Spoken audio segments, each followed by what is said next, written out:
Well, good afternoon, everyone. Durud Patriots. Good morning, good afternoon, good evening. Welcome to day 55 of Iran Revolution Live with your amazing host, the wonderful Armin Navabi. And your amazing host, the wonderful Guldi Kamari. Thank you so much, Armin. Welcome back. So happy to have you here. President Trump just went live. Oh, okay. So he went live a few moments ago. I'm wondering what Can I just mention to people that my channel is now is fixed now. The appeal worked. So if some people want to visit, because I know a lot of people that used to watch on my channel are now on Goldie's channel. But I just wanted to also let you guys know that my channel, I appealed the strike and YouTube accepted it. So now I don't have a strike on the channel. So I think in case, just wanted to put it out there that the channel is working and we're live on my channel as well. Yeah. So everyone who joined us, all the Armin orphans, all the Atheist Republic orphans who were with us. Here's the link to Armin's channel. So even if you haven't gone to his channel, make sure you go there, like, subscribe, and you can have his channel on at the same time on your phone, or you can have two screens going, right? Both channels going at the same time. Yes. So there's the link. There's the link. Thank you. But sorry, just had to announce that. Thank you. No, guys. That's really, really important. So let's go to President Trump. I don't know what he's talking about, but we'll see. I mean, we'll see if it's relevant, right? Yes. And if anyone knows what he's talking about, let us know as well. Wow, a lot of people. That's a new record. We set a record every time. Well, thank you very much for being here. The Supreme Court's ruling on tariffs is deeply disappointing, and I'm ashamed of certain members of the court, absolutely ashamed, for not having the courage to do what's right for our country. I'd like to thank and congratulate Justices Thomas, Alito, and Kavanaugh for... Okay, so I think he's just speaking about tariffs.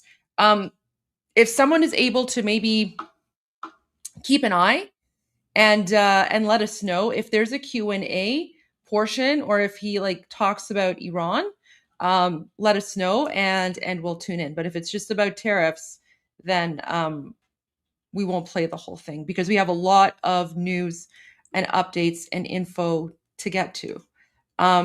We're still doing our Armin Power Hour at 2 p.m. though. So 2 p.m. it's the Armin. I mean, we could even start earlier if you want. We could go from now until 3 o'clock. It's up to you. But there's that would be too.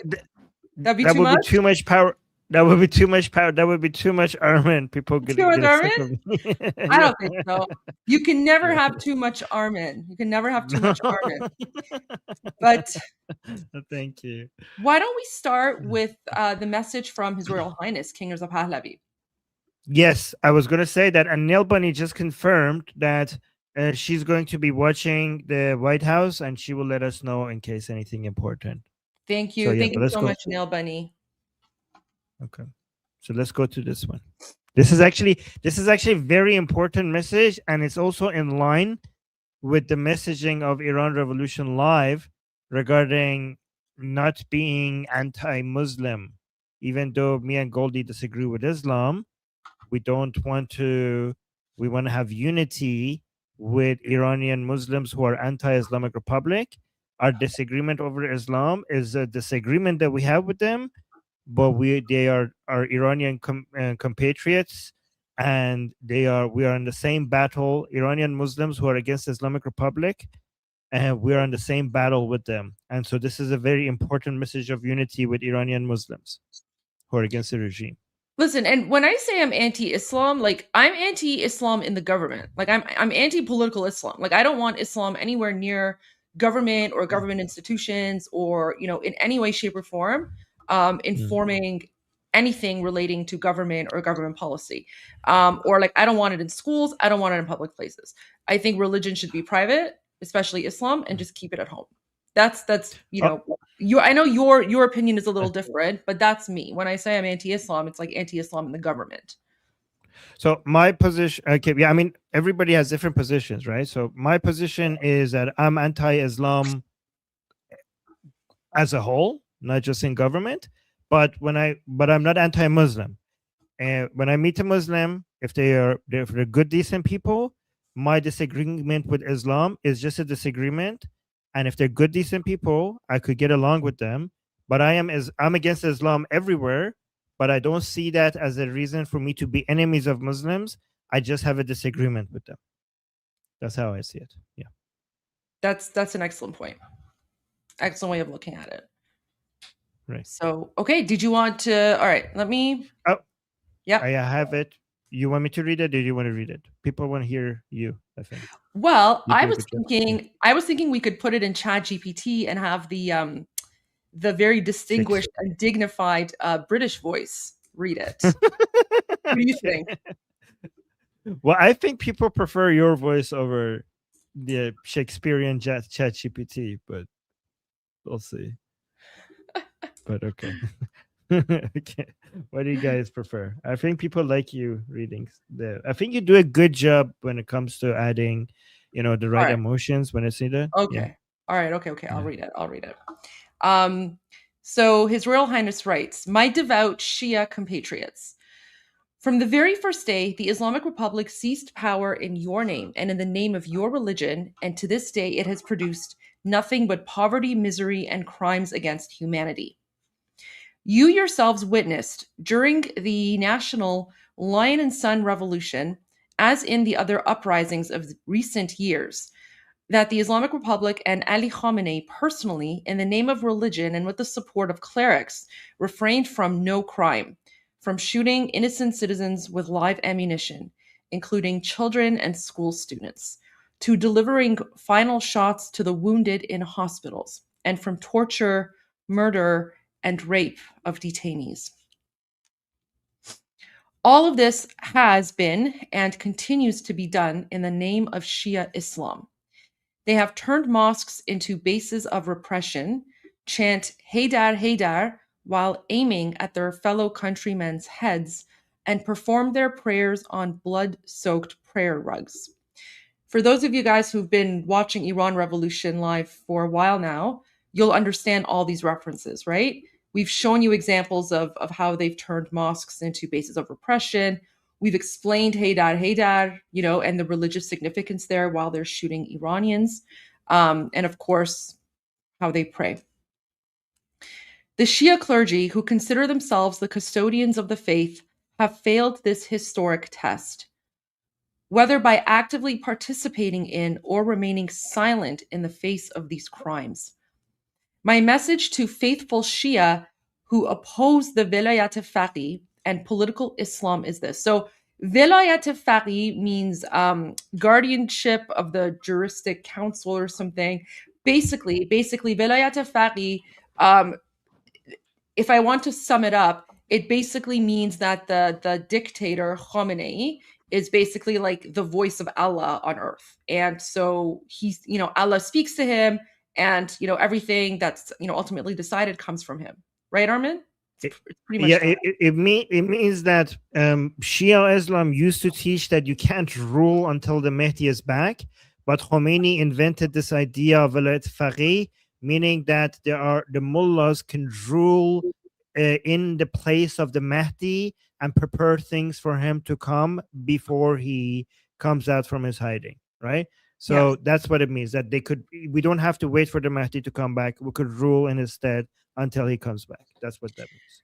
And this was basically created as a way for the Islamic regime to, expand and colonize, right? That's why there's a lot of non-Iranian Shia Muslims who support the Islamic regime, right? Like all those like weird like UK Pakistanis, like Bushra Sheikh and others, or like the Afghan radicals, or like the proxy groups in Iraq, right? Or even like in southern Yemen, the Houthis, right? Because they've created this concept of pan-Islamism that goes beyond the concept of nation states, right? There's no borders anymore. They're all Muslims, and that goes back to what Khomeini said. The initial, like the supreme dictator, the founder of the regime, when he came back to Iran, he actually said, we don't want patriots, we want Muslims. Patriotism is the enemy of Iran. Patriotism is the enemy of Islam. So all that goes into the concept of, Indian Kashmir Shias as well. Yeah. Indian, Bangladeshi, all of the Shias, right? So there are some Shias who disagree with the Velayat Faqih concept, and they think Khomeini's version of Shia Islam is not real Shia Islam. And the most famous one is Ayatollah Sistani in Iraq. So they don't believe, they're Shia, they don't believe in Velayat Faqih, but they're Shia, like Ayatollah Sistani, for example. Yeah. But the ones who, what I'm saying is the ones who support Khomeini, whatever, that's because of this pan-Islamism. Anyway, you're correct. I was just wanting to add something. No. And that's really important as well, because you're right. But what you're saying is really important because it ties into the message here, right? Because the king just said, my message to faithful Shia who oppose the Velayat Faqih and political Islam, right? Exactly. So this is his message to the Shia Muslims who oppose the concept of Velayat Faqih and oppose the concept of political Islam. If you secular Shia Muslims who believe in secularism, which we consider to be our allies because they believe, even though we might disagree with their religious beliefs, the fact that they believe that Islam should stay out of government makes them our allies. Yeah, of course. Yeah. So that's his message to them. If you care about the faith and wish in the future Iran to practice your religious rights peacefully in a non-political and individual manner, then stand at the forefront of the struggle against this illegitimate regime and its criminal leaders. Reclaim your religion and faith from the false prophet of our time.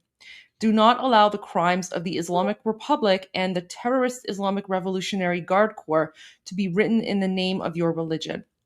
Today, a large number of the devout are already in the trenches fighting the Islamic Republic. To those who have not yet joined the sacred struggle, I urge you, before it's too late, to stand alongside your Sunni brothers and sisters and the followers of other religions, denominations, and beliefs. Join the ocean that is the Iranian nation and reclaim your faith from the despot Zahak and his cohort. Zahak, again, that's the demon from Iranian mythology that had two snakes on his shoulders, and he had to eat brains every day. He had to eat the brains of young Iranians every day in order to stay alive. So we call Khamenei Zahak because he's murdering young Iranians every day. This will better serve both you personally and the future of Shia Islam and the Islamic faith in Iran. Wow. Long live Iran, Reza Pahlavi. So by the way, I just want, can I make a few points or before? Yeah, there's no rush. Yeah. No, 100%. No.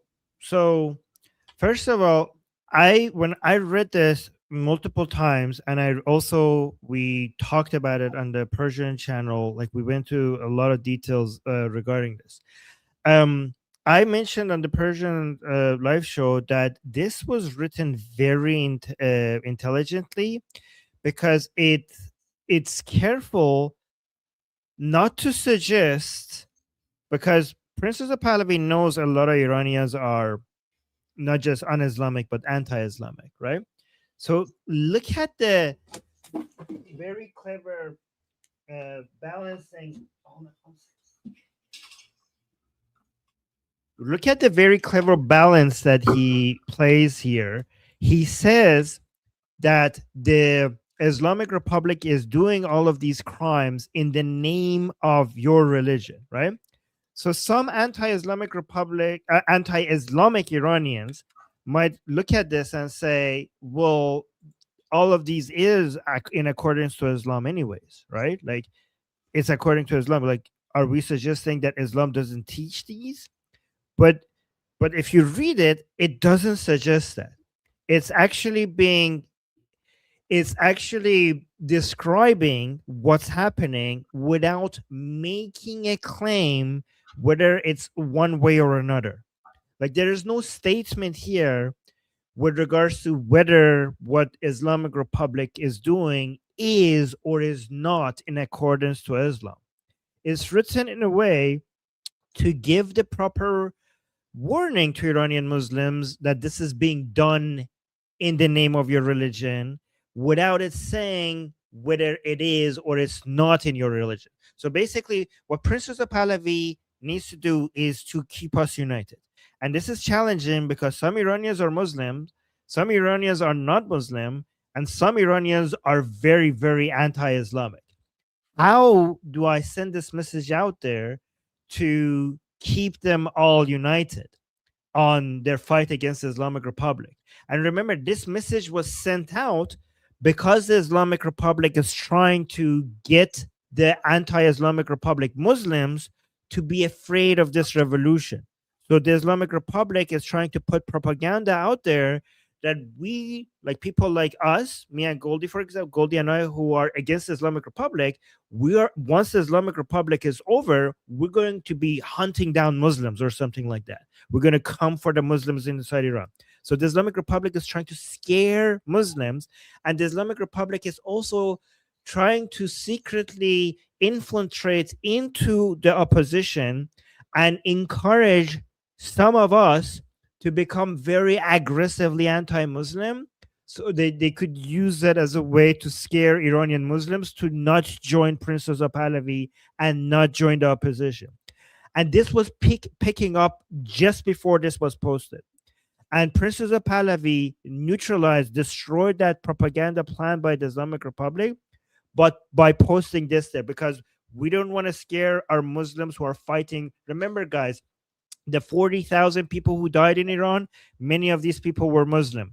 The people who were in the streets fighting against the Islamic Republic, many of them were Muslim. Okay, so it's non-Muslims, Muslims, anti-Islamic people fighting side by side next to each other against the Islamic Republic. They united against the regime. Some of them have pro-Islamic positions, some of them have neutral, some of them have anti-Islamic position, but they still are united against the Islamic Republic. And that's the unity that the Islamic Republic is trying to destroy. And given right before this post by Prince Pahlavi, it was getting very tense. Some people were putting out messaging out there that could have been seen as harmful, could have alienated our Muslim allies in this fight. So he put this out there, but he had to write it in a way where us anti-Islamic people don't get think like, well, this is our revolution too. Yeah, sure, Muslims are there, but we are there too. Like, we're anti-Islamic and we are there too. But that's why I think it was very cleverly written, because we have been telling Iranian Muslims on the Persian side that, guys, you should be against Islamic Republic more than even us anti-Islamic people, because the reason why so many Iranians are now against Islam is because of the Islamic Republic. So if you want that to stop, if you want to just keep the remaining support that you have for Islam to stay there, then you should want the Islamic Republic to be toppled even before we want. Because the only reason why our numbers are so high, the anti-Islamic Iranians are so high, is because of the Islamic Republic. Like, there hasn't been a greater force than the Islamic Republic when it comes to destroying Islam. So if you want to save your Islam, you should want to get rid of the Islamic Republic. And that has worked. And that's what Prince Reza Pahlavi is saying here as well. And it doesn't matter if you think that, well, what the Islamic Republic is doing is true Islam. It doesn't matter if we think that or if we're against that. What Prince Reza Pahlavi is saying, if you're one of those Muslims who thinks that this is wrong and this is not real Islam, but by the way, it is. But if you're one of those Muslims who thinks that, well, Islamic Republic is doing all of these crimes in the name of Islam. So join everyone else in stopping it. Does that make sense? Yeah. No, that makes sense. The other thing I wanted to add is that I think this is also,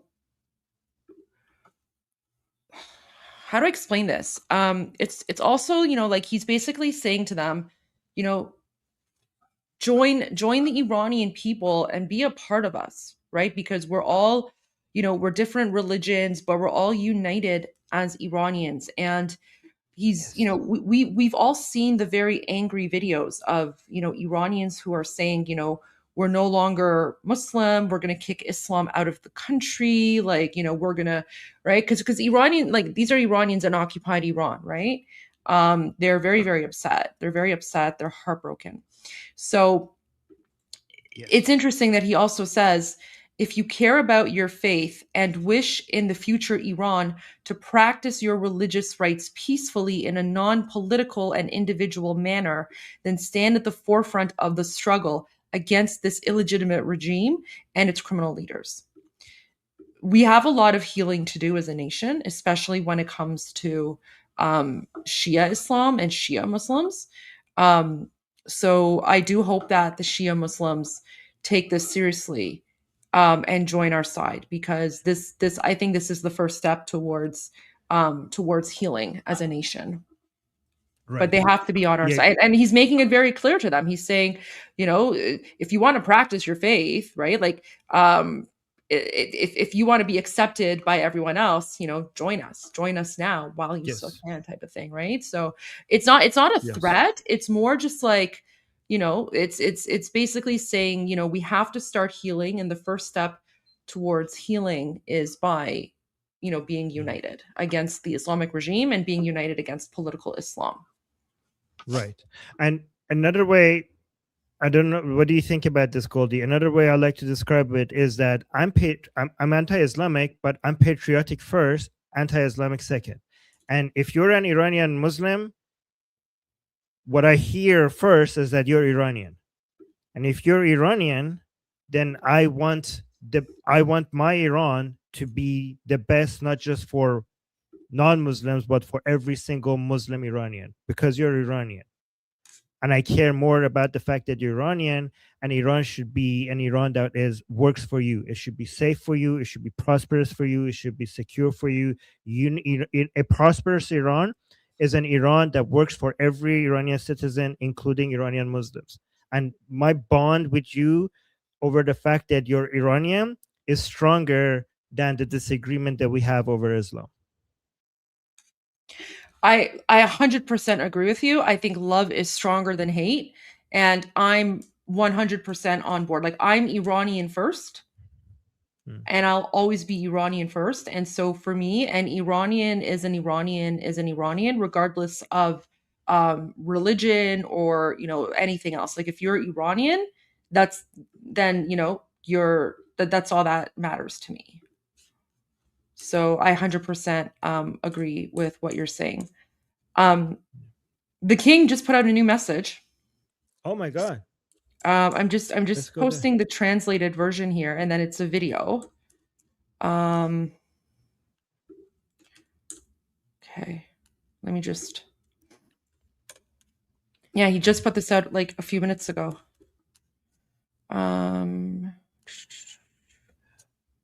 By the way, while you do that, I just want to tell people I'm still going to. By the way, this doesn't mean that I'm not going to be fighting Islam. I'm going to dedicate my entire life into trying to rid Islam, but with talking, but not by being anti-Muslim. I'm going to fight for the right of Muslims to advertise Islam in my country, but I should also get the right to advertise against Islam. Right. So I'm going to do my best to try to get rid of Islam, but not by forcing anybody or harming anybody or intimidating anybody, just by talking. And they could talk in favor of Islam while I talk against Islam. What is this? So he writes, "Dear compatriots abroad." So this is a message to everyone outside of Iran. "The image you displayed at the Global Day of Action gatherings around the world was the true image of Iran. A magnificent image of peace-seeking culture, civilization, order, and the rule of law of the Iranian people, in stark contrast to the terrorism, backwardness, violence, chaos-seeking, and extremism of the Islamic Republic. In the days and weeks ahead, as our compatriots in Iran await global help, our duty is to ensure that this help will arrive. Therefore, your message to the politicians and decision makers of your host countries is very clear. Those who obstruct help from reaching the people of Iran will not have the vote and support of the large Iranian diaspora community, neither today nor in the future. Let's go." I was waiting for this, because this is going to help me with my petition. the Canada. You talked about this before this. You mentioned this. You said that we should be acting like a bloc, you know, just like, yeah, I think I remember you referring to this earlier. Yeah. Okay. I said that now that the world has seen that, you know, how many we are, we can and should be acting as a voting bloc. And we should be allying ourselves with the Jewish communities and the patriots in various communities. So, for example, I mean, Iranians were already allied with Americans, especially for like the MAGA movement. Americans just didn't really know. Americans just weren't aware that Iranians are pretty much, you know, pro-President Trump. But this is amazing. Those who obstruct help from reaching the people of Iran will not have the vote and support of the large diaspora community. Iranian diaspora community, neither today nor in the future. I ask all of you to continue being worthy representatives of the Iranian nation, determined and steadfast, purposeful and dignified, moving forward as you did on the Global Day of Action. Do not take your eyes off the main goal. Avoid behaviors unworthy of the great Iranian nation, and do not allow side issues and troublemakers to divert you from the path to victory. Long live Iran. All right, let me play his message here. حرف اول من به هم‌میهنان شجاع و مبارزمون در داخل کشور است. بدانید که تنها نیستید و ببینید که در سرتاسر جهان ایرانیان متحد و یک صدای شما رو به جهانیان رساندن. دشمنان سعی دارند ادعا بکنن که مردم ایران اتفاق نظر و اتحاد ندارن. این یک دروغ محضه و شما مردم در داخل این رو ثابت کردید و هم‌میهنانمون در خارج از ایران شما نشان دادید به تمام جهانیان برخوردتون با مقامات انتظامی، رفتارتون با کشورها و کسانی که کنار شما ایستادن واقعا بی‌نظیر و الگو بوده. من به همگی شما از ته دل افتخار میکنم.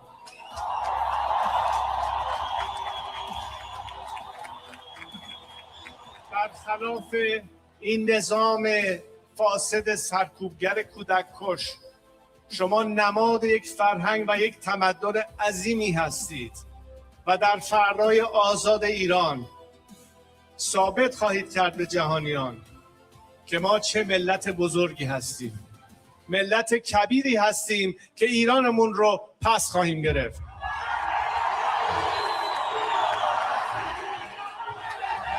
و من از شما میخواهم نه اینکه به یه آینده بهتر امید داشته باشید، بلکه باور داشته باشید. اکنون به مرحله رسیدیم که به قول همه شما این آخرین نبرده.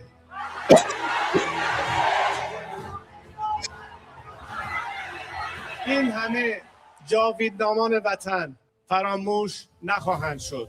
من هم مثل شما روزی نبوده که اشک نریزم، ولی این اشک بیشتر به من امروز این انرژی رو میده که از شما میگیرم که با هم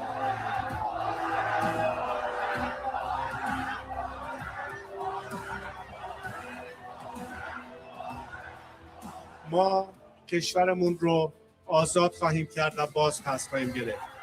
به تمام خانواده های داغدار کشورمون که عزیز خودشون رو از دست دادن بدانند که تنها نیستن و شکی نداشته باشید که پیروزی از آن ماست و نور بر تاریکی پیروز است.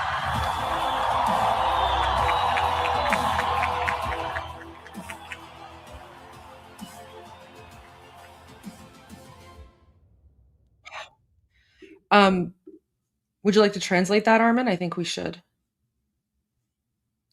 Yes, let's do that. So, here, let me send you the link. Okay.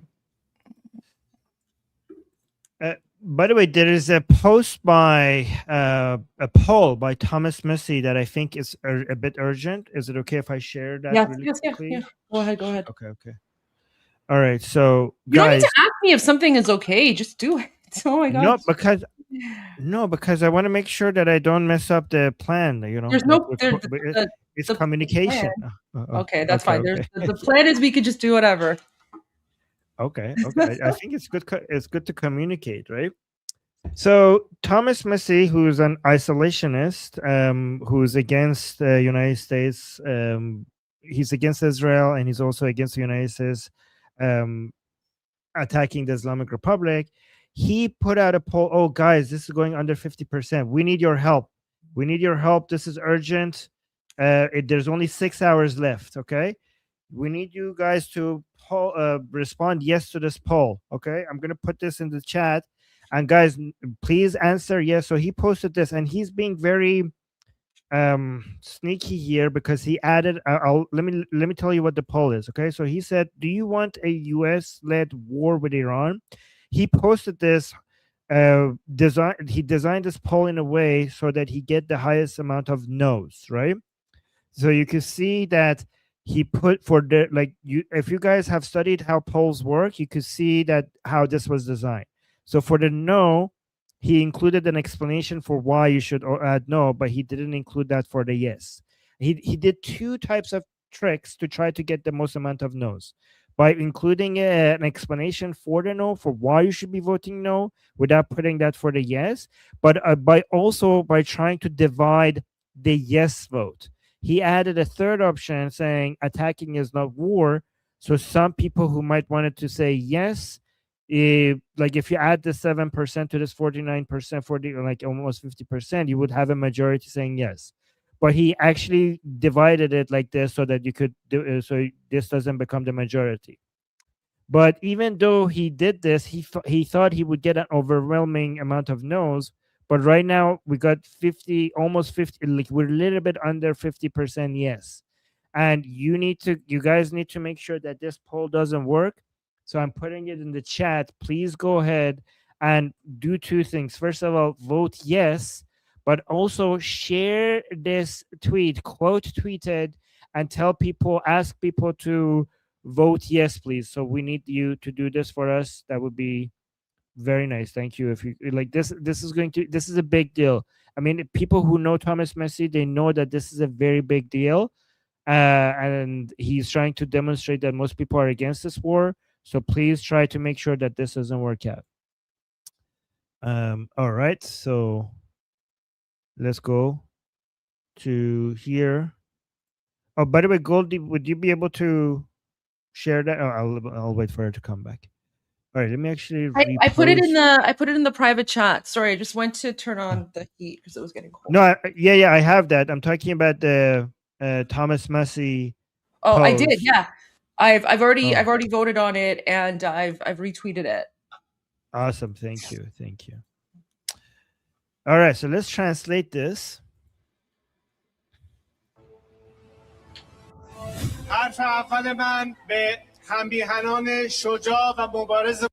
So my first message to my compatriots, to my brave compatriots, to my brave compatriots inside Iran. So my first message is to them.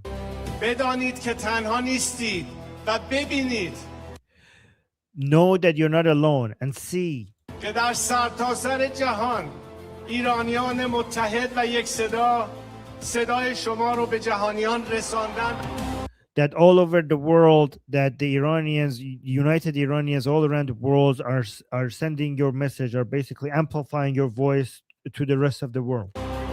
دشمنان سعی دارن ادعا بکنن که مردم ایران اتفاق نظر و اتحاد ندارن. این یک So our enemies are trying to claim that the Iranian people are divided and they don't have the same message. دروغ محض و شما This is an absolute lie. مردم در داخل این رو ثابت کردید. And the Iranian peoples inside Iran, you have proven that. Oh, Goldie, look at this guy. I didn't see this guy. This guy is saluting while he speaks. I didn't notice that. Look at that. He's saluting the king while he's speaking. So amazing. و هم‌میهنانمون در خارج از ایران شما نشان دادید. And now his second message to Iranians outside of Iran. He's saying you demonstrated به تمام جهانیان to the whole world. You demonstrated to the whole world. خودتون با مقامات انتظامی رفتارتون the way that you behave, the way when it comes to the police forces. So basically, he's referring to all the flowers and all the the smiles, and for all the way that the Iranian people behave properly around the world. He's saying that you showed the whole با world. کشورها و کسانی که کنار شما ایستادن واقعا بی‌نظیر و الگو Like, it was extraordinary the way that you treated people next to you, the way you treated the police, the way you treated like the rest of the world. It was extraordinary. بوده. من به همگی شما از ته دل افتخار میکنم. And like, I am, from the bottom of my heart, I am proud of all of you.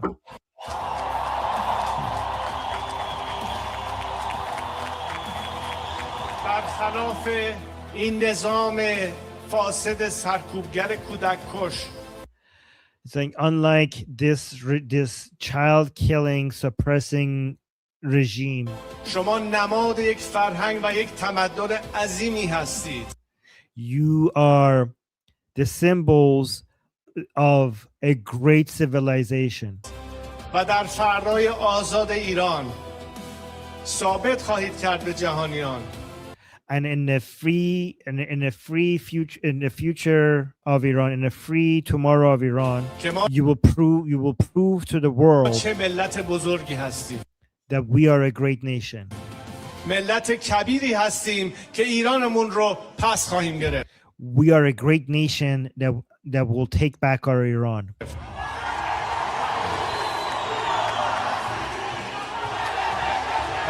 So the people are chanting, "We are a great nation. We will take back Iran." So that chant goes like this, guys. Ma millat kabirim, Iran ro pas migirim. That's a chant that started by Prince Reza Pahlavi, and now it has turned into a very famous chant among Iranians.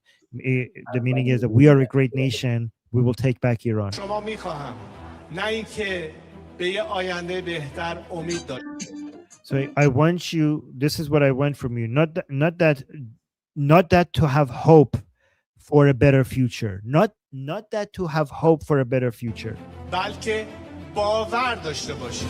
But to believe in it. Believe in a better future. Believe in a better tomorrow. Basically saying, don't just have hope. Believe it. اکنون به مرحله رسیدیم که به قول همه شما این آخرین نبرده. This was, guys, I have to explain the significance of this part, okay? He says, and now we are at the level, at the phase in this revolution, we have reached a level that, as you say, this is the final battle, and then he stops. And the crowd responds, Pahlavi will return. So the chant is, in akharin nabarde, Pahlavi barmigerde, which means this is the final battle, Pahlavi will return. And let me tell you why this is so significant. He says that we have reached a level that, as you say, this is the final battle, and he pauses for the crowd to respond, Pahlavi will return. And look at the smile on his face. Yeah, it's so beautiful. He knew, like, oh my God, he said that knowing that people will respond in such, oh my God, you said that was amazing. Look at how happy it is. The reason why he's very happy, and the reason why it's significant he says that, is because our enemies accuse him that he doesn't want to come back. Our enemies, anti-Pahlavi people, constantly say that, oh, this is all just a show. He doesn't want to come back to Iran. He wants to stay in the United States. But he's he's confirming to the Iranian people that we have. And the reason why he's so significant is because he have been so humble in the past 47 years that we have been waiting for him to demonstrate that he believes that, like, he is our leader, right? Like, we want him because his humility, the fact that he's so humble has been to the point where he wouldn't come and acknowledge how big, how influential it is, how he is, how much people want him. He always was very, very humble. And this is so significant because he's saying, it wouldn't make sense to you guys if you haven't been following this for like many years, but if you've been following him, you know how extraordinary it is for him to acknowledge that the Iranian people want him. Because he's always been focusing not on himself but on the people. He's the person that doesn't do me. He doesn't do Pahlavi. He doesn't do I am the leader, people want me. He's always, every time they ask him, he always reflects the attention on the Iranian people. Okay, but in the past few days, after this, the massacre, the Iranian people have poured everywhere, inside Iran, outside Iran.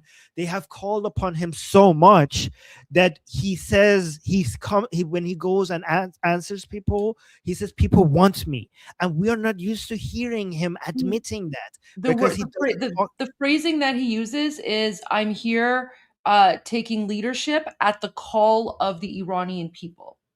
So he always says at the call of the Iranian people. Yes, but he always reduces the attention on him to try to reflect the attention on the Iranian people. But we Iranian people who love him and want his leadership, we want him sometimes, even though we understand what he's doing, we wanted him sometimes to acknowledge how great he is and how much we want him back. And this is why, like, we have reached a level of confidence of how many Iranians are pro Pahlavi, that he's saying that. Like, he's saying, as you say, this is the final battle. And even now he doesn't say it. Even now he lets the people chant that second part. You see that? Like, even now that he wants to acknowledge how popular he is, even now he doesn't say it, and he allows the Iranian people to just complete his sentence. Okay, look at this. So now that you understand that, listen to this part again. It's so beautiful. نه اینکه به یه آینده بهتر امید داشته باشیم، بلکه باور داشته باشیم. اکنون به مرحله رسیدیم که به قول همه شما این آخرین نبرده. Everybody completed that sentence. You know, Armin, I think there's just certain slogans or certain words where it's just so like ingrained into us that if someone says the first part, we're just like, without even thinking, like clockwork, we'll just say the second part, right? Like it was during the rally as well. Like when I was in Toronto, right? If someone just said, you know, Javid, everyone would yell Shah. Doesn't matter where you were in the crowd. Or, you know, if someone said Sananta Okhun Kafan Nashavad, you know, everyone says in Vatan. So there's just like certain things. It's like if you hear it, everyone will just respond, right? Because those are like some of the slogans there. But yeah, I think also it's also, you know, I think he's also smiling because he's dedicated his entire life to freeing Iran, right? So the message that the message that he says today is the exact same message that he gave 47 years ago. Nothing has changed. Nothing has changed. And so this in a way is also acknowledgement. Like it's, you know, I have a feeling he's also smiling because it's nice that after 47 years, you know, the Iranian people are finally acknowledging him. Mm-hmm. and recognizing him for his efforts, right? His tireless, selfless efforts, this battle, which has been incredibly lonely at times, right? Because when he started this battle, he was only 21. And you know, he swore the oath, constitutional monarchy oath, and he's been fighting this ever since. And many of us weren't even alive back then, right? When he assumed. When he succeeded his father, that was in 1980. I wasn't even born then. I was born 5 years later. So the vast majority of people, I think, who also support him are all younger, right? Like we're all the younger generations, like millennials and down as well, right? Millennials and younger. Yeah. And Goldie, correct me if I'm wrong. I think as a percentage of the population of a country, there is no non-Iranian politician that has faced a bigger crowd than this. If you adjust for the population of the country. Yeah, I don't think so. Yeah. All right. Don't think so. So yeah, and guys, and this is not even inside Iran. So I think when Prince Reza Pahlavi goes back to Iran, the crowd that will show up to greet him, the crowd that will listen to his first speech inside Iran, will be the largest gathering of people for any politician in history. I will bet on that. So let's continue.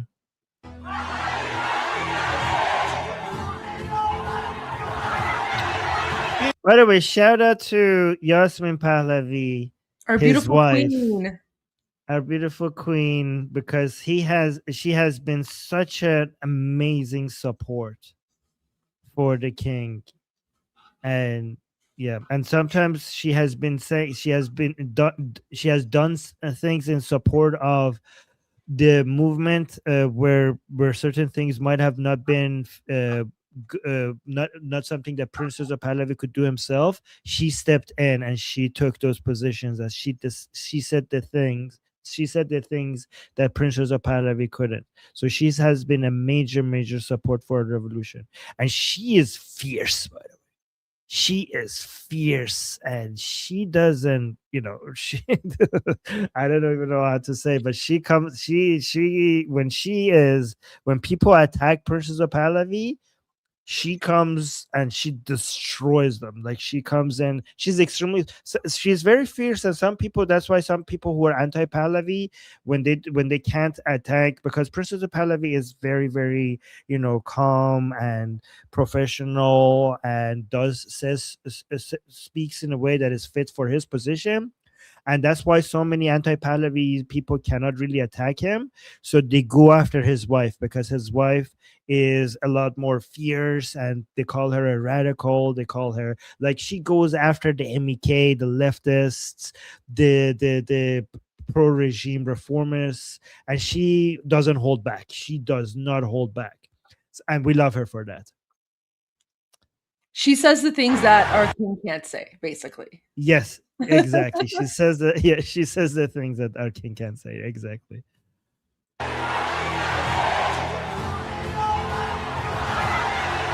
این همه جاویدنامان وطن فراموش نخواهند شد. So saying all of these people, all of the Javidnams are fallen. All of the people who fell in our revolution against the regime, they will not be forgotten. من هم مثل شما روزی نبوده که اشک نریزم. Like me, just like you, there hasn't been a single day where I didn't tear up for the people that we lost. He's basically saying, I have cried every single day for our fallen. ولی این اشک بیشتر به من امروز این انرژی رو میده که از شما میگیرم. However, this tear today has given me the energy that I'm getting from you, the same energy that I'm getting from you. که با هم Oh, look at it. He's tearing up که با now. هم Oh, he's tearing up now. And then people and he has to stop, because when he says I cried every day, the entire crowd is now shouting Ba Sharaf, which means honorable, right?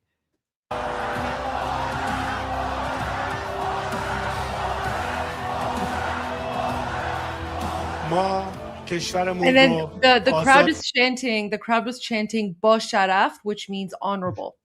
Remember, Ba Sharaf is the opposite of Bi Sharaf. Bi Sharaf means no honor, right? Dishonorable.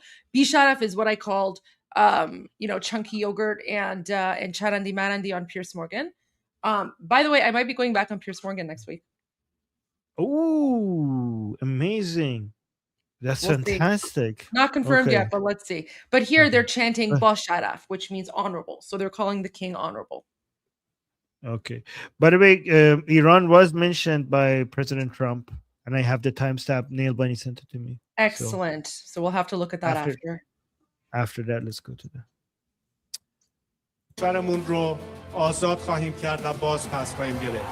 We will free our country, and we will take back our country.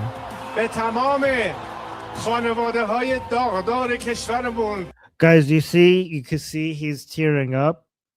Here he's saying, he's now addressing all of the families of the fallen. He's saying, like, I say to the families of the fallen. And Daghdar, guys, like in this is a very poetic way in Persian, you know, it's basically, it's like you refer to people who have lost their fallen as if they're holding something hot, as if their hearts are on fire. خانواده‌های داغدار کشور So addressing, grieving. Okay, yes, somebody say. So in addressing all of the grieving families of the fallen. خانواده‌های داغدار کشورمون You see how his voice trembles? He's trying to hold it back. که عزیز خودشون رو از دست دادن Who have lost their loved ones. بدانند که تنها نیستن. They should know that they're not alone. و شکی نداشته باشید که پیروزی از آن ماست. Don't doubt that victory belongs to us. و نور بر تاریکی پیروز است. And light is victorious over darkness. Light would overcome darkness. This is the famous word by Farah Pahlavi, his mother.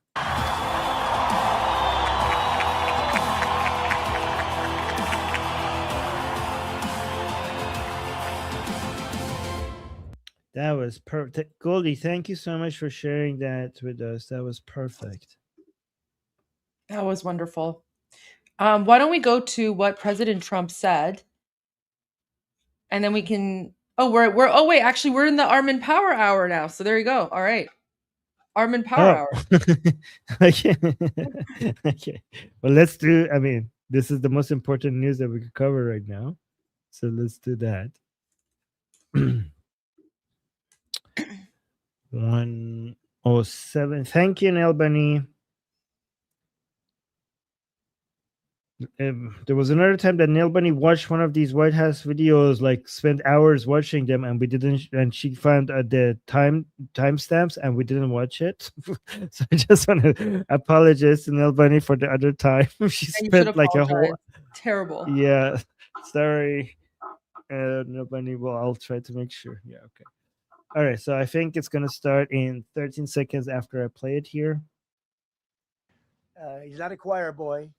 A choir boy couldn't do it, but Syria is coming together, really coming together well. And thus far, he's been very good to the Kurds. Yeah. Oh, he's talking about. He was talking about Jolani. He's saying Jolani is not a choir boy, but he's been good to the Kurds. Thus far, he's been very good to the Kurds. Yeah. Sir, thank you. What's your message, Mr. President, what's your message to the Iranian people after 2 rounds of talks with them? Do you have any message to the Iranian people? The Iranian people in Iran or people here? People in Iran. They better negotiate a fair deal. They better negotiate. You know, the people of Iran are a lot different than the leaders of Iran. And it's very, very, very sad situation. But 32,000 people were killed over a relatively short period of time. They were going to hang 800 2 weeks ago. Hang some by crane. They lift them up with a tall crane and they play them around the square. They were going to hang 837 people. And I gave them the word, if you hang one person, even one person, that you're going to be hit right then and there. I wasn't waiting 2 weeks and negotiating. And they gave up the hanging. They didn't hang 837. Supposedly they didn't hang anybody. But no, I feel very badly for the people of Iran. They've lived in hell. Please. So that was it. Goldie, what do you think? Because even though people weren't hanged, way more than 800 people are shot dead inside Iran's prisons right now, even though they weren't hanged. People are being hanged. So, I mean, the 800, I guess, was stopped, but the regime did it behind closed doors. Yes. And more than hanging, shooting too. Yes, of course, shooting. Yes. I'm sure President Trump knows. The part where he said 32,000 were killed in a relatively short period of time, he's referring to the 2-day massacre, right? So he's well aware of the 2-day massacre and he knows the number is much higher. And then you heard him. He said they better make a deal, right? They better make a deal. And as we know, the deal is terms of surrender. That's the only deal President Trump is interested in. He's not interested in appeasing the regime. He's not interested in like extending their life any more than that. So he's making it very clear. They better make a deal. They better come up with some sort of exit strategy. Otherwise, you're going to have a bad time. Right? That's how I see this. So, yeah, let me give you a very optimistic view regarding why he's talking. I mean, obviously, regarding to the deal, obviously, we agree that the deal that they have on the table is a term of surrender. And even if the Islamic Republic agrees to that, that is basically going to topple the regime, even without an attack being needed. Like, that's how the deal has been designed. So that part is, yes, that part is like, no arguments there.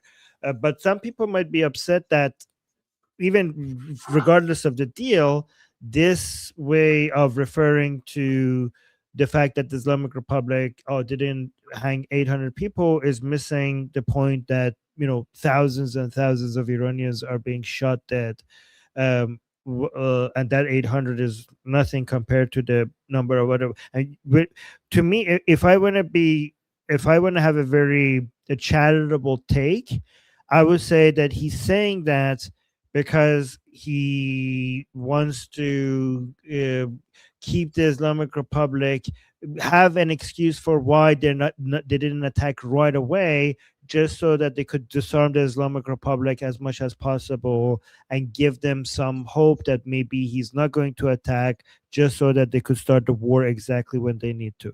Would that be what do you think? Do you have a different take? No, yeah. I agree with what you're saying. Like, President Trump is not going to come out and just disclose everything he knows all at once, right? And he's certainly not going to allow the regime to know what his plans are, right? Right. I think that's very important to remember here as well. And two things we need to acknowledge is the separation between the Iranian people and the regime that President Trump just mentioned, because we often hear this from Lindsey Graham and Marco Rubio, but it is good to hear that from President Trump as well, where he made it very clear how much the Iranian people and the regime is different, because we don't usually hear that being discussed by President Trump, but now that he mentioned it, it's good that that's very clear messaging. Also, the acknowledgement of more than 30,000 Iranian being killed by the regime, because some people didn't know this. I haven't seen him acknowledge that number anywhere else. So because some Iranians some people who are criticizing Trump made it seem like he doesn't even acknowledge tens of thousands of Iranians being killed by the regime, but he did acknowledge it here. So that's a huge positive as well. Right. All right. Yeah, right. I just wanted to share something really quickly. Just to lighten the mood a little bit before we go to the next thing. Okay. You'll appreciate this, Armin. Guys, my Instagram feed is it's literally like an emotional roller coaster right now, because half of it is pretty much morning videos, and then the other half is like jokes and memes. So I wanted to share one meme. I have a very sad video. Do you think we should show it before or after your maybe funny video? After, because I have a few sad ones, but I'll just show this one really, really quickly because I have a whole bunch. But so this is like, let me just share let me just show the video, and then I'll explain the song after. Well, your screen is not shared.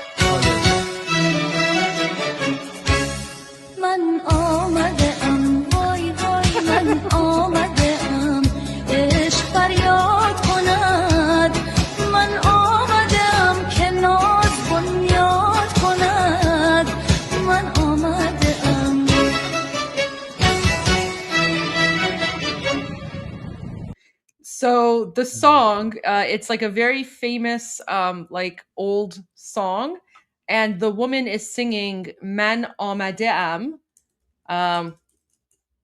which means "I've arrived." So it's a very like famous song, and it's like this woman, and it's like, you know, she's basically singing to her lover, and she's like, "Man amade Voi, voi. It's like she like, so, you know, she's like, I've arrived. So basically, they've Iranians have made a meme where it's President Trump on the USS Abraham Lincoln, and he's basically, you know, dancing and saying to the Ayatollahs that I've arrived. I've arrived to Iran. So this is one of the you know, Iranian memes slash jokes, because people are very excited. Like, Iranians are very excited about the fact that the American military is showing up, right? So despite the propaganda from the, you know, isolationists or anyone else, people in Iran and outside of Iran are very grateful, to the point where they're literally making, you know, memes to show President Trump. Yeah, I mean, the ship was probably too small. It's an AI thing, but like, you know, like, Iranians are basically making these sorts of videos to you know, as a show of appreciation, right? So basically, it's like, it's President Trump to the rescue. Exactly, President Trump to the rescue.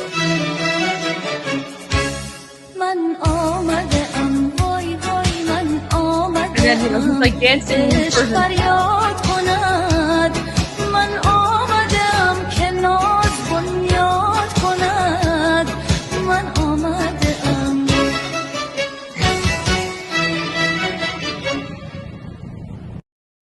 So there's a little bit of Iranian humor for you.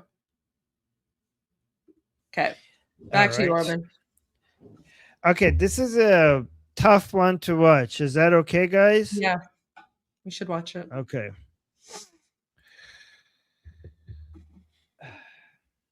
Okay. So, sorry guys in advance.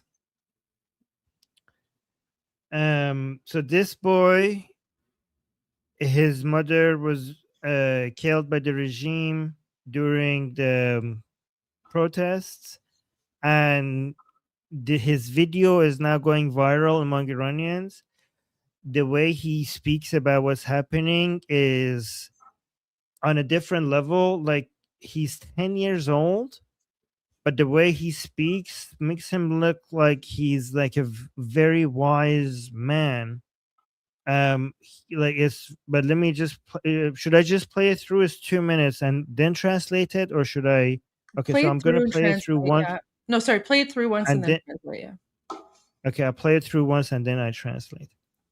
کی گفته؟ یا خب مادرم مرده با یه گلوله کل زندگی باشید سه نفر بودیم یکی کم شد دیگه کلا زندگی اینم شد آخرین که هیچ پلیس هم زده مادرم کشت این بود جواب من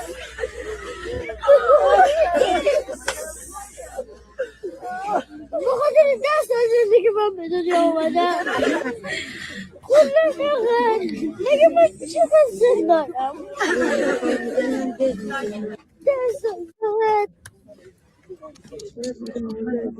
دست آزرده میدونستم با مامانم باشم رشتی زندان زندگی بکنم زندگی با بکنم زندگی تورم دیدم گفتی دیدم گولی دیدم همه غم دیدم آخرشم بعد 40 روز با بارم اونجا بودم کردم 40 روز اکستر پس بعد یکی رو با ببینم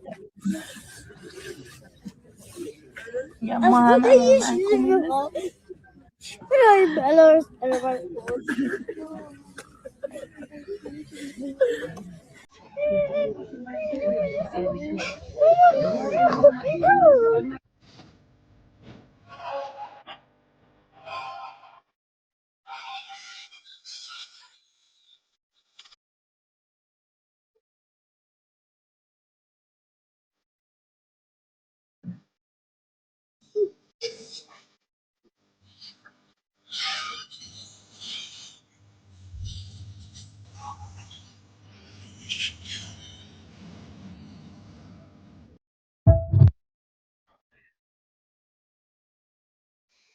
All right, let me translate it now. Okay. Using your tongue. He's saying my life is over. Yok مادرم مرده. Like because my mother has died. با یه گلوله کل زندگی باش. Like with just one bullet, my entire life has been destroyed. With just one bullet. سه نفر بودیم یکی بود. Like there were 3 of us, and now one of us has been taken away. We're one less. Like they're a family of 3, and now one of them is gone. یکی کم شد دیگه کلا Now I have no more life. زندگی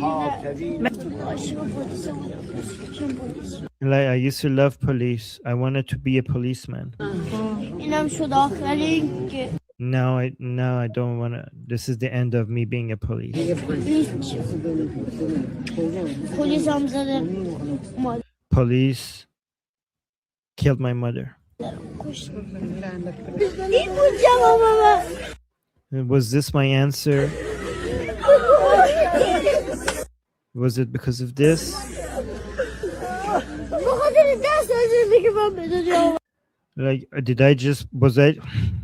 was I just born for only 10 years of life?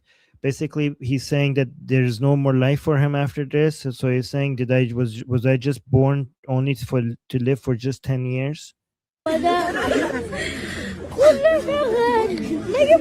And like that's it, only this many years. I have no, like I'm only 10 years old. This is the only age that I have. So I only had 10 years to live.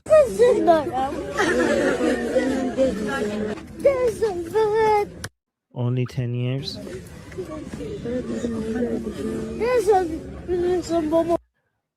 I only had 10 years with my mom. The rest I'm going to have to live in the prison of life. So again, he says, I only had 10 years with my mom. The rest I have to live it in the prison of life.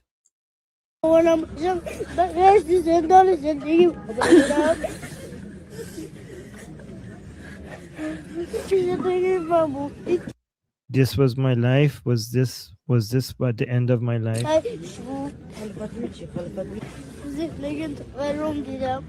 Like all I saw in my life was inflation and poverty.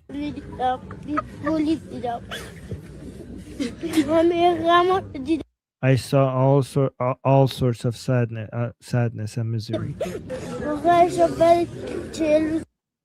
And then after 40 days, I have to come and see my mom here.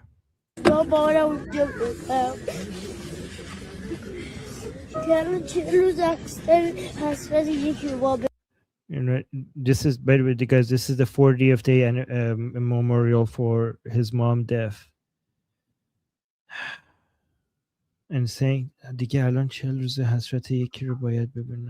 so you're saying this is the 40 days.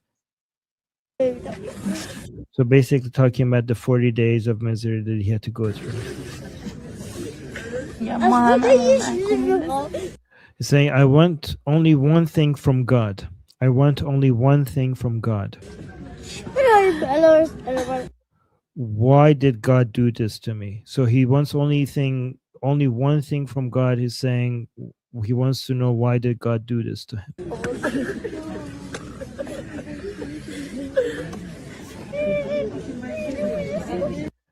He's saying, look at it. Do you see over there? My mom is sleeping under there. Saying, do you see over there? My mom is sleeping under there. Yeah.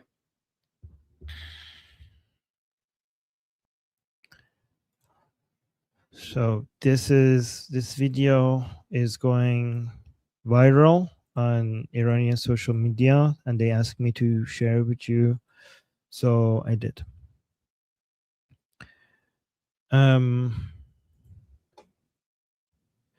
Okay, let me go to the next video.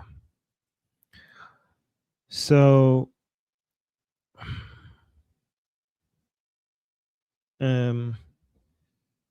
Foreign Minister of the Islamic Republic, IRGC, has came out and said this video this insane video. We got, by the way, guys, we saw that this was their plan ever since they had Pezeshkian on Tucker Carlson. By whenever the Islamic Republic is feeling weak, they come out and say that we are not anti-American. They try to make it seem that the war is just with Israel and they have nothing against America and they're not enemies of America and they're only enemies of Israel, and it's Israel that is dragging America into this war. So Tucker Carlson gave the opportunity to President Pezeshkian to come and spread that nonsense. And now IRGC here is doing the same thing on the Morning Joe exclusive show, which is again another reason why you can see both like the woke right and these leftists at the same time. They allow this nonsense to be. Let's actually just watch what he's saying. We don't consider the American states, the Americans as our enemy. We consider the American government's policies as hostile against Iran.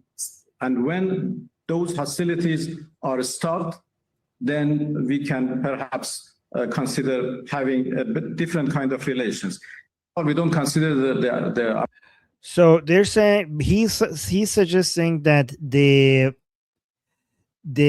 problem that they have with the United States is not essential. It's only because of the current policies the United States has, and that they don't really consider themselves to actually be the enemy of the United States inherently. It's like we don't consider Americans as our enemy, which is absolute nonsense. I say that as an Iranian that grew up in Iran, that it's the ideology of the Islamic Republic that the main enemy is the United States. The main enemy is not even Israel. The main enemy is the United States. In fact, one of the reasons why Israel is the enemy, one of the main reasons, is because they're in the way of getting to the United States. And by the way, if any of my Iranian friends are watching, I know there's a video of Ali Khamenei. I have it. I just uploaded. Oh, there we go. Oh, there we go. Okay. See, we're like we think We're alike. vibing. We're vibing. Yeah. There we دشمن go. اصلی Wow, you were ready. Amazing. Okay, so let's play I'm a good this. co-host, okay? I'm a good co-host. You're the best. Okay, let's play this. دشمن اصلی ایران کیست؟ آمریکا. America. Wow, perfect. So he's saying he doesn't even hesitate. They ask him what is the main enemy of Iran, but he Islamic Republic, without hesitation he says America. دشمن اصلی ایران کیست؟ آمریکا. America. You didn't even need a translation. Oh yeah, but there you go. So right away she says, who's the main? I don't know. This is probably, I don't know why the music is there, but it's like so the reporter's asking who's the main enemy of Iran, and he says America, right? No hesitation. But now they're trying to convince you guys that you're not the enemy, right? Because they're scared. It's Takia. We watched Mark Levin. Remember Mark Levin's Life, Liberty, and Levin episode from Sunday night? He spoke about the doctrine of Takia, and he said that the Islamic regime's foreign policy is pretty much based off of Takia. Right. Guys, this video is so important. The video that Goldie just showed us, because there are some isolationists in the United States, anti-Israeli isolationists in the United States, that think that, the Islamic Republic wouldn't have been our enemy if it wasn't because of Israel. We don't have any problems with them. Israel made this a problem. That is absolute garbage nonsense. I guarantee you guys, I grew up in Iran. I was educated under the propaganda of the Islamic theocracy. The entire goal is to destroy America. That's why they call Israel the little Satan and America the big Satan. From before America did anything, from day one, the goal was to eventually destroy the United States and basically take over the entire world. In fact, if without Israel, they would have gone to America sooner. These isolationists, these Nick Fuentes type people or Tucker Carlson type idiots, when they tell you that, what Dave Smith idiots, they have no idea what they're talking about. They have zero knowledge about the Islamic Republic.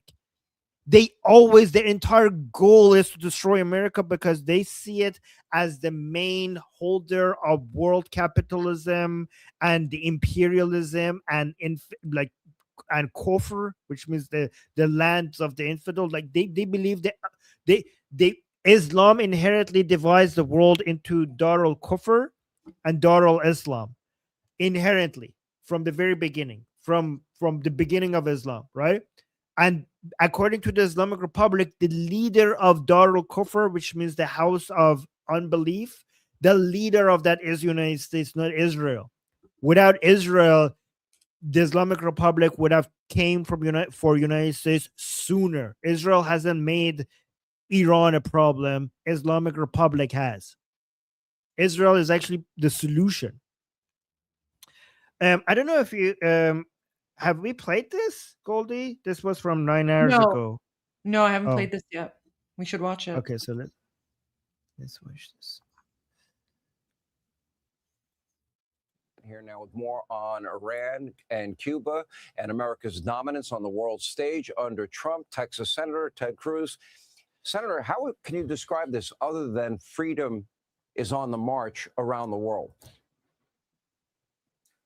I think that's exactly right. We are at an extraordinary moment in history. It is entirely possible, Sean, that in the next 6 months, we will see the regimes fall in Iran, in Venezuela, and in Cuba. And we could also see governments replace them that want to be friends with the United States of America. Now, let me be clear. I'm not being Pollyannish about this. There are 1,000 things that can go wrong. But if that happens, this would be the most consequential geopolitical shift since the fall of the Berlin Wall, since America won the Cold War without firing a shot. I spoke with President Trump the day before yesterday, and we talked in particular about Iran. And I said, this moment, the regime is teetering. The Ayatollah is in his last days. And I said, do not let this opportunity pass. We have an opportunity. The Ayatollah routinely chants death to America. This is a regime that is the leading state sponsor of terrorism on the face of the planet. It is responsible for murdering hundreds of American servicemen and women. The Iranian regime has provided over 90% of the funding for Hamas and for Hezbollah. To see the mullahs toppled would be a tremendous advance for the people of Iran. It would be a tremendous advance for the Middle East. But most critically, it would be a massive improvement in the national security of the United States.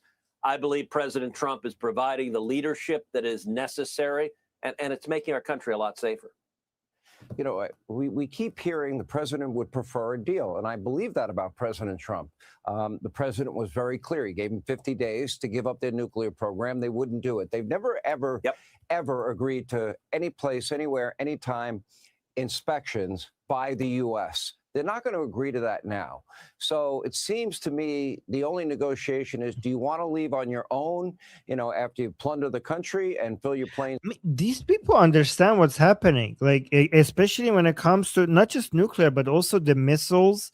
There's no way that they will allow Americans or anyone else to come check if they're basically the range of their missiles. So this is another confirmation of what Goldie says, that agreement, guys, if they agree to the terms of this deal, this is going to be a deal for their surrender.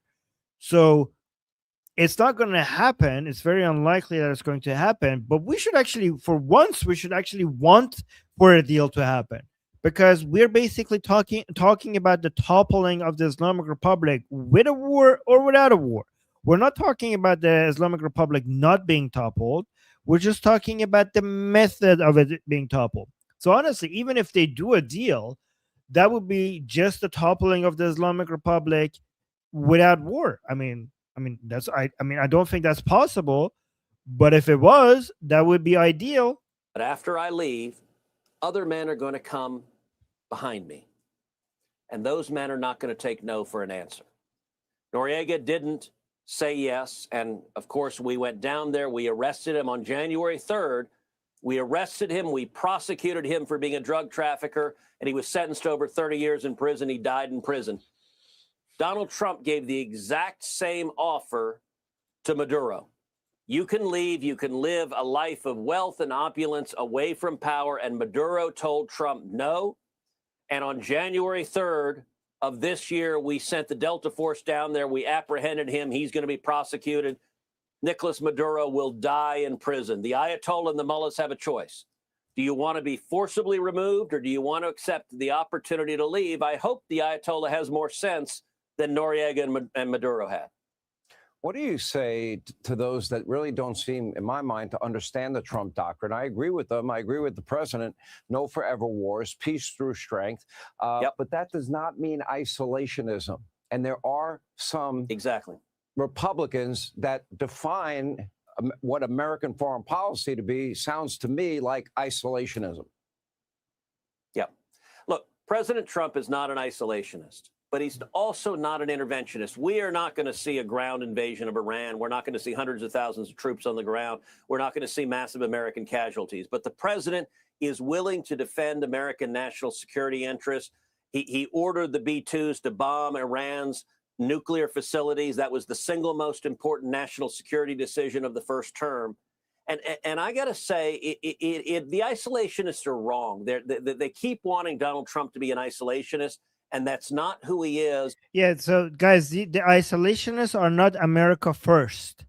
They're, I mean, I don't even want to call them America only. I think they're just anti-American. Okay, like the isolationists, they call themselves America first, but they're anti-American. If they understood even a little bit of how economics works, how geopolitics works, or even if they studied their own history, they will realize that America became such a powerful, great country because of its involvement around the world. And the whole world became better. It's not just America that became better. America's involvement around the world is the reason why we have this level of prosperity all around the world. The global trade requires the level of security that American military provides, and the level of security that the American military provides to the stability that we have in international trade is only possible with America's military present everywhere in the world. That's the only way we have this level of prosperity. The whole world, not just Americans, the whole world owes America when it comes to the level of prosperity that we enjoy today. Go on, Goldie. I was just going to add, like, all these people who are claiming that they don't want a forever war, what do you think the last 47 years have been? The last 47 years is the forever war. And as long as the Islamic regime remains in power, the forever war will continue and escalate. So what's happening now is ending the forever war. So I find it incredibly disingenuous. The people who are claiming that they don't want another forever war, they're either being disingenuous and they're trying to hide the fact that we are currently in a forever war because of the regime's existence, or they know absolutely nothing about Iranian geopolitics, because right now we are in the forever war and we're trying to end the forever war. Yes, and that's a very good point. And on top of that, a lot of Americans, the isolationist Americans who think that, oh, we cannot afford this war, they don't understand that they're already paying so much because of the existence of the Islamic Republic. You are already paying so much, and you would be saving a lot of money in the trillions of dollars because when the Islamic Republic is gone. you have already a lot of military holdup and investments and costs for keeping stability in the Middle East. All of that would become untied for you to use it where makes more sense. For example, in the Pacific against your main rival, which is the CCP. There is, first of all, you might ask, why are we even in the Middle East? Because a huge portion of the entire globe's energy comes from the Middle East, and United States is present when it comes to securing trade, even in places that are less significant. This is one of the most important, significant. Do you understand that if United States was not in the Middle East, the instability of trade, from where a huge portion of the globe's energy comes from, would make everything in your own country significantly more expensive? It was in the best interest of every American citizen for United States to make sure that the area where the oil and gas comes from is safe and secure, and international trade is possible from these regions. It has always been in the best interest of every American citizen, and it's also been in the best interest of every American citizen for you to have Israel there. But it would have been more advantageous if Pahlavi was there as well. So Israel and Iran under Pahlavi rule made the cost of creating stability in the Middle East significantly lower for United States. And wouldn't it be nice if you could go back to having not just one, which is Israel, but two countries in the Middle East, which are major allies of United States and are maintaining stability for their own interests, but also for United States interests in the Middle East, so that you could get rid of all of the yearly costs that you have to spend to have stability around the Middle East, so that United States and the rest of the world has access to all the. And if you think, well, we don't need their oil and gas, we already have oil and gas, you don't understand how supply and demand works. Okay, even if you have your oil and gas, if the level of oil and gas in the world as a whole is insecure, oil and gas prices increases everywhere, and you're going to feel that in your wallet inside America. And the prices of everything is connected to the price of oil and gas, and that's how you would be influenced. So Israel, and hopefully potentially another Iran, providing that security for you in the Middle East, that means less American money and less being spent for the stability of the Middle East, significantly less, in the trillions of dollars. But it also means less American lives having to be, less American soldiers dying for the sake of bringing stability into the Middle East. Because just like Israelis could tell Americans, we got this because this is our neighborhood, now instead of just Israel, you would have Israel and Iran telling Americans, we got this. So this is how you would be saving trillions of dollars. This war would be expensive, but the return on investment in dollars, but also in lives for Americans, are significantly much higher than whatever cost associated with this war. And this is what isolationists don't understand. Oh, I need to go soon. Let me play the rest of this video. And the world is safer because of it. Listen, our enemies are terrified of President Trump. I got to say, at 3 a.m. on January 3rd of this year, every Latin American dictator had to change his shorts because they were terrified. And by the way, Putin and Xi were also terrified because there's no other military on planet Earth that can carry out what the U.S. military did in Venezuela. This president is committed to keeping America safe, and we are much safer because instead of having a president like Joe Biden, who was weak and they weren't afraid of, they are terrified of the U.S. commander-in-chief, and the American people are safer as a result. Here's my prediction. They'll be too stupid to understand what's about to hit them. Yeah. Senator Cruz, thank you. I think that's very likely. That was perfect. Okay. Let me see. Do I have anything else? Okay, I think I did most of what I needed to show. I do have like a summary of what's everything is happening. It hasn't changed much since yesterday, so I think we're good for now. I'm just gonna Goldie. Is it? Yeah, I'm gonna be back, guys. So don't go anywhere. I'm gonna be back. I'm just gonna go to our group discussions really quickly and talk to our members over there. And guys, the link to the group discussion is in the chat.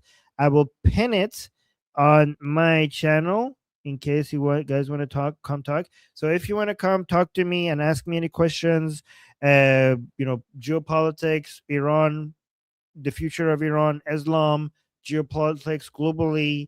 What does all of this mean for China and Russia? That's a very interesting topic that we could discuss. What does a free, secular, democratic Iran mean for the future of China and Russia in the Middle East, and how this is going to completely change the global balance between United States and China going forward? If Iran has a government that is an ally of the United States. These are the stuff that I'm really interested in talking about. If you guys are interested and you want to ask that or any other related question, come to our group, and the link is in the chat, and I'll see you guys there in about 8 minutes. So there's that. You're muted. Oh, sounds great. Thank you, Armin. All right.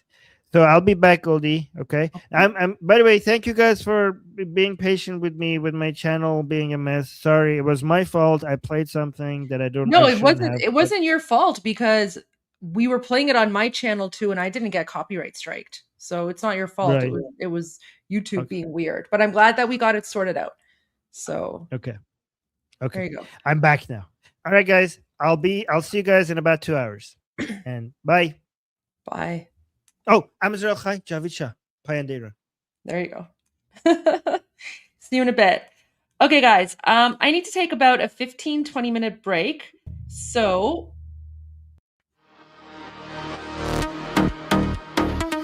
I'll be back in about like 15 minutes. Okay, give me 15 minutes.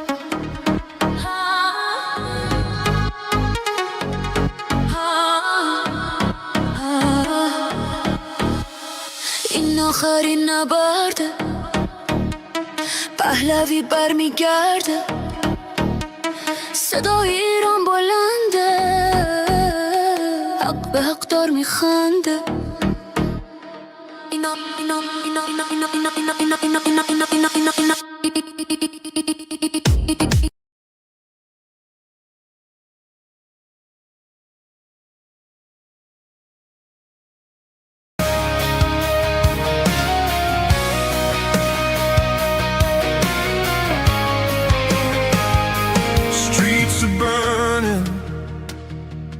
Voices rise, peaceful hands beneath the skies. Police in black, they draw the line. Basic IRGC crossing every sign. They shoot at us, no shame, no fear. 11 souls have gone this year. We march with hope, we stand as one. Oppression ends, the fight's not done. Act, Mr. Trump, a genius, bold and strong. You never surrender, that's where we belong. Act, Mr. Trump, we're calling you tonight. Trump, be the fire, be the light. Locked and loaded, you said it loud. Hear the cries, hear the crowd. Act, Mr. Trump, don't turn away. Hope is rising, lead the way.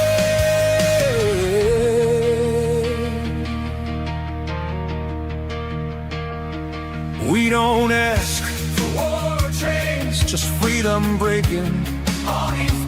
They beat us down, they steal our breath. Khamenei regime survives on fear and death. The world is watching.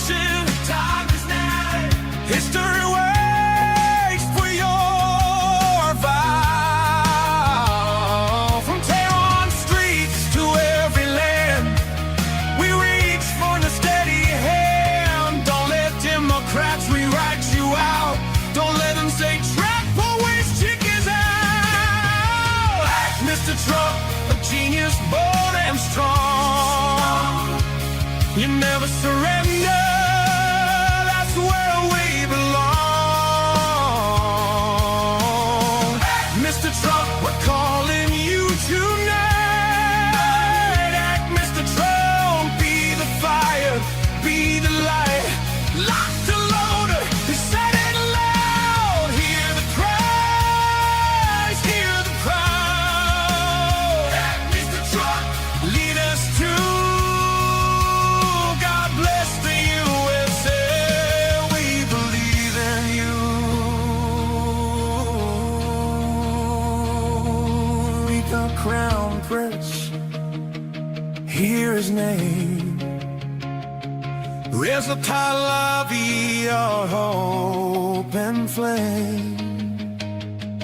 He is hope, democracy's door, stability in Middle East. We're longing for the people shout from young to old.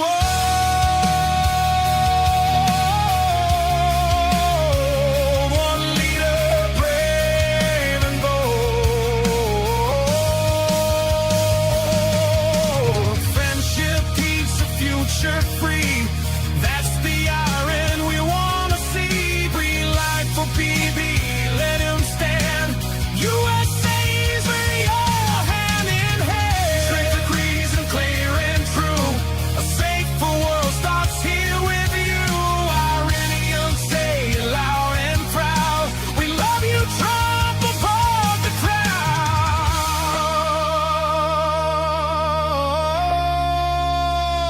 A genius mind, a patriot strong, a doer, a fighter, where we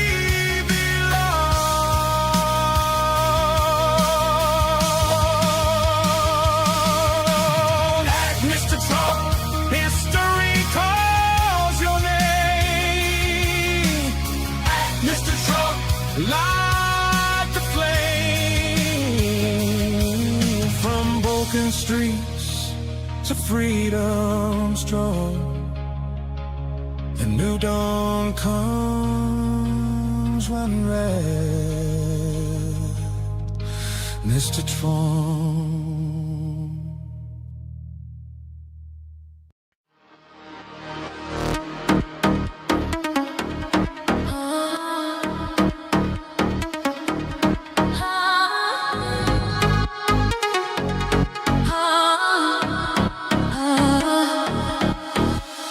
این آخرین نبرده، پهلوی برمیگرده، صدای ایران بلنده، حق به حق دار میخنده.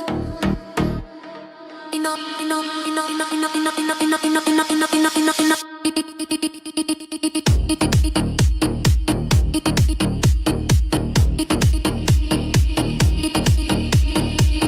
تو خیابون رگبار و شلیکه، آینده این جانی ها تاریکه.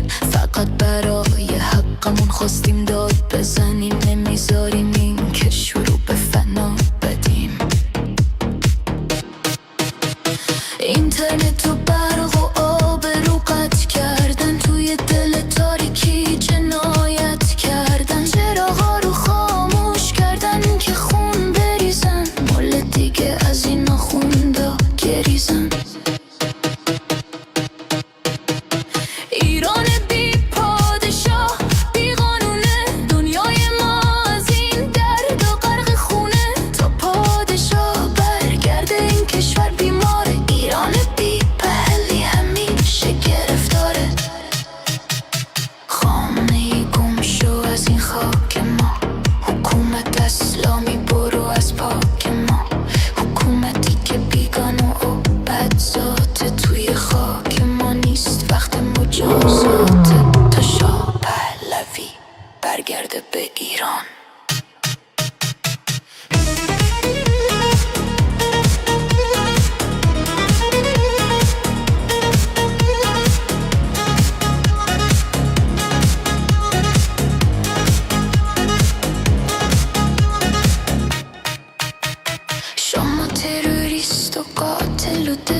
ملت رو با بیراه می جزید با خون ما این کشف رو دزدیدید از خشم این ملت مگه نترسیدید ما یه زندگی ساده و آزاد میخوایم صبح بدون ترس و فریاد میخوایم دوباره بیکن و مستی و لبخند بدون سانسور و زور و این بند خورشید و شیر دوباره تابان میشه پرچم واقعی توی جهان میشه ایران دوباره پارس و پر روره تا این شب تار نزدیک نوره مردم ایران ادامه بدین راه رو برای شاه باز کنین این ویروس رژیم رو پاک کنین جا بدین به عصر طلای ایران روی پا میمیریم نه روی زانو آزادی حقمونه اینو میدونیم تا آخر میجنگیم بدون ترس ایران آزاد نزدیک میبینیم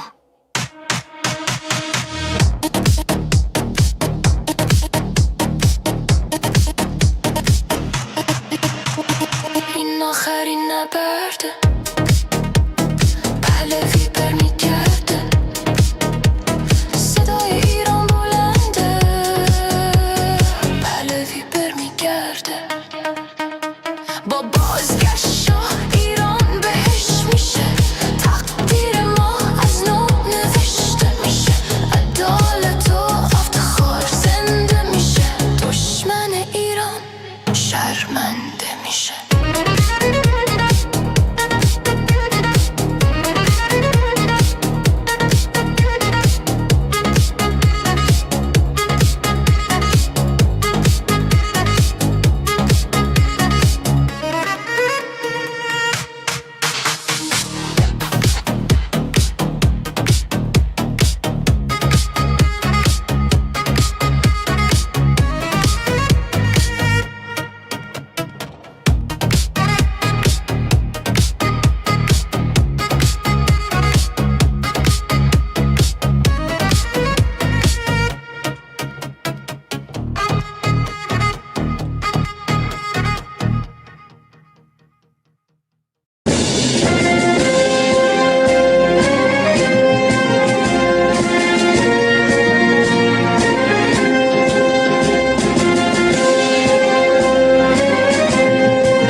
برگشتن پهلوی وحشت هر اجنبی بلند بگو هم شهری شاه رضا پهلوی نظام رسیده پرتگاه بلند بگو جاوید شاه برگشت شاه به میهن دوای درد وطن این آخرین نبرده پهلوی برمیگرده داره میاد پهلوی زجه بزن صدایی راه نجات وطن پهلوی هموطن ایران میشه گلستان شاه که بیاد به ایران ایران که شاه نداره حساب کتاب نداره آخون باید گم بشه تو تانک فشفشه گم شو بیرون اجنبی داره میاد پهلوی فریاد بزن جاوید شاه شاه هر وطن. To all of our friends around the world, under the yoke of the Islamic Republic, Iran is identified in your minds with terrorism, extremism, and poverty. The real Iran is a different Iran, a beautiful, peace-loving, and flourishing Iran. It is the Iran that existed before the Islamic Republic, and it is the Iran that will rise again from its ashes the day the Islamic Republic falls. So let me be clear about how a free Iran will act towards its neighbors and the world after the fall of this regime. In security and foreign policy, Iran's nuclear military program will end. Support for terrorist groups will cease immediately. A free Iran will work with regional and global partners to confront terrorism, organized crime, drug trafficking, and extremist Islamism. Iran will act as a friend and a stabilizing force in the region, and it will be a responsible partner in global security. In diplomacy, relations with the United States will be normalized, and our friendship with America and her people will be restored. The State of Israel will be recognized immediately. We will pursue the expansion of the Abraham Accords into the Cyrus Accords, bringing together a free Iran, Israel, and the Arab world. A new chapter will begin, grounded in mutual recognition, sovereignty, and national interest. In energy, Iran holds some of the largest oil and gas reserves in the world. A free Iran will become a reliable energy supplier to the free world. Policymaking will be transparent. Iran's actions will be responsible. Prices will be predictable. In transparency and governance, Iran will adopt and enforce international standards. Money laundering will be confronted. Organized corruption will be dismantled. Public institutions will answer to the people. In the economy, Iran is one of the world's last great untapped markets. Our population is educated, modern, with a diaspora that connects it to the four corners of the world. A democratic Iran will open its economy to trade, investment, and innovation, and Iran will seek to invest in the world. Opportunity will replace isolation. This is not an abstract vision. It is a practical one, grounded in national interest, stability, and cooperation. To achieve this, now is the time to stand with the Iranian people. The fall of the Islamic Republic and the establishment of a secular, democratic government in Iran will not only restore dignity to my people, it will benefit the region and the world. A free Iran will be a force for peace, for prosperity, and for partnership. ایران غرق انقلاب است.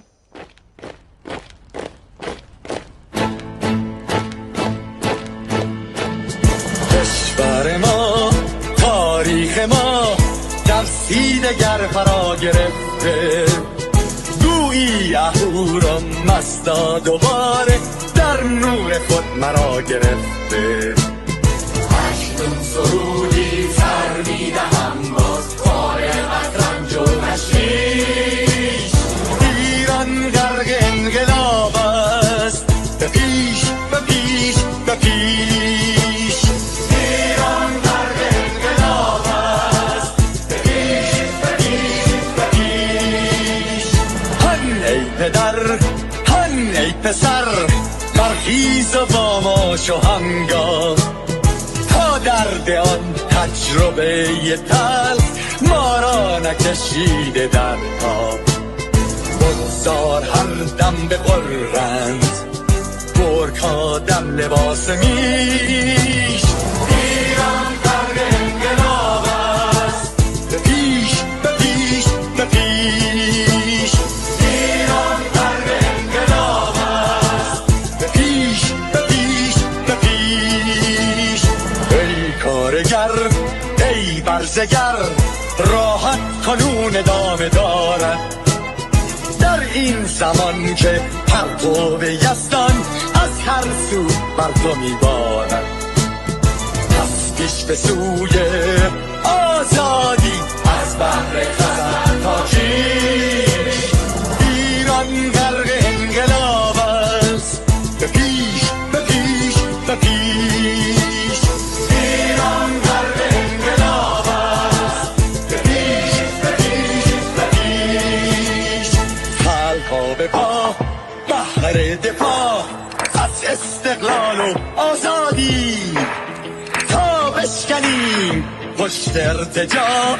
تیریزی ویران آبادی تا زنده سازیم سنت‌های می از بر بالین و کیش ایران غرق انقلاب است به پیش به پیش به پیش ایران غرق انقلاب است به پیش به پیش به پیش با امید روزی که تمام این دلبشور و انقلاب تموم بشه و ما در روشنایی نور و سعادت مردم کشورمون غرق بشیم نه خارجی نه بیگانه نه مستشارهای ویرانی نه چیر خاران نه کاسه لیسان فقط هم رزمان ایرانی تا با شرافت میهنی بسازی بهر فرزندان خویش ایران غرق انقلاب است به پیش به پیش به پیش ایران غرق انقلاب است به پیش به پیش به پیش مردان بیایید داخل صف ما اکنون که آغاز رویاست دشمنان بدانید ما زنده هستیم بعد از ما هم ایران پابرجاست آن روح شیطان ما را فریب داد با صد شعار مردمیش ایران غرق انقلاب است به پیش به پیش به پیش ایران غرق انقلاب است به پیش به پیش به پیش پرچم ما پرچم ایران غرق خون شهیدان روی شانه هامان حمل میکنیمش در هر خیابان و میدان تا ماسک دلغکان را برداریم از روی تسبیح و ریش ایران غرق انقلاب است به پیش به پیش به پیش ایران غرق انقلاب است به پیش به پیش به پیش.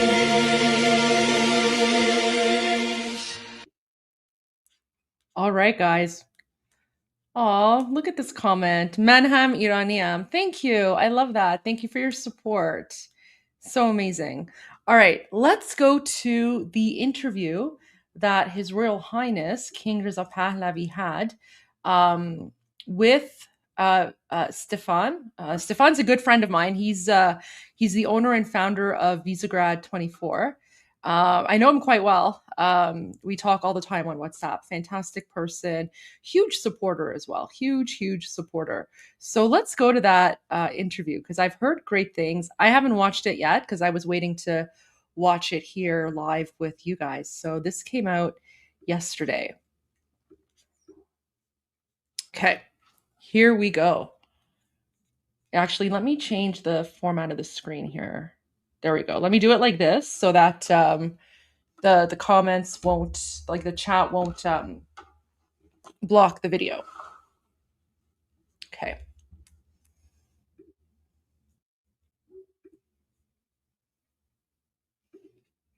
All right. How do I do this? Okay. Maybe there are some people here who think they know better than Arabs and Muslims in the region about these two organizations. Crown Prince Reza Pahlavi, leader of the Iranian opposition in exile, the Islamization of the West, demographic replacement. Is this something that concerns you? And I warned the Europeans many years ago that one of these days it's going to be in your own backyard. And guess what? It is not in your own backyard. You can come to a country as a guest, and instead of assimilating and respecting our values and our culture, you're dictating to us that we should now practice the Sharia law in Europe.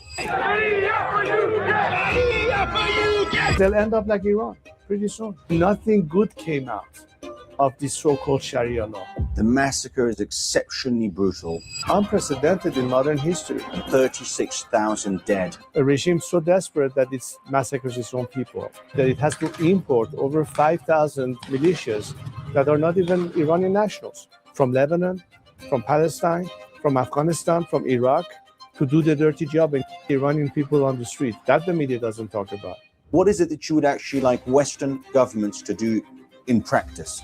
Number one, come to our help to equalize the playing field for us by taking out and neutralizing the element of repression that the regime is utilizing. That includes the IRGC or any other instance. So you're advocating for an armed intervention? Number two, economic strangulation, freezing of their assets and repurposing that towards helping the Iranian people, expelling their diplomats, closing their embassies, going after them legally and prosecuting those who have been criminally responsible for these acts of crime against humanity, making sure that Iranians are not disconnected from the world, so access to internet and information is critical, and ultimately be ready to recognize a transitional government that is the legitimate answer, because this regime is on the verge of collapse. It's just a matter of time.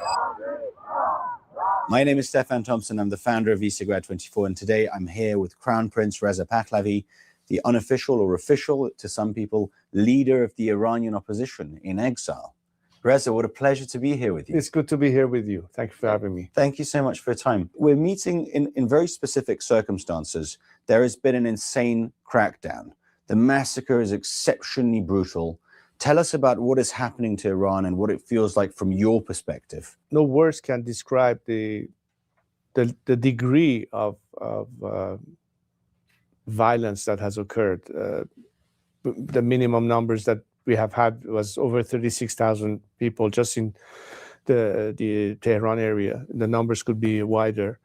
They don't just end with killing people on the streets. They chase them into hospitals. They finish them off on their hospital beds. There are over 40,000 people who've been arrested, more than 300,000 wounded.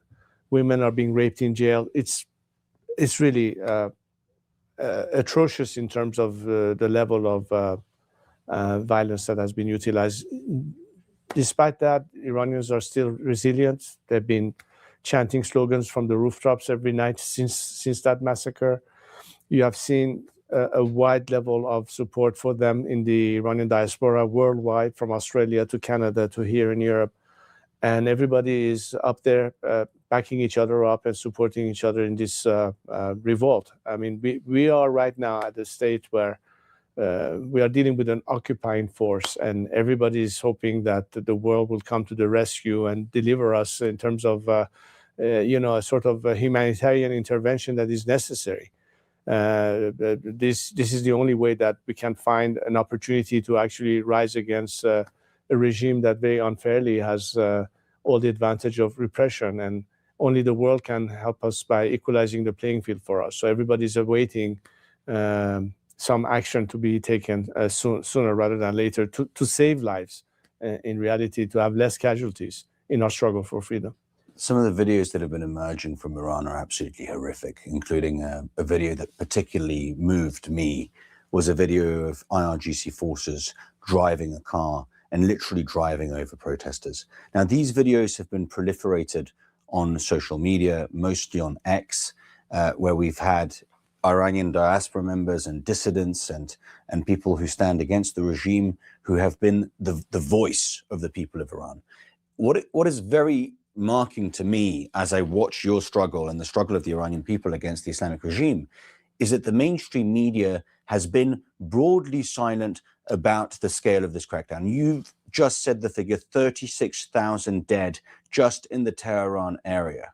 Now, the war in Gaza attracted mainstream media attention for 2 years.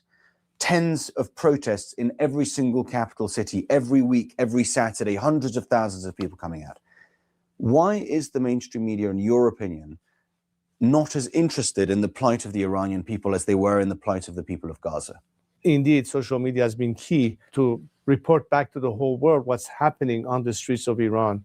And unfortunately, mainstream media has been practically absent from it.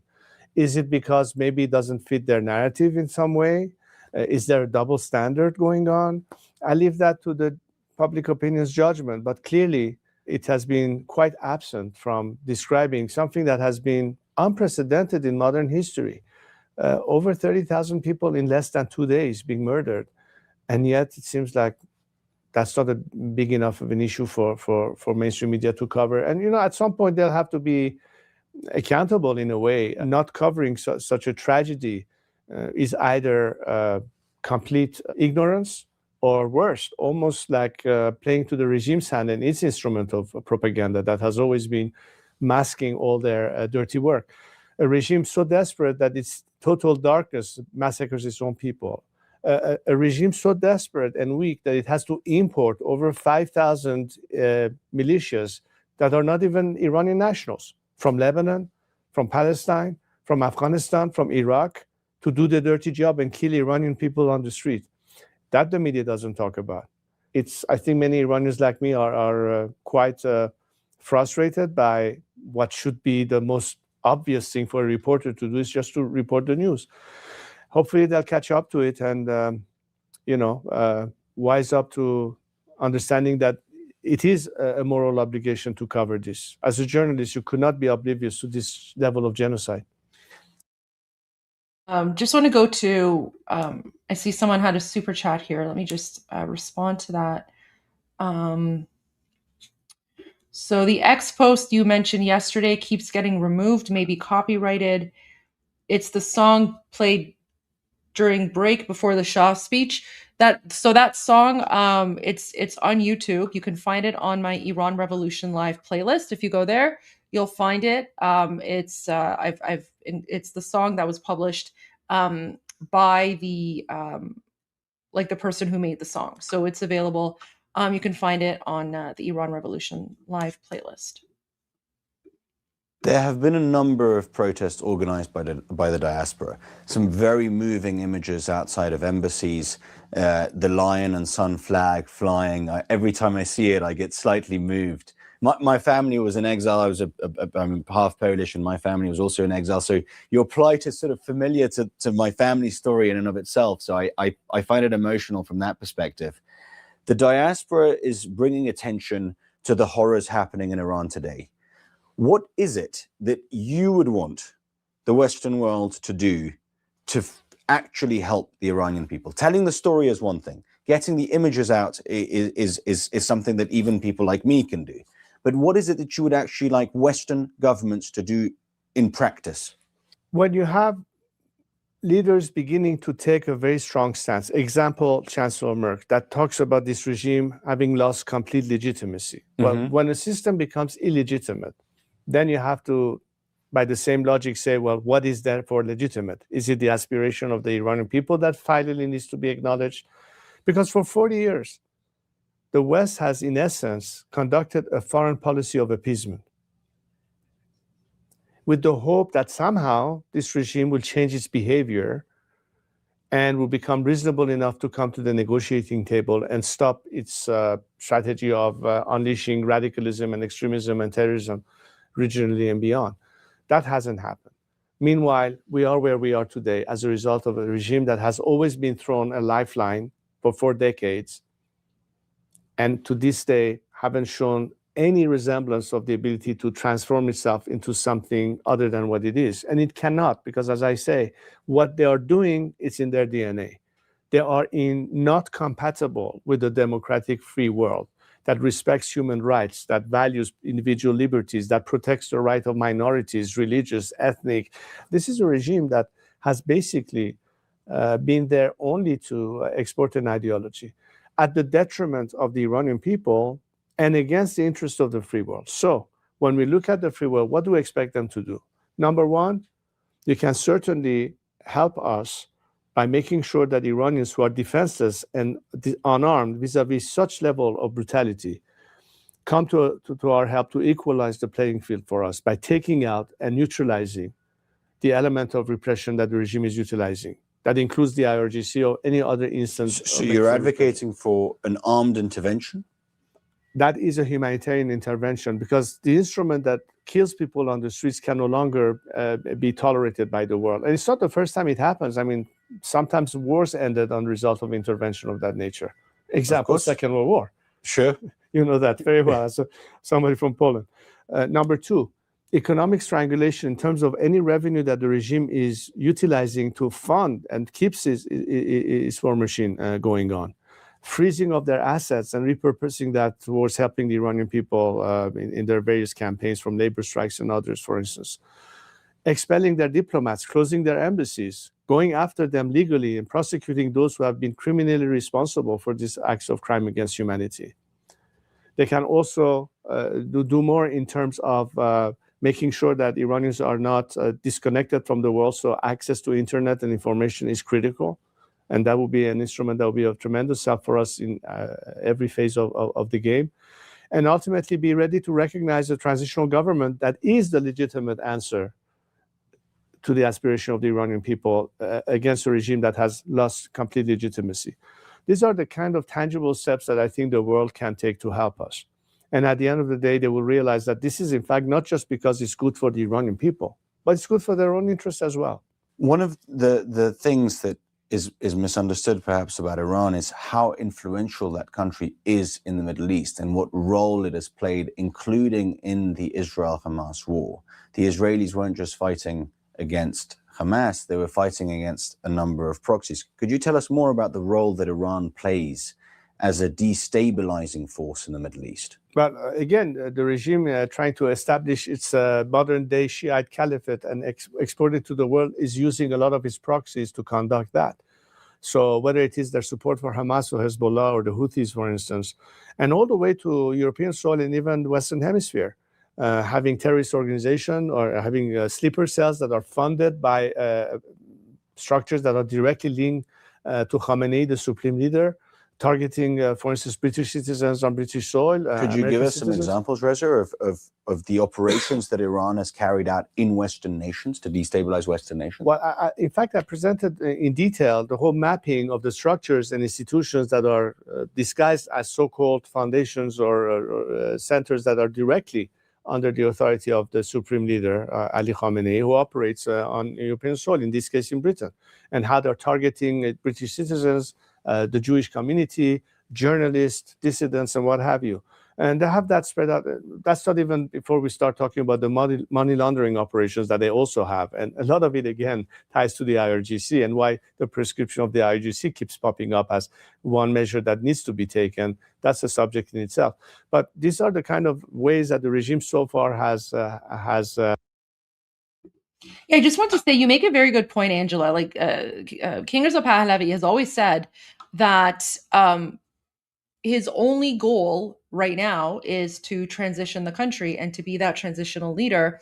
And he basically just wants to ensure free and fair elections at the ballot box so that Iranians can determine the type of secular democracy they want to have. Now, whether they want to have a constitutional monarchy or a republic, that's up to Iranians. That's, something that, we Iranians will be discussing amongst ourselves the day after the Islamic regime falls. But right now, our focus is on overthrowing the regime. The one thing that we are all committed to, those of us, whether, regardless of whether we want constitutional monarchy or republic, all of us are committed to having a secular democratic society. It's just a matter of figuring out, do we want to be like, Canada, for example, Canada being constitutional monarchy, or do we want to be like the United States where it's a republic? Great point.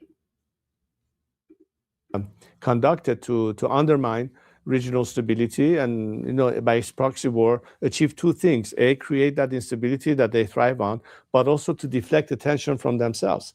Every time there was an issue, they would deflect attention either to Syria or to Lebanon or to Gaza or to Israel or to any other thing, to deflect attention from themselves. That has been a tactic that the regime has used for decades. There has been some claims, and allegedly there is evidence that would link the IRGC and some of the gangs that operate in Europe, even on the basis of sort of armed robberies, drug dealing. Is this something that you're aware of, Reza? That extended that all the way to Latin America. I mean, part of the connection that the regime in Tehran had with Caracas, and of course also with Cuba, has been one of those axes that a lot of people in Venezuela could tell you about. The footprint of the IRGC all the way in the Western Hemisphere. And this is not something new. Some of the attacks that were carried out against, let's say, the synagogue in Argentina, that was another operation that was launched by the regime, again, targeting the Jewish community. There's so many examples over the 4 decades that you can demonstrate the pattern of behavior. And this is not just an incident. This is actually part of their entire strategy to intimidate the region and keep all of us hostage in the process. The United States of America in several states has moved to ban and designate the Muslim Brotherhood as a proscribed terrorist organization. The European Union has been stalling on declaring both the IRGC and the Muslim Brotherhood as terrorist organizations. Why do you think that Europeans are stalling on this, especially given that a large selection of majority Muslim countries, including the UAE, Jordan, Saudi, Egypt, have designated and prescribed the Muslim Brotherhood as a terrorist organization? Why is Europe stalling on this? Maybe there are some people here who think they know better than Arabs and Muslims in the region about these two organizations. Is that it, you reckon? Can I find another answer to the question? I don't know. Perhaps they're being, bribed, corrupted. Or perhaps they're incredibly naive. I'm not sure. Well, I think it's at the end of the day some degree of naivete, not understanding the scope of what it really means. Because, a lot of people that have not been direct witness of the level of atrocity or radicalism and extremism and hatred and bigotry and that exists, that is embedded in that ideology, would not comprehend it unless they spend just a day of living in Iran to understand what is really going on, how this ideology is poisonous, it's toxic, it's beyond radiation if you had a nuclear meltdown. It is that devastating. And I think that you are beginning to see the consequences of that radicalism and extremism manifesting itself now on European soil itself. That level of extremism, of radical Islam, is beginning to be felt in Europe. And I warned the Europeans many, many years ago that it will eventually end in your own backyard. I remember a conversation I had with a member of the House of Lords in the early 80s. And I said, the way Europe looks at the Middle East is like a far distant area. It doesn't affect us. They're fighting each other over there. And I remember telling him, this is probably 1982, that one of these days it's going to be in your own backyard. And guess what? It is now in your own backyard. And unfortunately, there's a certain angle of thinking here, mostly the leftists. The minute you say that, they say, oh, you're Islamophobic. Do you think that people in Saudi Arabia or in the UAE or in Iran, when they talk about radical Islam, they are Islamophobic? They are Muslims. Can't you tell the difference? And when you call something for what it is, you've been accused of painting them the wrong way. That's the kind of hypocrisy and double standard that exists. But the reality is that, yes, the Muslim Brotherhood or the Islamic regime are fomenting extremism, radicalism, hatred, bigotry, and discrimination. That's the essence of their ideology. What we want as Iranians is a country where we can guarantee every single citizen of Iran, irrespective of their ethnicity, their religious beliefs, or political affiliation, justice and equality under the law, putting an end to any form of discrimination that this regime has been the root cause of. And it's not just us being affected, it's affecting many others around the world. That is not the direction to go. And it is, for us, when we look at the West, what do we look at the West for? We're not looking to Beijing, we're not looking to, we're looking to the West. Why? Because these are the established democracies where we assume these liberties and these values are in fact cherished and protected. But why is it that when it comes to countries like ours, all of a sudden, it's no longer a question of human rights, it's a question of, well, maybe they think differently, maybe we should try to understand them. This is what they were saying at the beginning. Let's try to understand them. They may be different. We have to be able to believe in that. I'm sorry, but bigotry is bigotry. Radicalism is radicalism. You cannot discriminate discrimination. It's the Karl Popper paradox, the tolerance of the intolerant. One of the things that really marked me over the last few months was seeing a poster of the Supreme Leader, the Ayatollah, held by a leftist in a keffiyeh at a demonstration in London, and the poster that she had said, "Be on the right side of history." What stage have we reached if we've got these radicals who side with the Islamic regime over and above the protesters that are being massacred? How do you feel about what some people are describing as the Islamization of the West? There has been wave after wave of mass migration. Many of those have come from majority Muslim countries. Do you think that warning that you issued to that lord in the 1980s, is that coming true in terms of demographic replacement as well? Is this something that concerns you, of sort of losing them as ideological allies? Is this something that you're concerned with? Well, I would hate to see a scenario whereby we will settle for things have to get worse before they start getting better.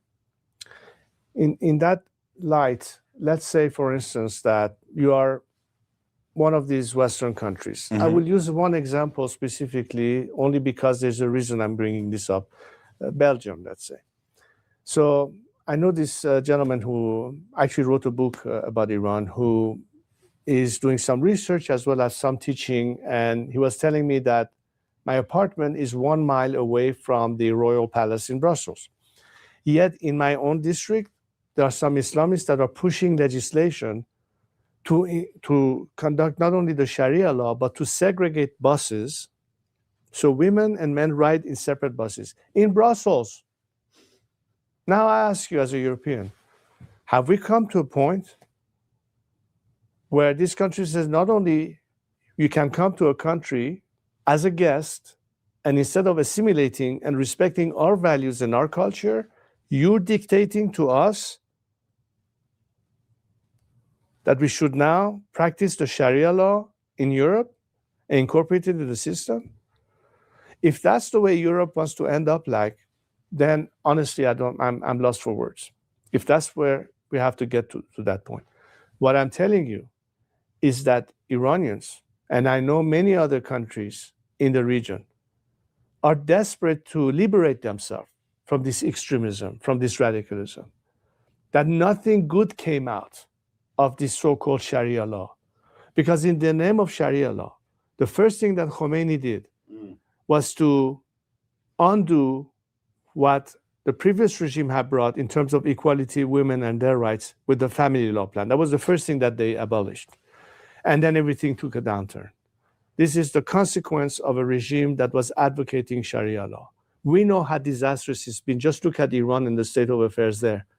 And now you think that's just a good example to follow for Europeans? Because they'll end up like Iran pretty soon. The writing is on the wall. And all you need to do is to ask the people who have actually endured it to tell you what it actually means. I don't want the Europeans to end up being where Iranians are today only to discover what it actually means. I'm just trying to save you time. But if you insist on that, so be it. But then you have only yourselves to blame. Reza, as we come to the end of this interview, we've talked a lot about facts, but you are an Iranian. You are the son of the Shah. You're the Crown Prince. You are one of the main figures of the Iranian opposition. What do you feel when you see these images coming out of your home country? How does it feel to be in exile away from your people as they face this great tragedy? Well, it's not that I like to live in exile. I was forced to live in exile. I wouldn't be alive today if I were back in Iran. They would have eliminated me, and I'm not good being dead to anyone. No. So it was a matter of survival. But the nation is not calling me. They're calling my name. They want me to lead this transition. They have faith in me. They have trust in me. They know that for 47 years, I stood the course.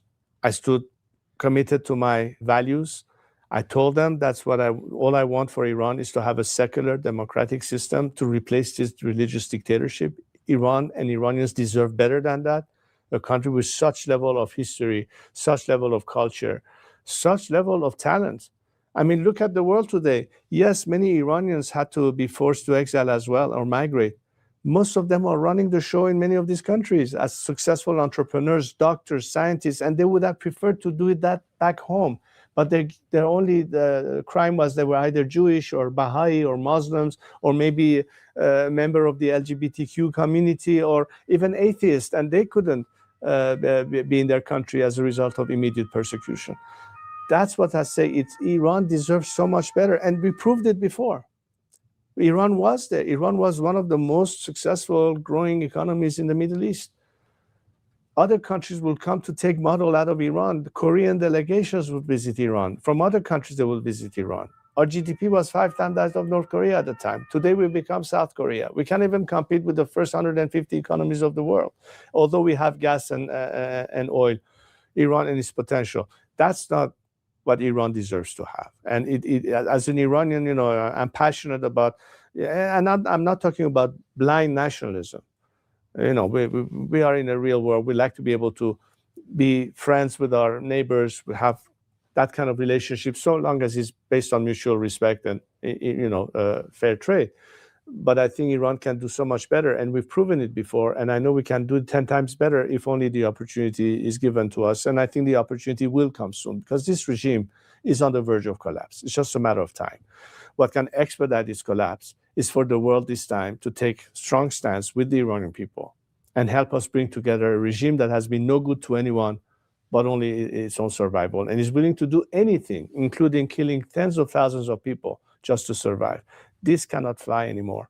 So as an Iranian, we'll do whatever we have to do. And I'm the first one to tell my fellow compatriots, we cannot rely on anybody else than ourselves. However, it will be so much better with less loss of life and much faster if indeed the world decides to this time stand on the right side of history, meaning on the side of liberating a nation that deserves better, and against an evil ideology that has been so destructive at home and abroad. This is what's at stake, and this is a moment in time where history can change for the better. So as Iranians, we will fighting our fight. We are not waiting for America or Europe to do anything. We're just telling them, why don't you think of Iranians as your best partners post-regime? We will be there to make sure that the world is a safer place. We will be there to make sure that there's an immediate end to radicalism and terrorism and nuclear threats and whatever else that the world is preoccupied with. We'll be able to provide an opportunity for our nation and your country to flourish and benefit economically, to have a better future for our next generations. We'll be able to provide Europe with the security of energy dependence that right now is only being controlled by Russia mostly. Iran can provide Europe with this energy. Iran can reverse the trend of migration and more migration as a result of the status quo continuing that will already flood an already saturated Europe and what have you.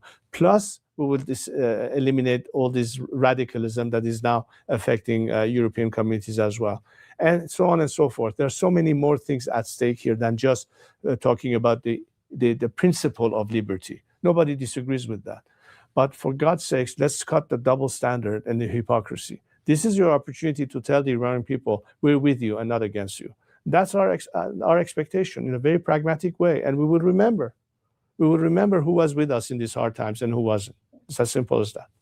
I wish you and the Iranian people all the very best. Thanks so much. Thank you. Thanks so much. Thank you.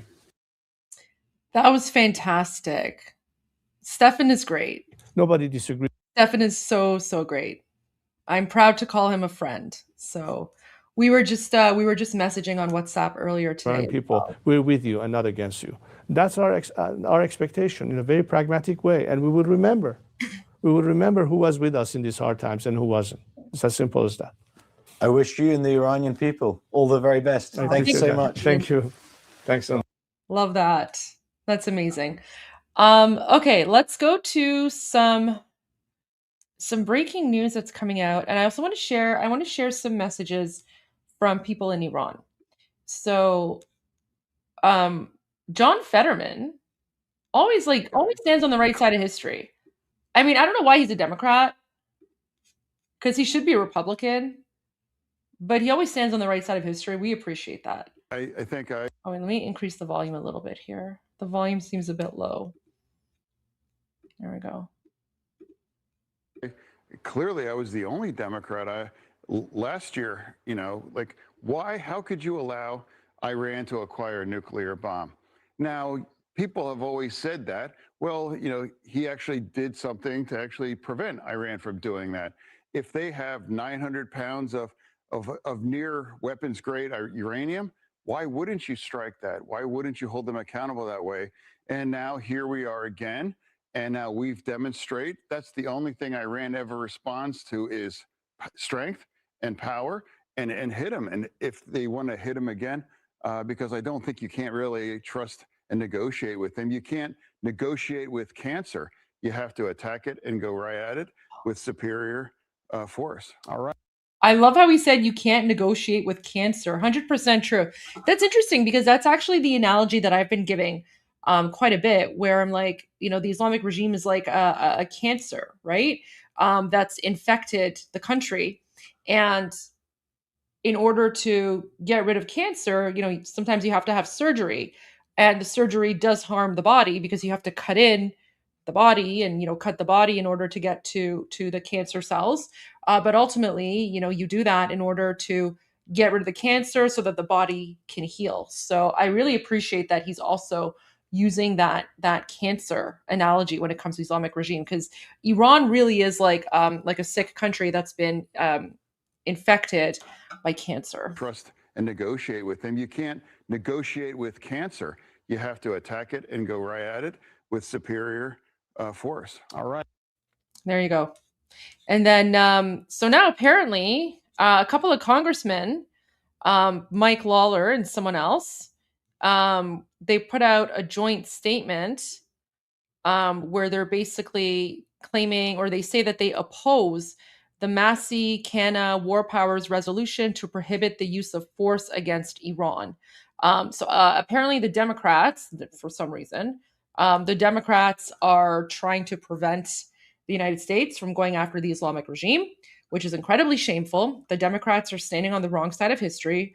Unfortunately, of course, they've always stood on the wrong side of history because it was the Democrats that supported the Ayatollahs back in 1979 and basically brought the Islamic regime to power through a coup d'etat. So the fact that the Democrats are now putting forward a resolution because they want to delay the strike or prevent the strike, that's very shameful. And I think the Democrats have blood on their hands. The Democratic Party have blood on their hands. I think the Masih Kana, I think that's like the last name. That's probably the last name of the two, maybe Democrat Congress people who are bringing this resolution forward. So thank you to Congressman Mike Lawler and Gottheimer as well for this statement. I appreciate that. Here's your stud image. Life in occupied Iran. This is pretty much this is the reality of being an Iranian. This is 47 years of hell right here.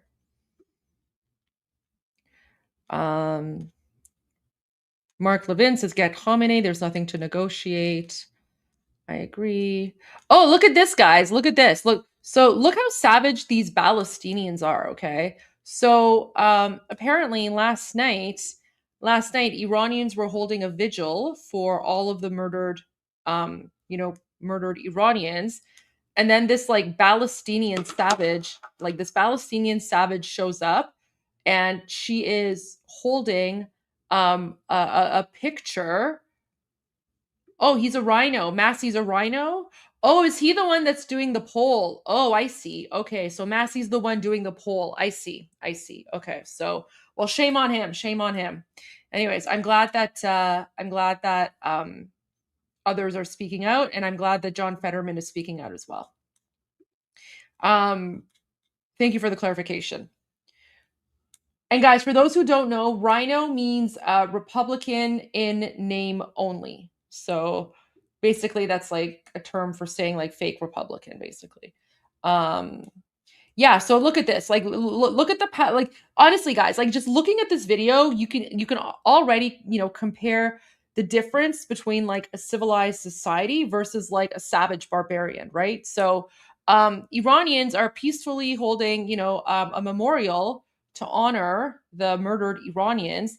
And then this like Palestinian jihadi shows up, covering her face because she doesn't want to be recognized because she's a coward. And then she's holding a picture of Khamenei, right? She's holding a picture of the supreme dictator. This is like the equivalent of, I don't know, let's say like Jewish people are holding, Holocaust memorial, and then a Palestinian shows up holding a picture of Hitler, right? That's the equivalent of what's happening here. So this person is garbage. This is why I say they're garbage people. They're a garbage society. Palestinians are all terrorists. And they support the Islamic regime. These people support the murder of Iranians. So like, just watch this. Like this garbage person, like, why are you even here? Like this is what they do. Like they're so backwards. They're so savage, right? خیلی وحشیان. This is not terrorist area. This is not terrorist area.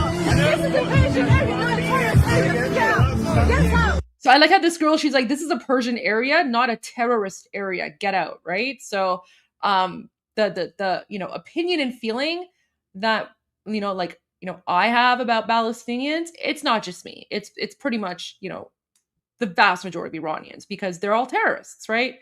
Like, guys, this is literally, you can see the difference in civilization here, right? On the left, you have an Iranian woman. You have an Iranian woman who's cultured, who's civilized. She's not hiding her face. She's dressed normally. And then on the right, you have like a Palestinian jihadi, with the hijab and like wearing her like terrorist keffiyeh scarf and, whatever. So like literally, like this is a difference between civilization and savagery. You don't come here, bro. You don't come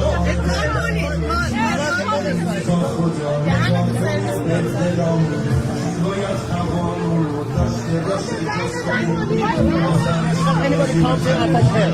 Right, and then they'll be down to the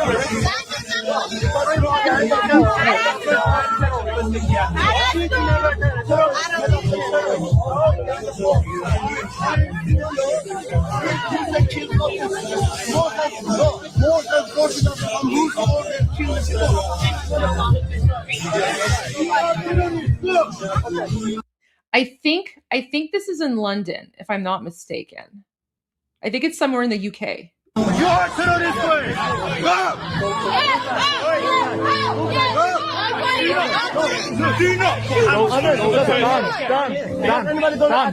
Don, don't touch him.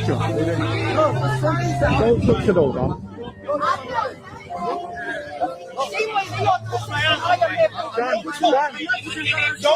I show you. I'm not. Don't cross the line. Chill out.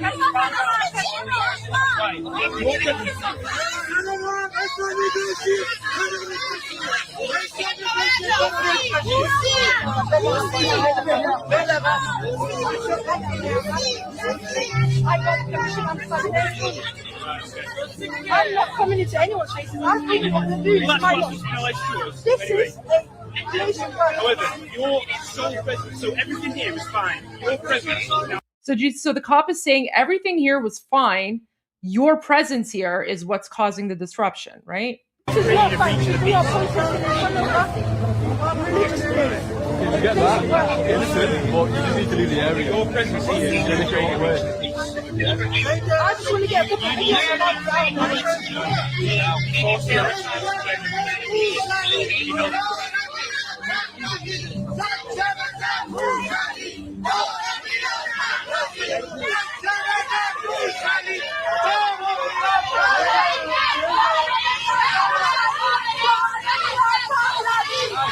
No, don't follow, just let her go. She won't come up, okay?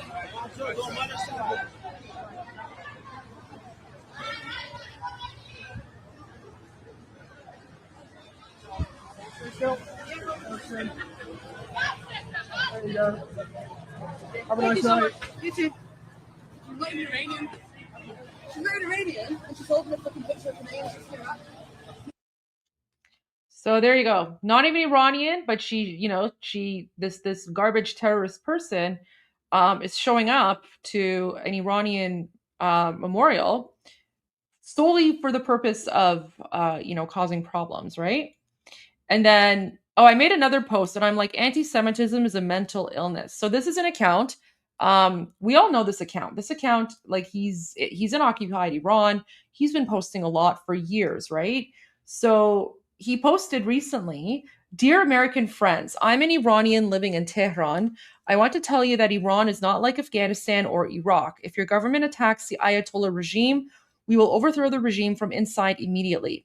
This war is not going to be long, and your tax money and the lives of your soldiers will not be at risk. Please do not oppose the war and let Iran finally be free. In the future, USA and Iran will be good friends." And then this Dan Bilzerian weirdo, I don't know who he is, but apparently he's like a huge anti-Semite or something.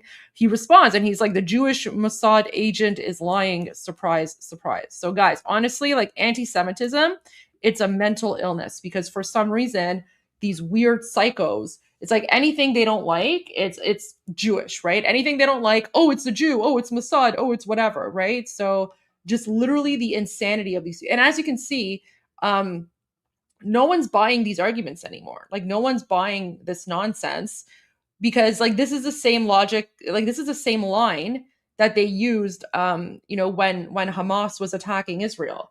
So why? So what's happening in Iran now? All of a sudden it's Jewish Mossad agents, right? It's insane. It's just mental illness, right? Okay, so this is the poll again, which we've talked about. All right, more evidence of the evil Islamic regime occupying Iran using schools as military bases. So again, guys, this is a war crime, right? So here are a whole bunch of like Besiege motorcycles that are being stored inside of a schoolyard. Someone filmed it secretly. Like guys, this is a war crime, right? This is a war crime. This goes against the Geneva Conventions because schools and hospitals and civilian areas are protected under the Geneva Code, under the Geneva Conventions, unless you use them for military purposes.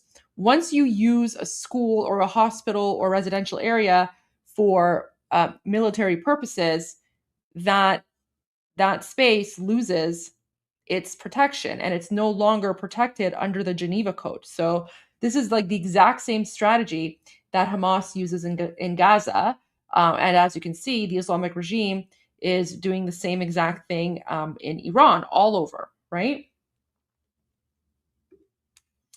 Oh my gosh. Okay, so this is an account that many of us followed. He's in Iran, right? He's in Iran. He's using an iPhone. And he's one of the accounts that we haven't heard from since January 8th. So when, the Islamic regime shut down the internet, many of our Iranian friends and freedom fighters in occupied Iran, they went silent. And we didn't hear from them for weeks. And we actually hadn't heard from this account, Cyrus the Great, until yesterday. And so many of us thought that maybe, God forbid, he was one of the people who had been murdered by the regime during the massacres. But he just posted yesterday, like last night. And I just want to share his message with you because he's asked all of us to share this message.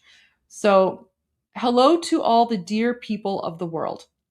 I am an Iranian protester fighting against the Islamic Republic regime. I want to tell you about the pain and suffering we have endured. And frankly, I do not care what Dan Bilzerian, who has just realized that in Islam he can have multiple wives and has turned involvement in the Israel war into a game, or that leftist homosexual who supports Palestine, or that young American who still does not understand what restrictions we face in Iran and how we struggle to connect to the free world think about me. They still do not truly understand Shiism and this Islamic regime, and many of them, in their ignorance, behave foolishly. I was in a coma for more than 20 days. After being struck on the head, I was severely injured and lost consciousness following surgery. I lost many of my friends in Rasht. Rasht is a city in northern Iran. I witnessed the killing of good people of Iran with my own eyes.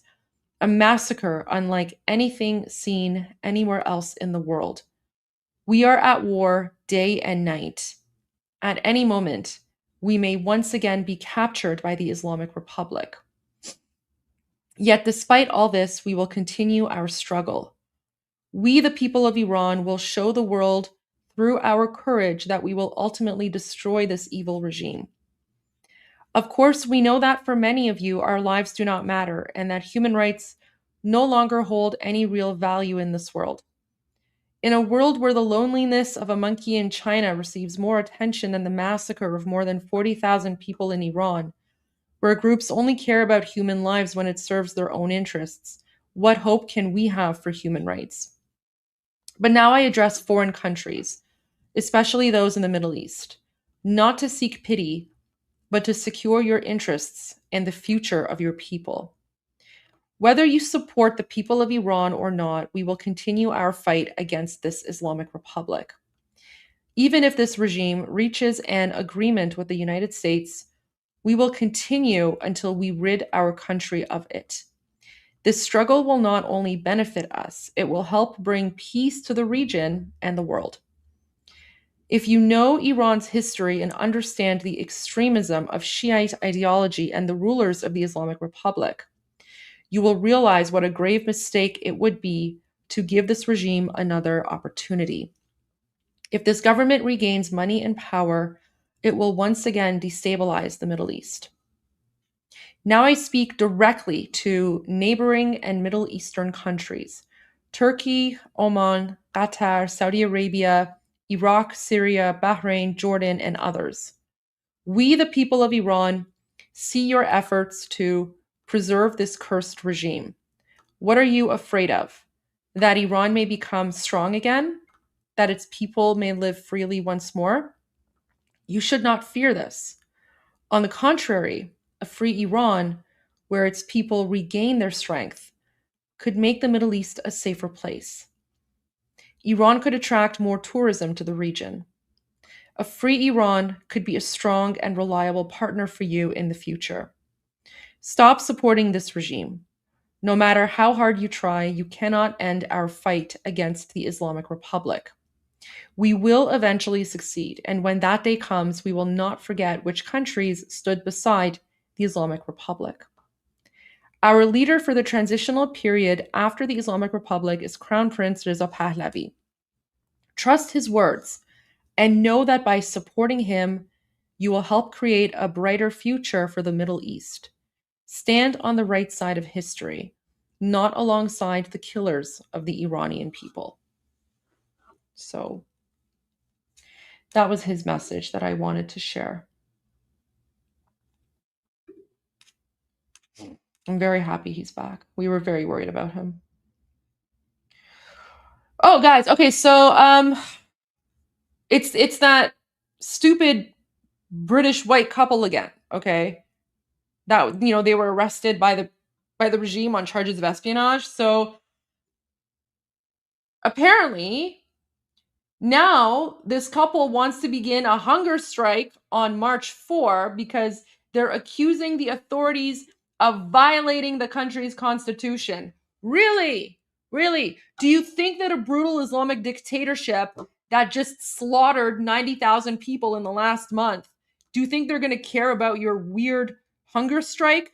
Do you think they actually... Yeah, and that's the thing. Violating the country's... It's an Islamic dictatorship. There is no constitution. The regime does anything and whatever it wants for any reason whatsoever. There is no law. Like the Constitution is fake. It's in name only. Do you think it's in the Constitution for the regime to murder 90,000 Iranians in a month? Anyways, so like this is just, honestly, I have zero pity. I have zero empathy. I have zero pity for people like this, right? So the couple detained by Muslim Nazis wants to do a hunger strike to accuse the Islamic dictatorship of violating the Constitution. Okay, that will certainly show them. I'm sorry, but I have zero sympathy for anyone who travels to occupied Iran. You do so at your own risk. Like it's just the stupidity. The stupidity astounds me, right? I mean, that's like the equivalent of like, I don't know, let's say the Nazis, like, let's say World War II. What do you mean, how am I not showing Trump's interview from today? The one from this morning during his White House press conference? I've already spoken about that. What is this? I already showed that and we spoke about it. We shared his comments on Iran. Unless there's something I'm missing, is there like a second interview that President Trump did? If there's a second interview, let me know, but I don't appreciate you just coming in and accusing me of like not doing something. How come you're not doing this? How come you're not doing it? You could be a little more polite about it and maybe send me a link to what it is you want me to show. And then I can tell you if I've already shared it or not. It's weird. Anyway, there's that. Another person here, little child. No, anyone can post a link in the YouTube chat. Anyone. I don't know about Armin's YouTube chat, but I think for mine, anyone can post a link. I think the links are open. The links are open. So I mean, if people can't post links, let me know, but I'm pretty sure that I changed the settings so that people can post links. Because I've seen people post links there. Okay. So we just watched that interview. We've gone over King Reza Pahlavi's. Okay, this is another video of the firefighter. Hamid Mahdavi. I just want to share this again. Have you seen this viral video from Iran? This is the story behind it. Hamid Mahdavi was a firefighter in Iran. He was shot by regime forces as he carried injured protesters to safety. He stood by his people till the very end. On social media, Hamid would document his life. He danced, he laughed, but above all else, he was a dedicated firefighter who devoted his life to saving others. When the streets erupted in protest, Hamid's duty never wavered. As gunfire rained indiscriminately on the brave protesters, he carried the wounded on his back, pulling them away from the forces of oppression. Hamid is just one of thousands who have sacrificed their lives for dignity and freedom. Don't let his memory fade. Carry his story forward, just like he carried his people to safety. Have you seen this viral video? There you go. So there's a video of Hamid. Oh, this was also good. I have some English videos. Like there's some videos where Iranians are explaining things in English. So I just wanted to share those with you guys. So we're seeing videos coming out of Iran right now showing people in large crowds playing music, dancing, celebrating exactly 40 days after the regime massacred up to 100,000 Iranians. So what is this all about? Well, in Shia Islam, the religion of the regime, the 40th day after a death is traditionally a moment of solemn religious mourning. What you're seeing now is people taking that tradition and deliberately turning it on its head. No clerics in sight, music instead of sermons, joy instead of submission. That inversion is the point. It's a form of rebellion against the version of Islam that's been forced on Iranians for decades. And that 40-day mark matters because everyone knows when it's coming. The people know and the regime knows. The so-called revolutionaries who brought about the 1979 revolution also used 40-day cycles as a tactic. So what's happening now is the rejection of that legacy, throwing it back in the regime's face and emptying it of any authority. And the way people are doing it means something as well. Joy as moral resistance, music and dance as communal expression, celebration as defiance, life over death, light over darkness. These instincts run deep in Iranian culture. They long predate the Islamic Republic and even predate Islam itself. It's an Iranian act of resistance, using an imposed calendar to reject an imposed identity. It is one of the bravest things I've ever seen. Okay, so there's that, and then there's also this one.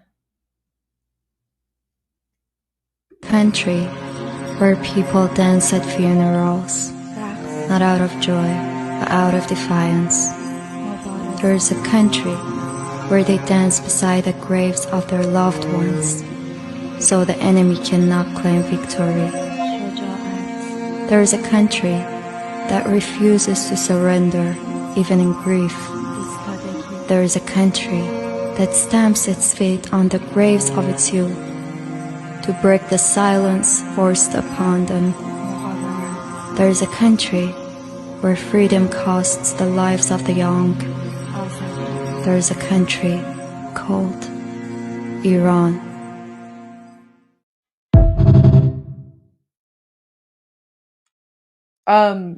And then there's a funeral song. It's like from the northern part of Iran. It's now referred to as a funeral song, but it used to be it was like a song that you play during celebrations. And I just want to share this with you as well.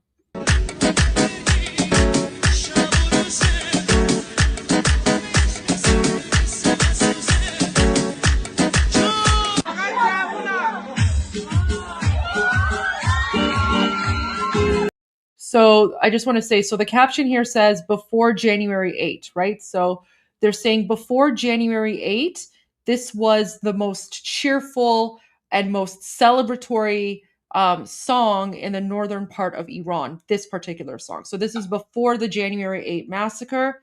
And then when it gets to the black and white part, it's, after the January 8 massacre. Truly a nation of lions. Thank you. Thank you. We do refer to ourselves as the lion people. Thank you for that.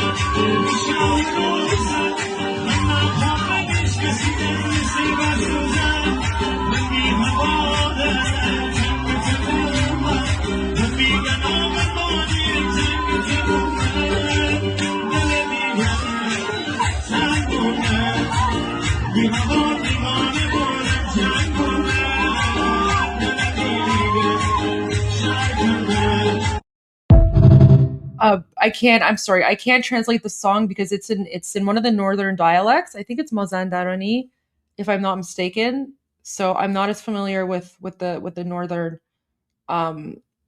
dialects, please. Sorry. So okay.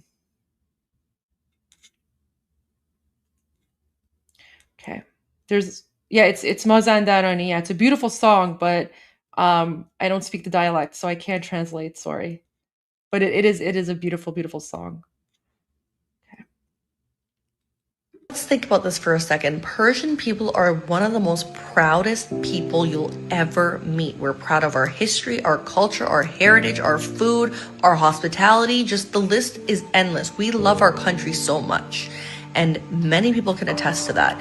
You meet a Persian, you know that that Persian person loves their country. They do nothing but praise the country that they're from. Now think, how is it that these very same people are asking another country as big as the US to bomb them? Think about that. Something doesn't make sense here. Why?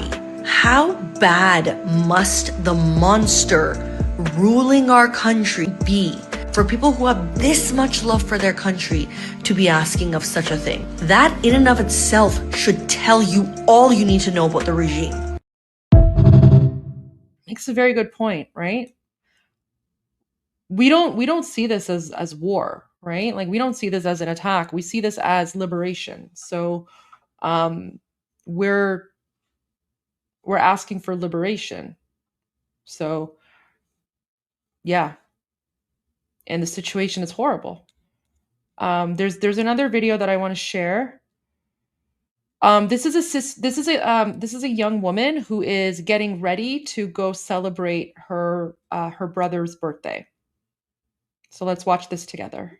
داداشم بریم براش تولد بگیریم و سورپرایزش کنیم. ایول. اول از اینکه میخوام میکاپ خیلی ساده انجام بدم و اینکه ساده همیشه شیک. چطور شده؟ برای لباسم میخوام یه چیز مشکی بپوشم چون مشکی رنگ مورد علاقه‌شه. She's getting ready to go surprise her brother on his birthday. خیلی اینجا هوا سرده و این بهترین گزینمه. خب اینم از این. چقدر جذاب شد. فکر کنم اوکی بریم کیک بگیریم. اینجا تو راه رفتم به شیرینی فروشی بودم، از بین همه کیک این کیک رو انتخاب کردم و بعدم رفتم برای شیشاق گل گرفتم و حالا بریم پیشش.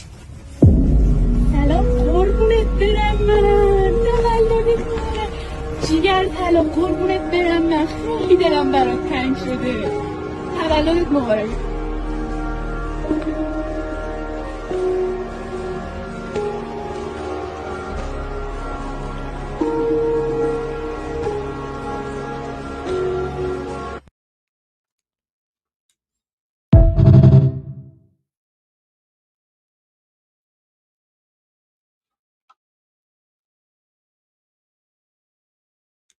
Yeah. It's hard. It's very hard. There's some other videos that I want to share, but I think we could use a little bit of a pick-me-up. So I actually found, I will change the mood. I will change the mood. Don't worry. I have a good video to change the mood. Those, like, listen, those were important to share, but I also have other videos to change the mood as well. So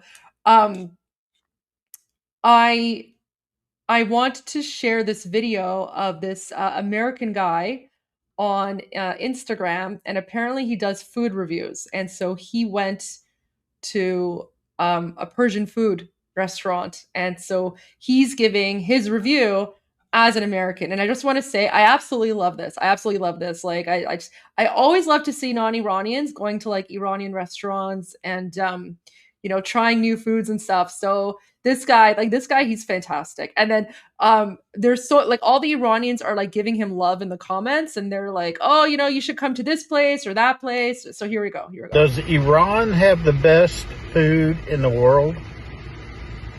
Convince me there's a better Persian restaurant in the United States than this one, and I'll go there.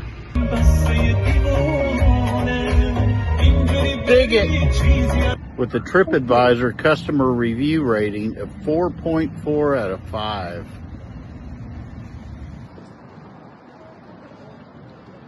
And I have Robin with me tonight. Corner's fine. I love the corner. I love a good corner.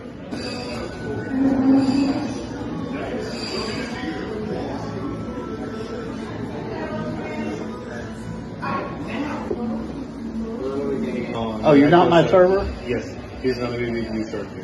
What's his name, do you know? Reza. Reza, oh. So I'm a psychic, and your name must be Reza. Nice to meet you, Reza. I'm Kent. What is the bread-looking stuff called? What? Kaboom. Kaboom. Like a typhoon. So he said that this stuff goes on that stuff. Did you? So actually, guys, one thing that you guys don't know about us is we Iranians, we eat herbs like goats. Okay, literally. So especially I don't know about like شمالیا ولی مثلا ما جنوبیا عاشق سبزی خوردنیم, right? So especially like in Ahvaz, like mush sabzi میخوریم. So it's like, you know, you have like a bite of something and then you grab like a fistful of like herbs and you just like eat it, right? So literally just like so this is I think this is like I see parsley, oregano, mint, and turnip, right? So it's like a side thing. So I don't know if there's any other cultures that do this where, you know, you have like your main food, like, you know, you'll have like a bite of your main meal and then you grab like a fistful of like just the herbs and you just, you know, put them in your mouth and you eat them along with it. So yeah. I think it's like an Iranian thing for sure. This stuff goes on that stuff. Did you already order? I did. What did you order? The lamb kubide? Yeah. I'm going to have the kubide combo, which is what, the beef kebab and the chicken kebab. And I want to add a lamb kubide skewer. Did you order a red drink? Okay, because like someone told me like in some places مثلا پوز میدن and then like when someone wants to eat like sabzi, like مثلا یه دونه برگ در میارن and then like they just put like one فقط مثلا یه دونه برگ میذارن تو دهنشون. I'm like اصلا چه فایده داره at that point? Like you have to like have like a big, you know, big yeah, it was radish. Sorry, not turnip. It was radish. I don't know, she's probably drinking some sort of like cocktail. Okay, so it's not just me that loves to just eat sabzi like mosh. Okay, good. I'm glad. No, I know you all eat نگفتم که سبزی نمیخورین. That's not what I meant. I meant like by the fistful. Of course همه جا سبزی میخورن. That's not what I said. Come on, guys. I just heard that like جنوبیا like a lot of like more like, you know, like literally like a handful, right? Like we just shove it into our mouths, but if that happens all over, then I'm happy about that. Okay, good to know. Okay, so it's okay, good. So it's not just me. Okay, it's not just me then. I'm glad. See, only in Iran could you just like be eating something and just grab like a fistful of herbs and just shove it into your mouth and like no one questions you, right? Because you know sometimes like I'll go to when I go to like restaurants with my non-Iranian friends and then like, you know, you order food and what, you know, whatever it is, and then there's like a little bit of like parsley on top as a garnish and like no one eats the garnish and I take the parsley and I'm just like I eat it and then they look at me and they're like, what are you doing? That's garnish. And I'm like, that's sabzi. We eat the sabzi. All right. Kebab and the chicken kebab, and I want to add a lamb kubide skewer. Did you order a red drink?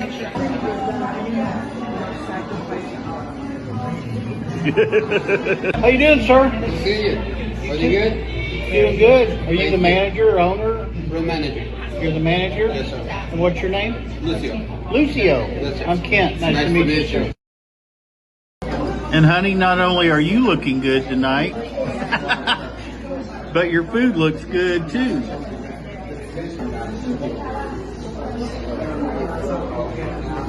Chicken first. Cheers. Oh, he likes it. That's good. Beef kubide. Ha ha ha. He likes it. That's even better than the chicken. Lamb kubide. Cheers.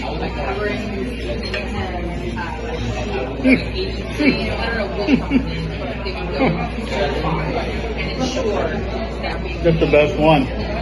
Here we go.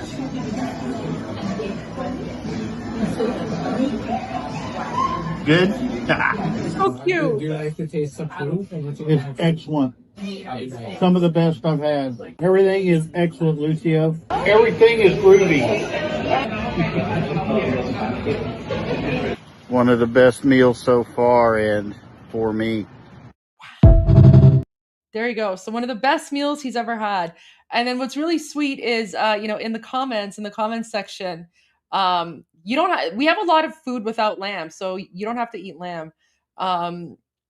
Yeah, he loves it. And then so everyone in the comments section, all the Iranians there, are like, we can't wait for you to come to a free Iran, and we can like host you, and you could eat Persian food in Iran. What's Roka news? I don't know what Roka news is.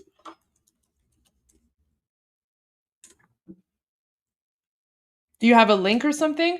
I don't react to all the news, especially if it's like something that's I think is not like helpful. I'm not gonna like talk about it, right? Are there Iranian dishes with pork? No, there's no Iranian dishes with pork. What about fish? Yeah, we have a lot of fish dishes. We eat fish.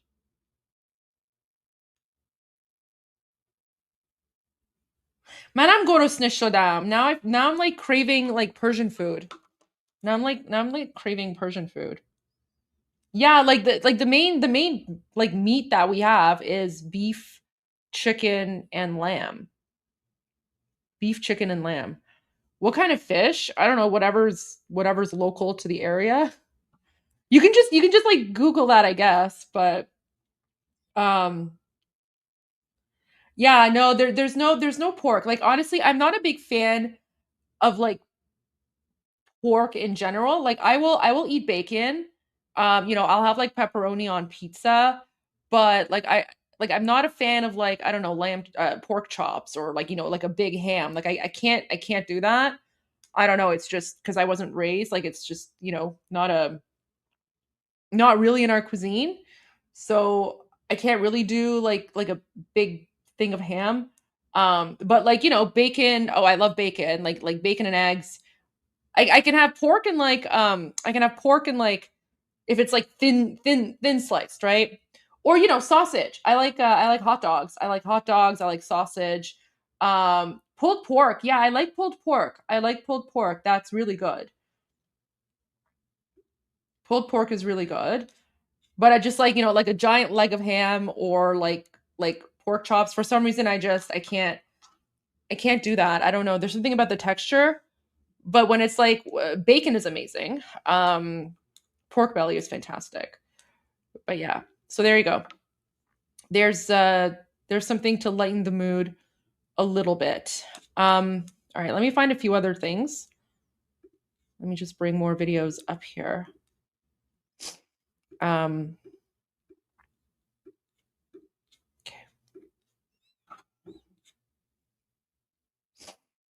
There's a few videos that I want to translate for you guys, but I want to wait for Armin to come back so that he can do the translating, because he does the translation better.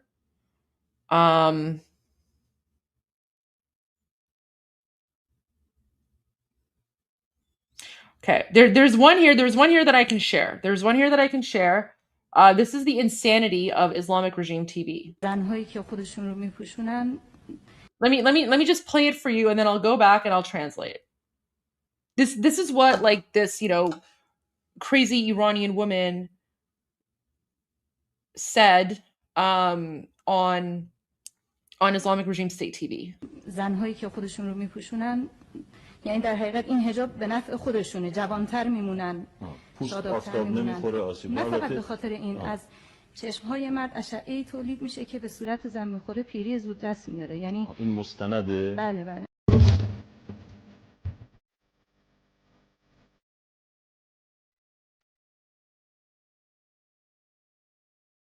Okay, so I know all the non-Iranians are like, what the heck is going on? So let me translate this. زنهایی که خودشون رو میپوشونن، یعنی در حقیقت این حجاب به نفع خودشونه. So she's saying women who cover, no, he's not a jinn. I'll explain. So she says women who cover themselves, this is a benefit to them because it helps them stay younger and look younger longer. And then he's like, oh yeah, that's a good, the guy's like, oh, that's a good point, because the sun doesn't hit on their skin, so the sun doesn't age them, right? And then she's like, no, it's not because of the sun. So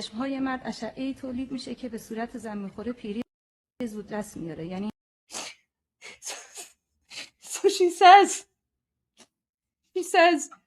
men's eyes, she says the eyes of men have lasers, and these laser beams, when they come into contact with a woman's skin, the laser beams coming out of the men's eyes will age the women.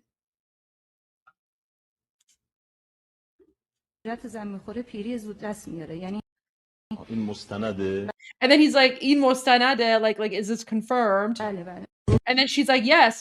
So then this guy, he turned it into a joke.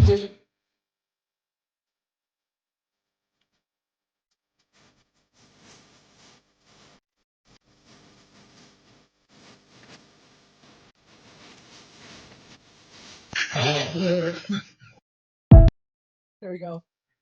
So now you guys got the joke. So there's a lot of like ridiculous things happening on Islamic regime state TV. So yeah, apparently the reason that women should wear hijab is because men's eyes have lasers, and the laser beams will age us. I can't prove it's not true. What? Where is this? I can't prove it's not true. I guess my question is that, well, actually, so this is so my question to her is, okay, what if I'm like live streaming, right? Because if I'm live streaming right now, I mean, you guys are watching me, but I'm still being protected from the lasers in the eyes of the men who are watching this live stream right now, right? So yeah, this woman is a truth teller. And I love how, like, when she says, oh, the hijab, it keeps us like younger, the guy's like, oh yeah, because of the sun. She's like, no, it's because of the lasers coming out of the eyes of men. The lasers coming out of the eyes of men age us. یعنی در حقیقت این حجاب به نفع خودشونه، جوانتر میمونن، شادابتر میمونن، نه فقط به خاطر این از چشمهای مرد اشعه‌ای تولید میشه که به صورت زن میخوره، پیری زود دست میاره. یعنی این مستنده. بله.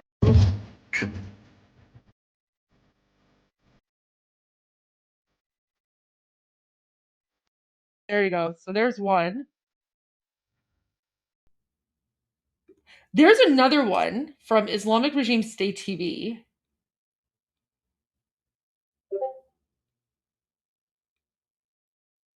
It's so messed up, though. Okay. So she says, look at what Channel 1 is posting. So even like Iranians in occupied Iran right now are like, they're like, what the heck is going on Islamic Regime State TV? Let me play it for you, and then I'll provide some context, right? ببینید کلیپو این چه قشنگه که آدم با رفیق ترینش به چرخه، نه؟ انگار دنیا آروم میشه. خدا شکر برات. من همینطور. همیشه با هم باشی. انشالله. یه چی بگید، نظرتون چیه؟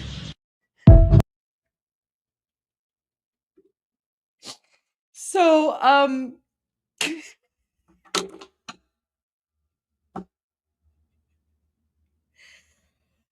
the Islamic regime, because they know that the people hate them and want to overthrow them. Yeah, exactly. That is haram. That's the thing. That's haram. That's haram, right? So now the Islamic regime is trying to like normalize, I guess. They're trying to normalize, and then they have like a mullah dancing with like a woman. It's totally haram. Yeah, like dancing is haram. No one's supposed to dance. But like the regime is literally willing to like do anything and everything in order to like, stay alive, I guess, right? But like it's just so nasty. Like, ugh. شبی که یک داره چیچی پخش میکنه ببینید کلیپو این چه قشنگه که آدم با رفیق ترینش به چرخه نه. And then oh, what he's saying is like, isn't it so beautiful for a man to dance with his partner? And then she's like, really, like so much. انگار دنیا روم میشه She's like, انگار دنیا روم میشه. I don't know. It's like it what does that even mean? Engar, see, this is why we need Armin to translate. Engar donya rumish. I don't know. She's like, it's like the best thing in the world. What? What does he say there? Ugh. Oh, and then he's like, God bless you. God bless you. And then she's like, yeah, me too. Wait, why did she say Manam Hamintor? That's so weird. When he says God bless you, she's like Manam Hamintor. خدا شکر برات. من همینطور. همیشه با هم باش. انشالله. انشالله. چی بگید؟ نظرتون چیه؟ Guys, they're dancing and it's like Ramadan too, right? Oh, say a prayer for, I don't know, man. We're going to show that to Armin. که یک داره چیچی پخش میکنه ببینید کلیپو این چه قشنگه که آدم با رفیق ترینش به چرخه نه. انگار دنیا روم میشه خدا شکر برات. من همینطور. همیشه با هم باش. انشالله. یه چی بگید نظر. Oh my gosh, this is so true. Someone had a really good comment here. Wait. Do you see her aging in real time? Yeah, she's certainly aging in real time right there from the laser beams. And even like this, like, you know, like everyone's in shock. Everyone's like, what the heck is this nonsense, right? Like what is this like weird jihadi nonsense, right? You can't stop laughing. I know, it's messed up. خیلی مسخره است.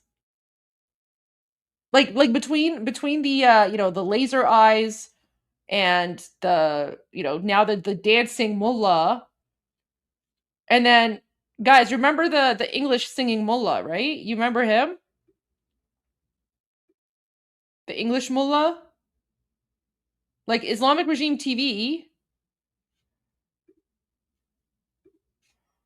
Right? Look at this one. Ready to go through pain as long as I am with Hussein. I'm ready to go through pain as long as I am with Hussein. To be with you is all I want. To be with you is all I want. Hussein, Hussein, I always chant. Hussein, Hussein, I always chant. Hussein, Hussein, I always chant. Hussein, I am no soul. Did anyone convert, by the way? Did any like English speaking people, did any of you watch this and then you're like, I'm gonna convert to Shia Islam right now? Like, does this video does the job? Did this video do the job?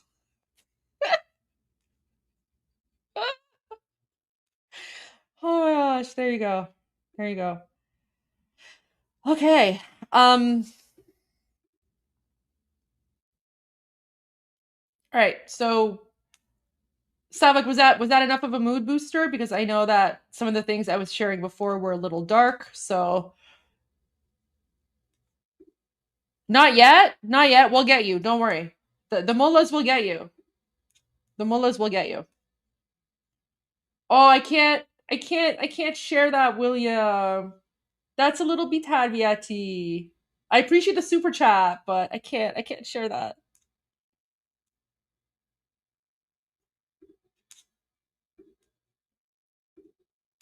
Okay, there you go. You're running to Mecca now after that song.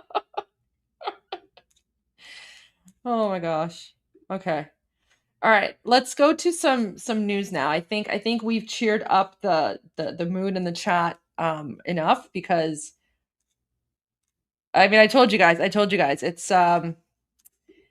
rough. It's rough, right? Like my Instagram timeline is an emotional roller coaster of like really, really difficult things and then, very funny things. So like, all those videos I showed you that were really emotional were difficult. That's literally my Instagram timeline. It's like one moment I'm laughing, the other moment I'm crying, getting emotional, because that's just it's just how it is, unfortunately.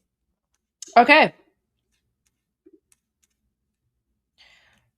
So Shin's a pretty good account. Well, very good account, actually. So they're saying the U.S. Air Force AMC heavy lifter C-5 en route to Camp Lemonnier in Djibouti. Interesting. So more assets being moved around.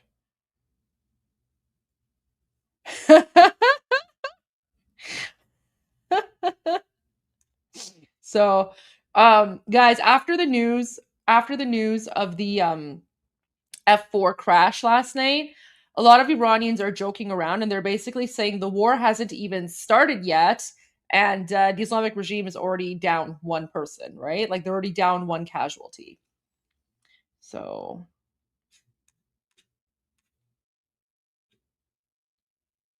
how's the poll going? Guys, make sure everyone goes here. Everyone respond to this poll.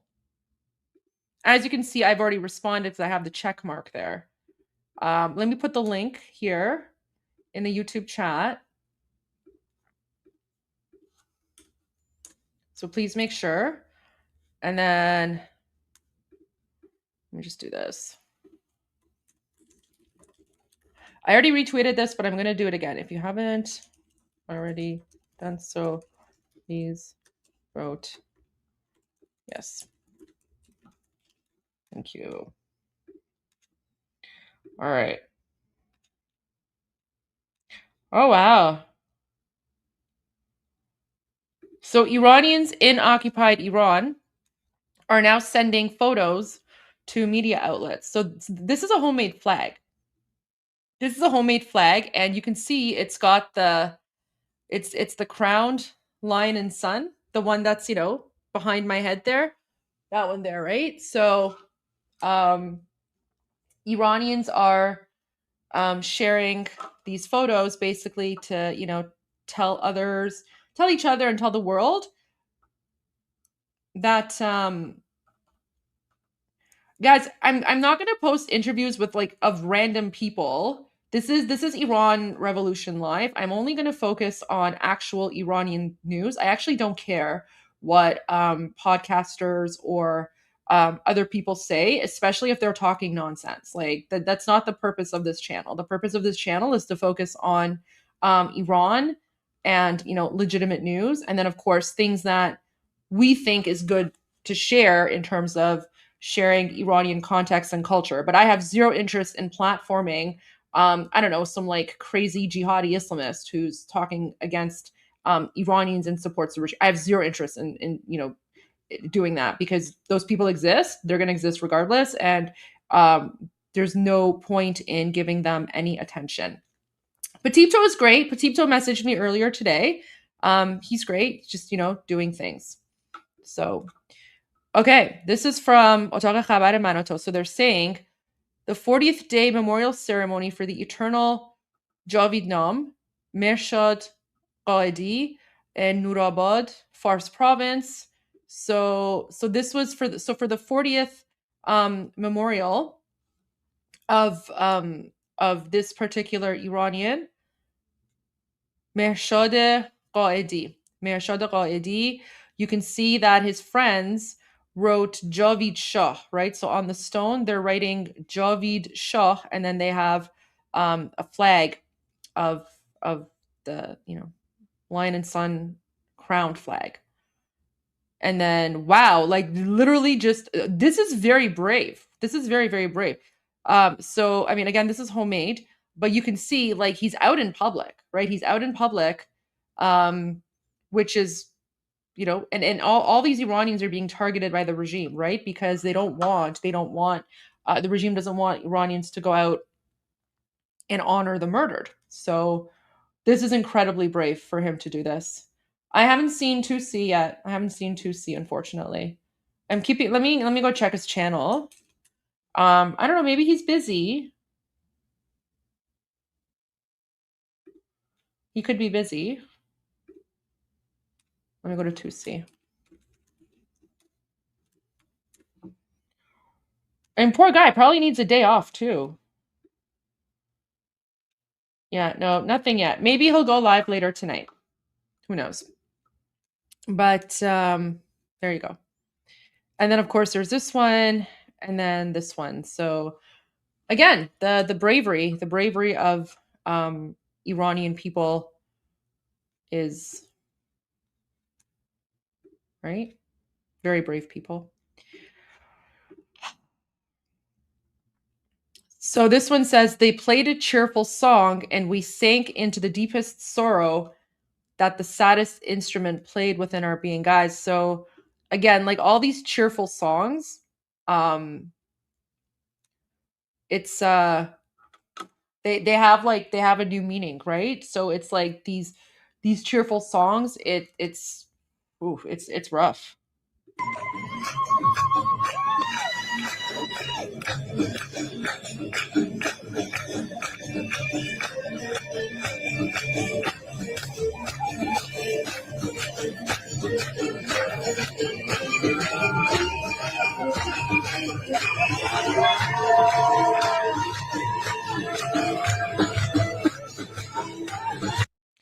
Guys, so what she's doing here, okay, this is what Iranians do at wedding ceremonies, right? So when people are getting married, a young couple, what they do is گرسو پاینده باشی. سپاسگزار از حمایتتون. پاینده ایران جاوید شاه. So guys, what this is they're rubbing sugar cubes. So one of the traditions during an Iranian marriage ceremony is where, you know, the bride and groom are sitting in front of like this elaborate spread, and there's various things on the spread that symbolize different things. And so at one point, the family members come and they hold a white cloth over top of the bride and groom's head, right? So like that, and then someone starts rubbing sugar cubes, and this is like it's like sprinkling. Is it for act دیگه؟ آره act, yeah, engagement برای actشون.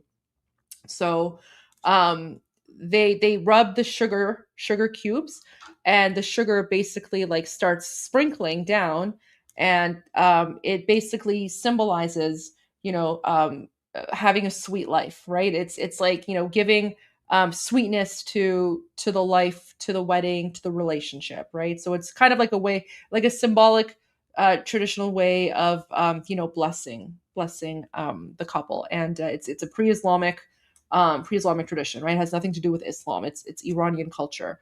So they're holding I guess a wedding ceremony for this Iranian who was murdered, and it's symbolic, because basically what Iranians are doing with this is they're saying that this isn't a funeral. This person, by sacrificing themselves, they're now married to the land. They're married to Iran. And so by doing this is basically, they're basically saying that this hero of Iran is now married to Iran, and we're going to honor that marriage by holding a wedding ceremony over their grave. That's what this is.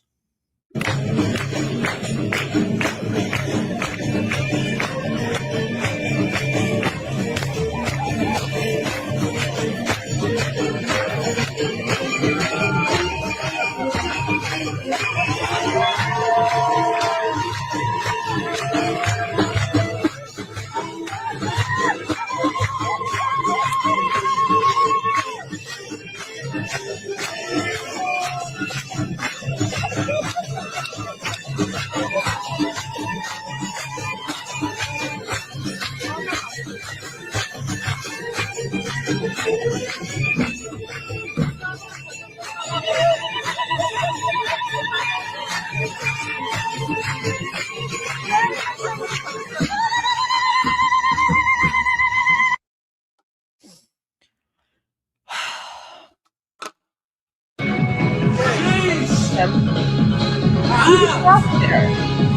He was a CrossFitter. Oh my gosh.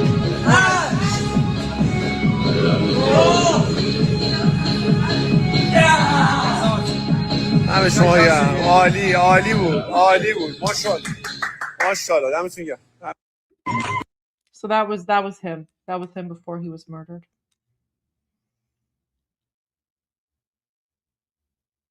Okay, that's just like a meme. What?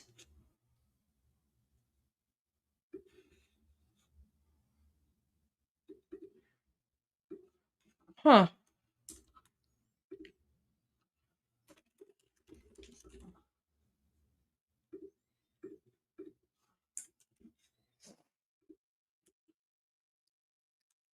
Interesting. So President Trump released footage of Venezuela on Truth Social.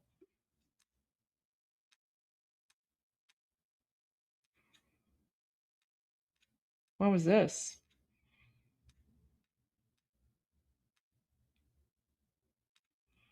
Wait, when was that? Is that real? Did he actually do that?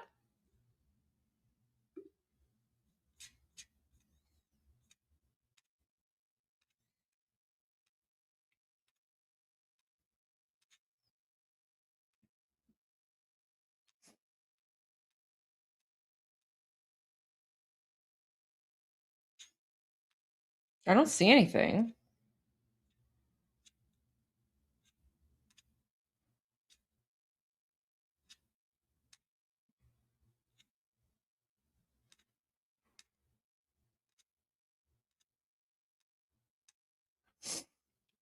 I don't see anything on his Truth Social. I don't know. Maybe that person got it wrong. So I don't see anything there. Okay.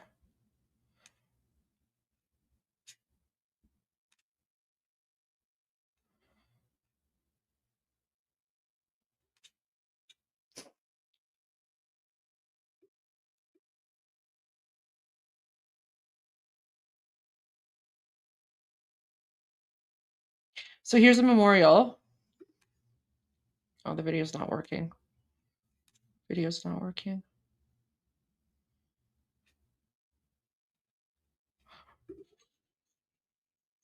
Okay.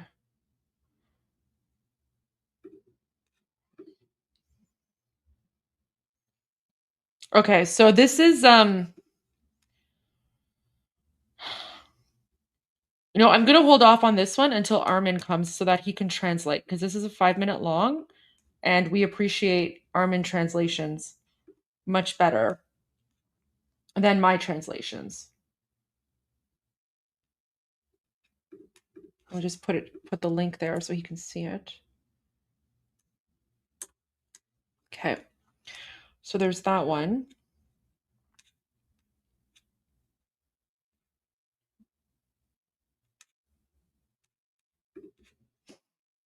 So a video tamed by Iran International shows that during the memorial ceremony for the late Pejman Nowruz Rajabi, the speaker, referring to the words from the late singer-songwriter Feridun Farrokhzad, pays tribute to the memory of this killed protester. The ceremony was held in Thursday in Shah Savar. So guys, remember, Feridun Farrokhzad, that's Bapishman, right? So Bapishman is a legendary figure. Let's see what she's saying here. Let's see what she's saying here.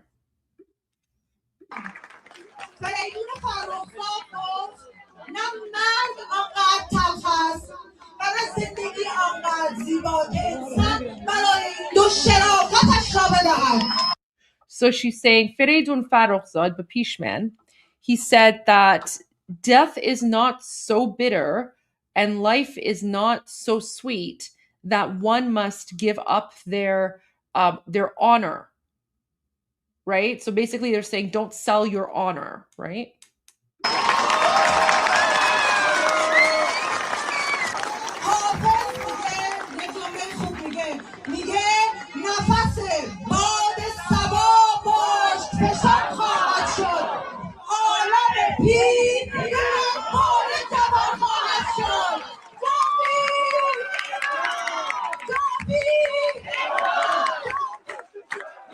So then she says poetry, which I share. Like I can't translate the poetry part, but then she says Javid. Oh, it's Hafiz, yeah. Javid and then Shah. And then here people are chanting, every person that's killed, 1,000 people are behind.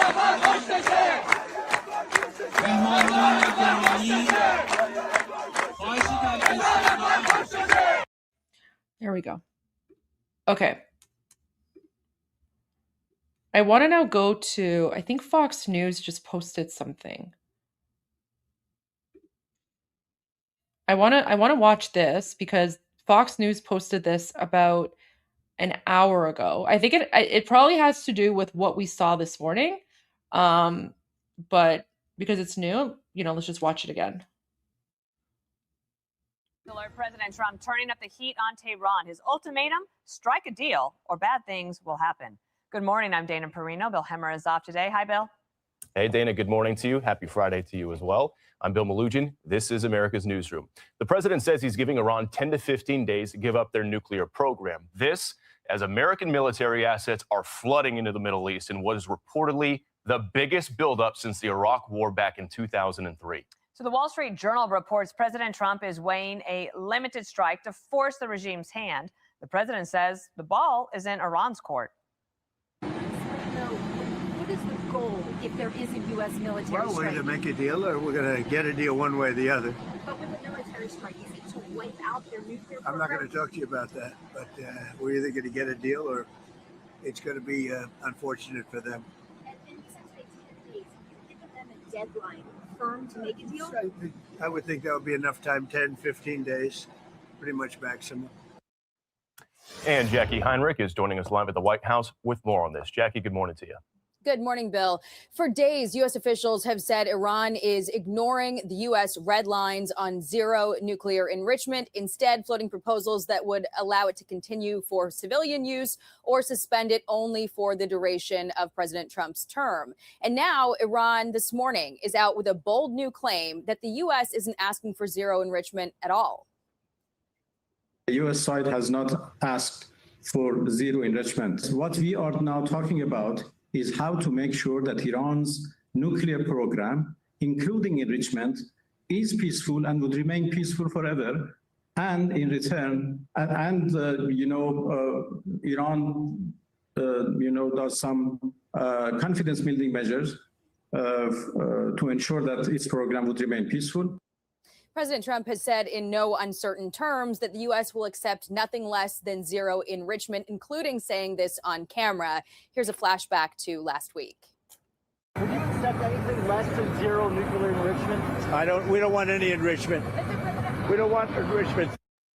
President Trump told reporters yesterday Iran has a very short window to agree to a deal, about 10 to 15 days, amid new claims from a prominent Iranian opposition figure that Iran is preparing for war and rebuilding its nuclear sites, despite engaging in these talks with the U.S. The gridlock reportedly prompting President Trump to consider a limited initial strike to force Iran into agreement. The Wall Street Journal writing, the opening assault, which if authorized could come within days, would target a few military or government sites. People familiar with the matter said if Iran refused to comply with Trump's directive to end its nuclear enrichment, the U.S. would respond with a broad campaign against regime facilities, potentially aimed at toppling the Tehran regime. Within days, the world's largest aircraft carrier, the USS Gerald R. Ford, will reach the eastern Mediterranean. As of last night, it had reached the Strait of Gibraltar. Meantime, Iran this morning issued a fresh threat to the U.S., saying that if the U.S. continues to talk to Iran with the language of force, Iran will reciprocate with the same language. Bill. Yep, something's got to give soon. Jackie Heinrich live at the White House this morning. Jackie, thank you. Thank you, Bill. And joining us now is State Department spokesman Tommy Pickett. Thanks for being here. Okay, I need to revisit something here because, at all. The U.S. side has not asked for zero enrichment. What we are now talking about is how to make sure that Iran's nuclear program, including enrichment, is peaceful and would remain peaceful forever. And in return, Iran, does some confidence-building measures to ensure that its program would remain peaceful. Really? Really? No, both enrichment and our defense capabilities are our legitimate rights. No, as a full and committed member of NPT, we have every right to do enrichment for peaceful purposes. And you cannot tell another country that you shouldn't exercise your right, otherwise you will be attacked. We are 2 months away from enriching weapons-grade uranium to be used for peaceful purposes.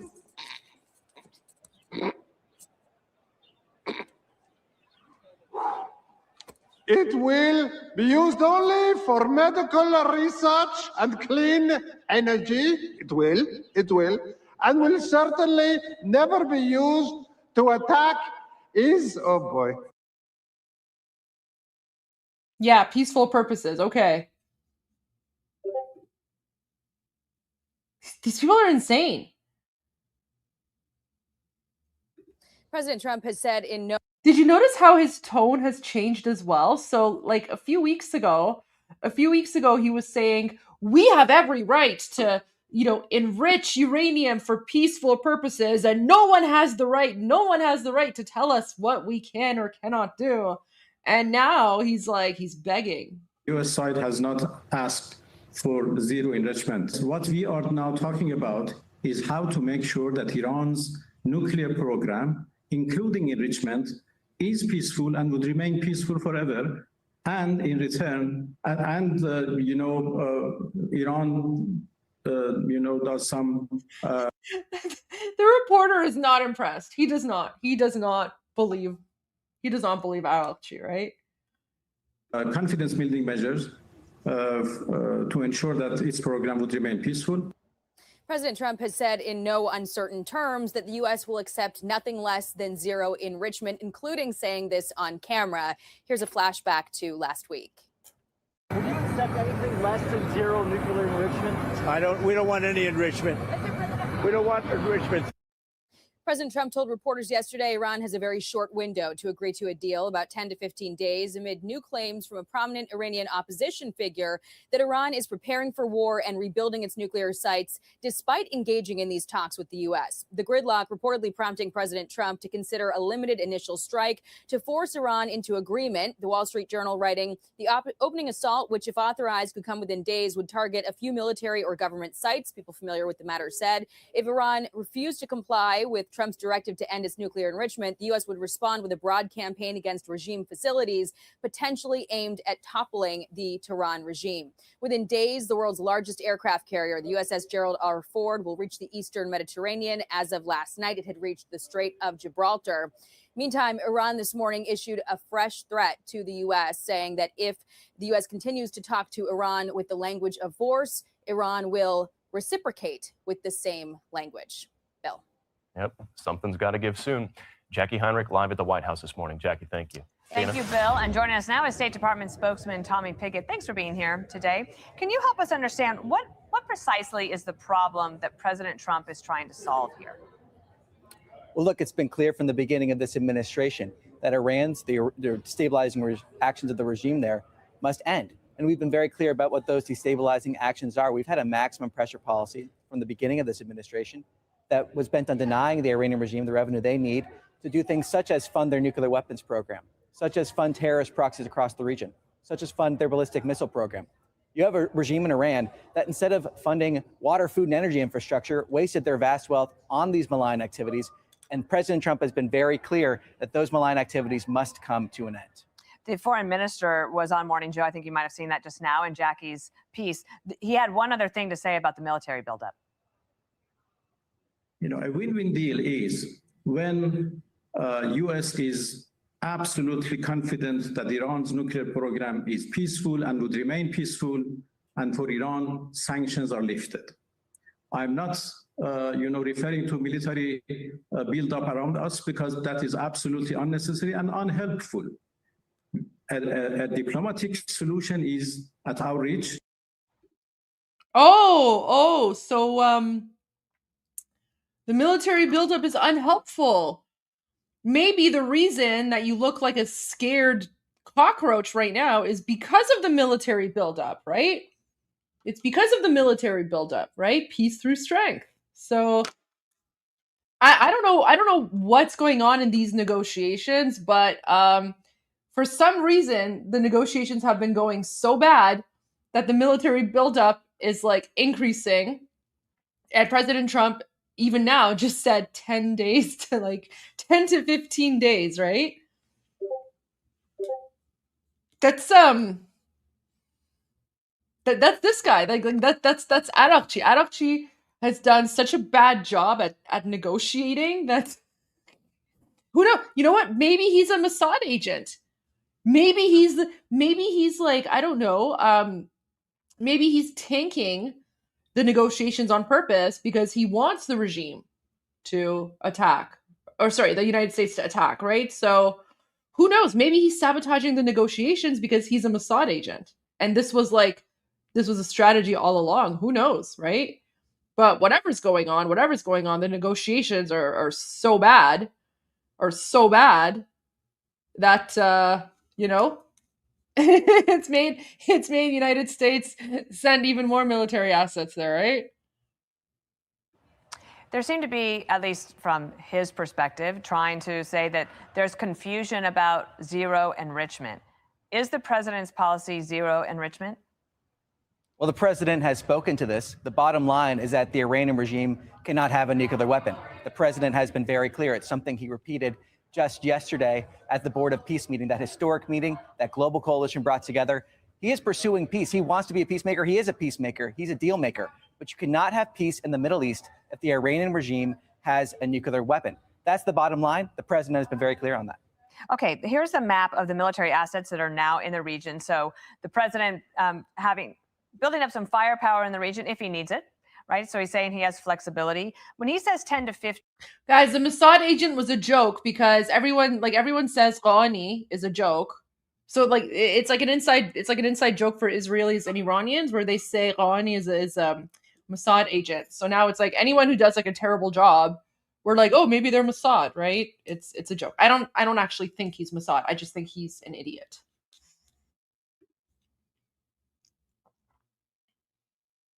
Ooh, look at this. Look at all the naval assets.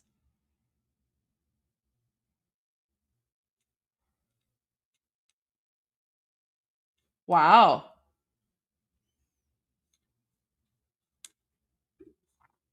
Okay, so someone is saying, Justin says, Trump has to say limited strike because the president cannot declare war.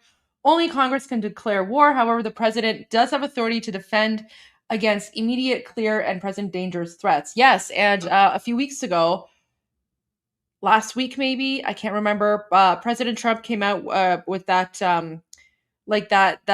executive order fact sheet where he basically confirmed that there's an ongoing threat, and that threat has actually escalated, right?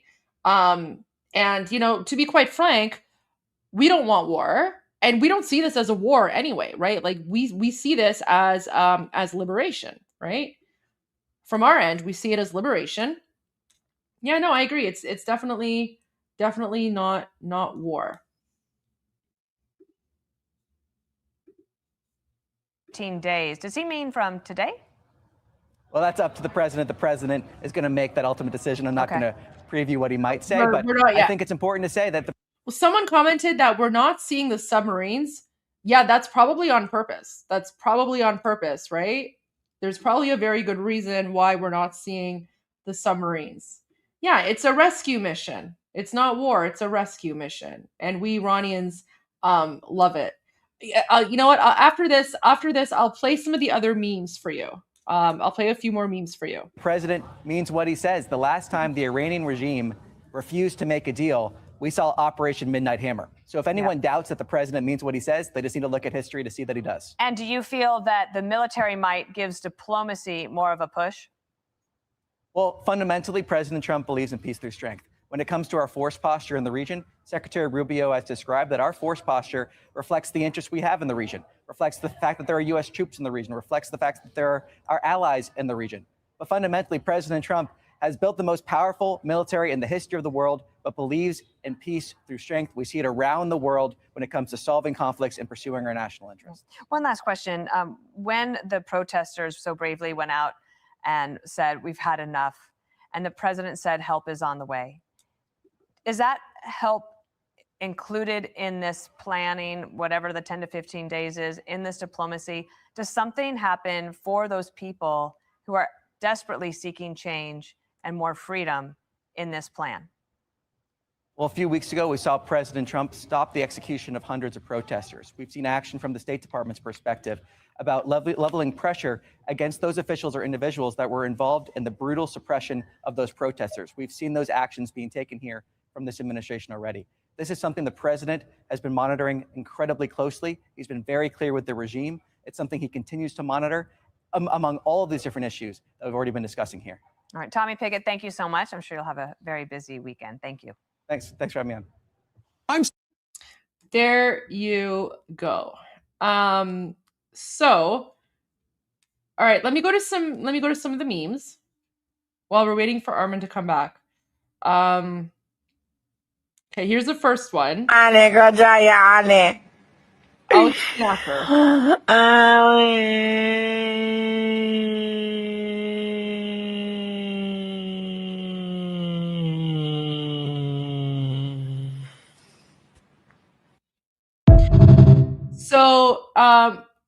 So in this one, the B-2, so someone made a voice for the B-2 bomber, and they're saying Ali Kojai, which means Ali, where are you?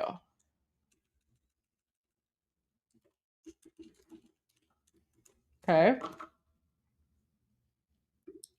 So they're saying Ali Kojai, which means Ali, where are you? Ali is, of course, referring. Okay, B2, B1. I'm sorry. One of the bombers. I'm sorry. I don't know which one it is, but the joke here is that Iranians are taking footage of American military warcraft, and they're turning them into memes, right? And memes about attacking the Islamic regime. So in this one, it's like someone is pretending to be the voice of. Okay, Major saying it was a B2. All right, so the flying Dorito is a B2. So someone made someone pretended that the B2 is speaking, and the B2 is saying Ali Kojai Ali, and then as it's flying over, it's saying Ali, but it's making an airplane sound, like Ali, right? So let's watch that again. So now you know what he's saying. So he's so it's the B2 is flying around looking for Khamenei, right? Ali Kojai Ali.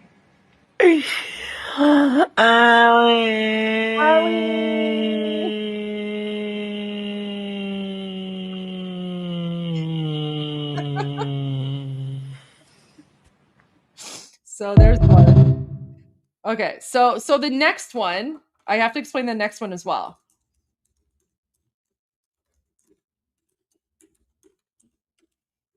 Let me put the translation in first. So play.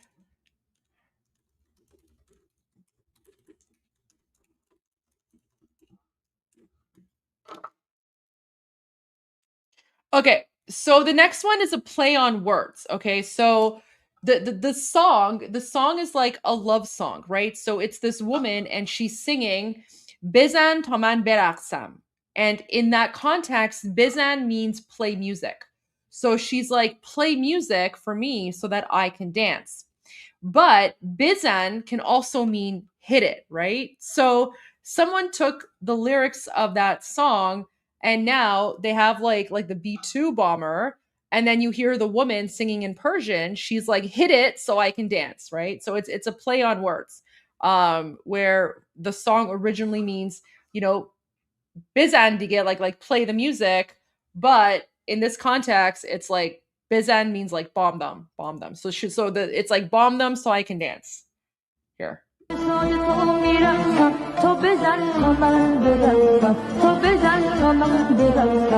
طاقت و صبر و قرارم ده دلم و یاد یارم ده همه چیم رفته ز دستم همه چیم رفته ز دستم تو بزن تا من بلرزم تو بزن تا من بلرزم.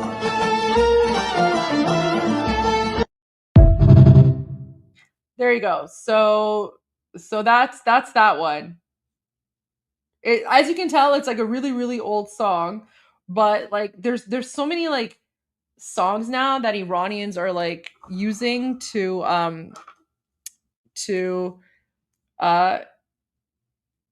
make memes about the B2s. So I'll play this one again because I know the Iranians enjoy this one. من به سوی تو میرفتم تو بزن تا من بلرزم تو بزن تا من بلرزم طاقت و صبر و قرارم. Also, I have a question for all the Americans here. Do you know of any other country that literally makes memes where they're encouraging Americans to like destroy the people in charge? Like, this is how much Iranians, first of all, not only hate the Islamic regime, but this is how much we love you guys, right? So there's never been any hatred, and in fact, Iranians are like these are some of the most popular like viral memes on Instagram right now on Iranian Instagram, right? So when I tell you that I have like Iranians have, and this is dark humor, right? Like, we're basically taking, like, this is an old song. This is an old song. And literally she's like, play music, play the drums so that I can dance, play the drums. But the, bizan could mean play music, but it could also mean, bomb them. So when you add the B2 bomber there, it gives the song a whole new meaning.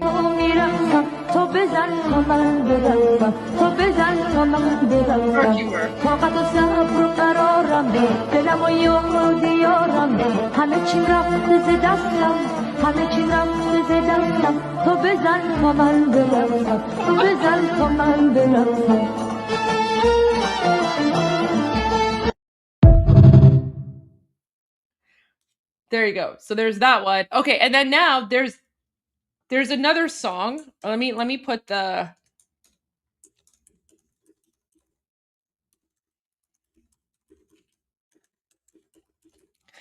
So in this particular song, it says Daram miam be Tehran, which means I'm coming to Tehran.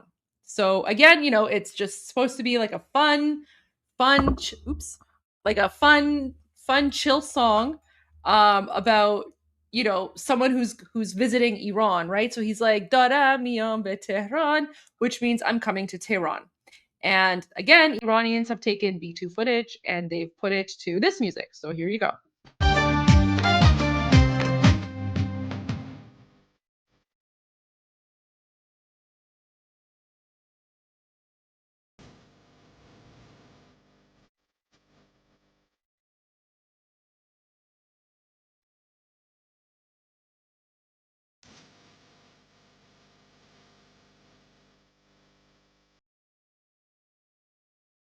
Okay, I put the lyrics wrong. It's Daram miram be Tehran. Daram miram be Tehran, which means I'm going to Tehran.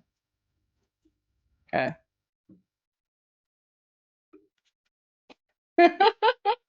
All right.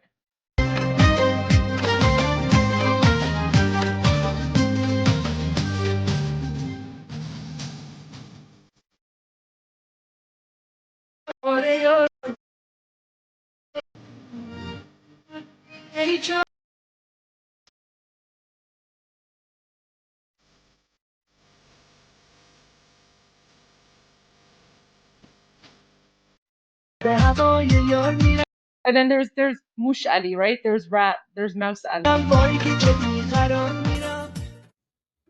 And you know what's really funny about that song as well? Oh wait, let me tell Armin. Take your time. Take your time. We are enjoying memes. All right. So, guys, this See, when Armin's not here, we get to have some fun. When Armin's not here, we get to have some fun. So, you know what's really funny about this song is because the song is literally about it's like about springtime, about the Persian New Year, about like flowers and like things like that, right? So let me translate for you.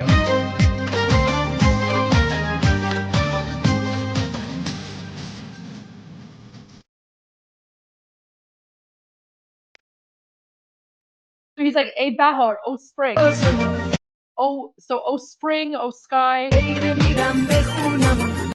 I'm gonna give gifts to our house."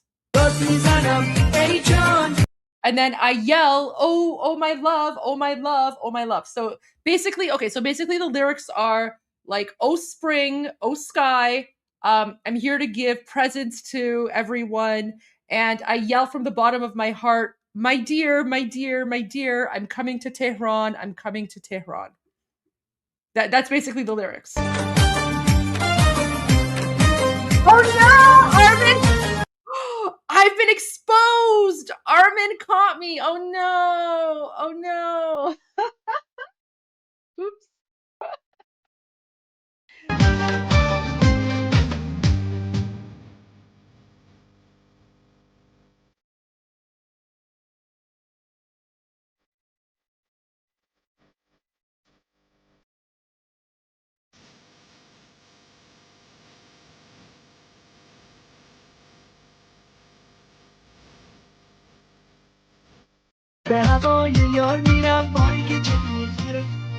And then that part is like "Behavoye yar miram," which means I'm going to Tehran because of my love.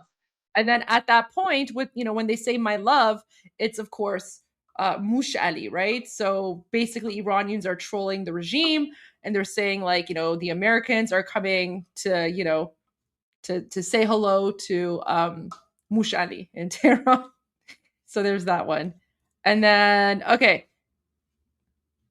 You guys already know the Parande song, so I'll play the Parande for you very, very quickly. Remember, Parande means bird, right? And of course, a lot of people call the bombers and the fighter jets birds. So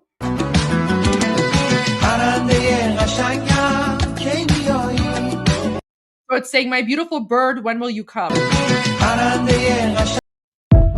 So there's the one. Yeah, most of the songs are like from the 80s too. So it's like these are like our childhood songs. And they're all literally being turned into like, memes about destroying the regime, right? Oh, and then of course, we also have one for Prime Minister Netanyahu, which is really, really funny. "You choose not donkey or elephant, but the lamb." Okay. I'm not sure what that's referring to, but yes, lamb is delicious. I would not recommend eating donkey or elephant. Okay, let me play this one first so that the Iranians can enjoy this one, and then I'll go back and I'll explain this.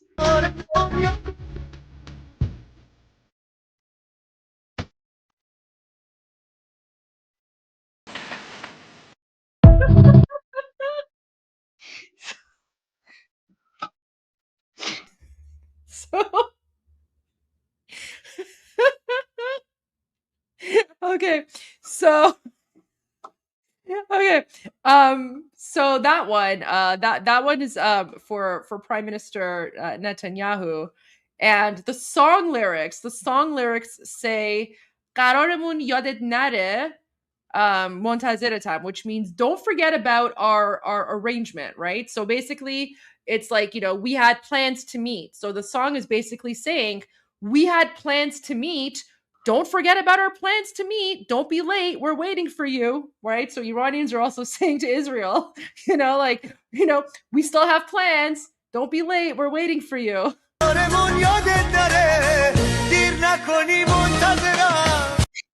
Dear Nakoni, dear, yeah. So basically, yeah, we have it. Oh, exactly. That's what it is. So قرارمون یادت نره, it's in the context of like we have a date, right? We have a date, and don't be late. We're waiting for you. So like we're waiting for you to come to like destroy the regime, right?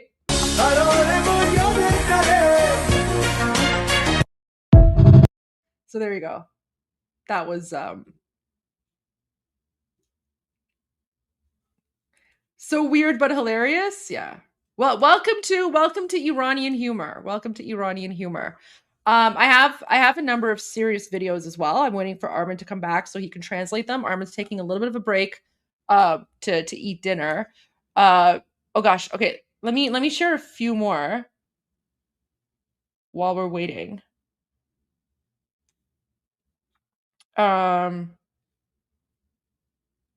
Oh, for some reason Iranians really like this one. Okay, let me remove these ones.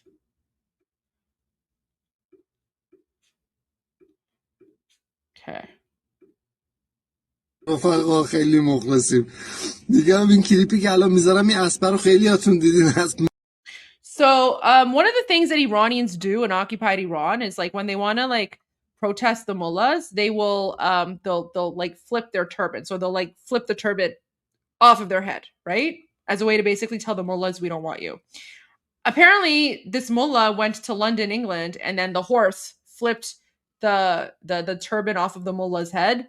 And apparently this horse has now gone viral among Iranians because all the Iranians are like, this horse is one of us now because the horse flipped the turban off the mullah. معروف است فقط این امام پرانی نکرده بود که اینم کرد نگاه کن Get back! Move away! Keep your distance, sir! No way! امامه رو پرون تیش یه پسی هم زد داشت. So he's saying not only, oh, by the way, this like, so for some reason, this watermelon, so the Iranian man eating a watermelon while laughing, this is like a meme thing. So whenever Iranians make like,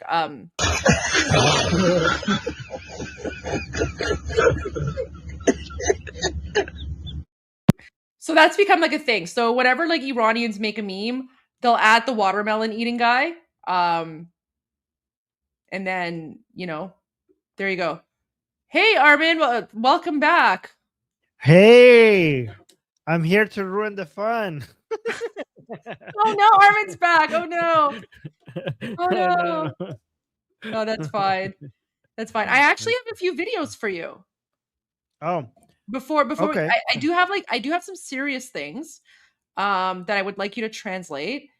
Two video requests for me. But before we do that, I just want to, yeah. I inhaled my food, by the way, instead of eating it. Why? I feel terrible. You could have taken your time. Yes. But okay, let me share these 3 videos with you. Well, 2 videos because you've already seen the singing mullah.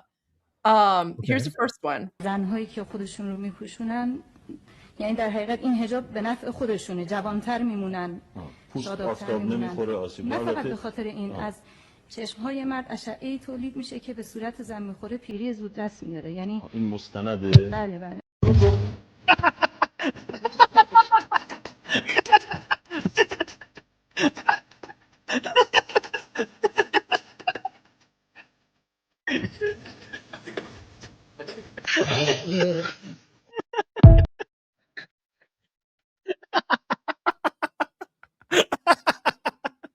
Okay. Oh God, that's so good. Oh my God, that's perfect. Oh my God, fantastic, love it. Wait, did you translate that for people? Did they know what happened? But you know what I did, but why don't you translate again for people who've just joined us? Okay, let's do this. My God, look at her hijab. Okay. زن‌هایی که خودشون رو میپوشونن یعنی در حقیقت این حجاب به نفع خودشونه جوانتر So the women who wear the hijab, this hijab is in their own benefit. They will remain younger. میمونن شادابتر میمونن So the host is trying to support what she's saying. Like, oh yeah, for example, their skin would not be exposed by sunlight, so maybe that's how they're going to remain younger. نه فقط به خاطر این از چشم‌های مرد اشعه‌ای تولید میشه که She like not just because of that. From the eyes of man, there's like radiation that comes from the eyes of man. Laser, yeah, صورت زن میخوره پیری زود دست میاره یعنی So when it hits the face of a woman, it will bring early early aging to the face of the woman when those laser hits your face. But I didn't know that. I should warn my wife. So, so he says, "Is there evidence for this?" And she says, "Like, yes. And now this guy.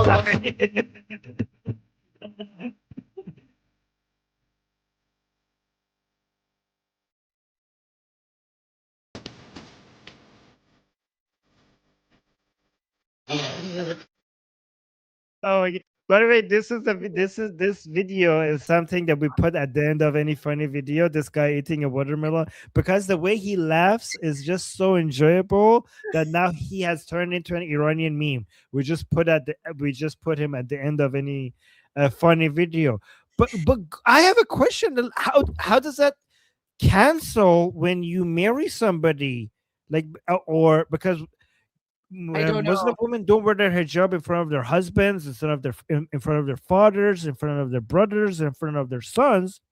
So when you get married, does the laser not affect you anymore? Like, how does that work? I don't know. I Okay. don't know. You have to. I don't know. You have Okay. to figure that one out. But yeah, like we love the watermelon laughing guy, because like we could be watching a video and it's super hilarious, and then if he comes on at the end, it's like it makes us laugh even harder because he's just super funny. Okay, I have one more for you. I'll play it once and then you can go back and you can translate it. And please, Armin, try not to laugh at this one. This is a very serious one. So no laughing allowed. Okay. No laugh. که یک داره چیچی پخش میکنه ببینید کلیپو این چه قشنگه که آدم با رفیق ترینش به چرخه، نه؟ انگار دنیا آروم میشه. خدا شکر برات. من همینطور. همیشه با هم باشی. انشالله. یه چی بگید، نظرتون چیه؟ یه چی بگید نظرتون. Oh my God. I like your act. یه چی بگید نظرتون چیه. Oh my God. By the way, Goldie, this video, I've seen it already, the video of the mullah dancing. This is the Islamic Republic's attempts to make mullahs look romantic and like something appealing. And it turned into like so many people were making fun of it because it just looks so pathetic. But I love this girl's accent. Like a Yichi big nazartun chiye. Oh my God. So cute. It's so adorable. بگید نظرتون چیه؟ I think she's actually more interesting than the video she's making fun of. The way she talks, I love her. Oh my God. Isfahani, eh? Or Shirazi. So. نمیدونم. Shirazi. Okay. Shirazi? Oh, Okay. Shirazis have such an amazing accent. I love that. Okay, so those are the two sort of like fun things I wanted to share. I have something that is more serious, and it is a little difficult, but so this came across my Instagram last night, and it's an Iranian woman, and she's speaking about something, and then even like at the beginning of her video, she's and then I noticed that she's following me on Instagram, and then at the beginning of her video, she says, "My English isn't the greatest, but I'm hoping that friends see this video and they translate it to English so that they can share my message." And so I posted a comment under her video, and I was like, "We will 100% share this on our English live stream and translate this." So it's a long video. Do you think we should just play it once and then go back and watch it again, or should we just translate as we go through? I think we could just translate as we go through. How long is it? I honestly, I don't even remember. It's like 2.5 minutes. Okay. Here, it's this I think we should translate. Okay, yeah, maybe just go ahead and translate, because the message, like, we want to translate for English speaking people anyway. So she sent this and she wanted translated, and you've so she just posted this on her Instagram page, and then I came across it when I was scrolling through videos. Oh, thank you, Goldie. Thank you for doing this. Okay, let's see what she has to say. درود بر شما. So, salutations to you. دوستان من زبان بلد نیستم زبان My friends, I don't know how to speak English. انگلیسیم خیلی ضعیفه. My English is very not good. من چیزی که میگم اگر تانستین ترجمهش کنین. The thing that I'm going to say, please translate. If you can, please translate it for me. من رو آتشم بچه ها. So she's saying, she's saying literally, I am on fire, but what it means, I think, is that I'm burning from inside. ولی نمیتونم سکوت بکنم. I'm burning from inside, but I can't be quiet. یک سوال دارم. از سازمان صلیب سرخ مگر هنگام جنگ نباید باشین؟ برای غزه بودین. So he's saying for Red Cross, aren't you supposed to be available during war? You were available for Gaza. دوربین از بالا براشون دارو و مواد غذایی میفرستادین. Like you sent them medicine and food from above. She said you were there with cameras monitoring and recording everything. Yeah. Yes. So from above, you were monitoring things from camera from above, and you would send them medicine and food. مردم ایران مریضن. The people of Iran are sick. عفونت کرده زخماشان. چرا؟ Their wounds have been infected. یکی از صلیب سرخ نیست داخل زندان هامان. Why is there nobody from Red Cross inside our prisons? چرا دوربین دستتان نیست؟ خبرنگارای سازمان جهانی کجا هستین؟ Why are no people here with cameras in their hand? Where are the journalists from the international journalists from around the world? که مردم ایران دارن میمیرن کشته میشن. Why are you not reporting on the Iranian people being killed? 50,000 نفر کم نبود. چرا از ما متنفرین؟ Wasn't 50,000-60,000 people dying, being killed? Was that not enough? Why do you hate us so? Like, چرا از نسل ساسانیا میترسین؟ Why are you afraid of the generation of the Sassanid? So basically the children of the Sassanid dynasty. Why are you afraid of them? ما مردم امنی هستیم. ما We are safe people. خیلی مهربانیم. We are kind people. الان کجایین؟ چرا در Where are you right now? مقابل این همه جنایت سکوت کردین؟ Why have you been silent? Why are you so silent after all of this in front of all of these crimes? حکوم کردن به درد ما نمیخوره. دارو درمان نمیشه. زندان ها مان پرن. محاربه پشت.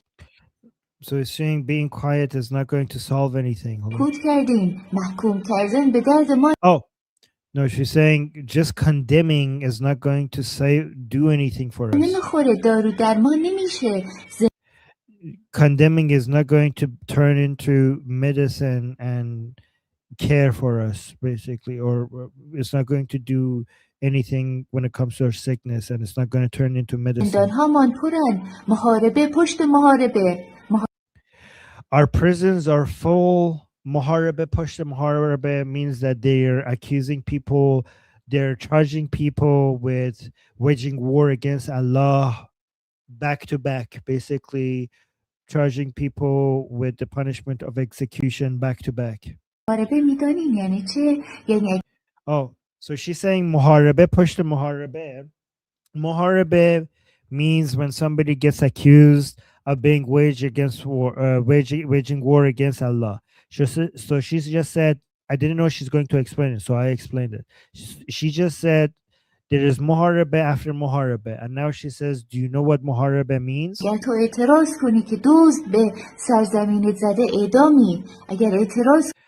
Muharabe means that if you complain that a thief has come to your land and basically stealing your country, then you have to be executed.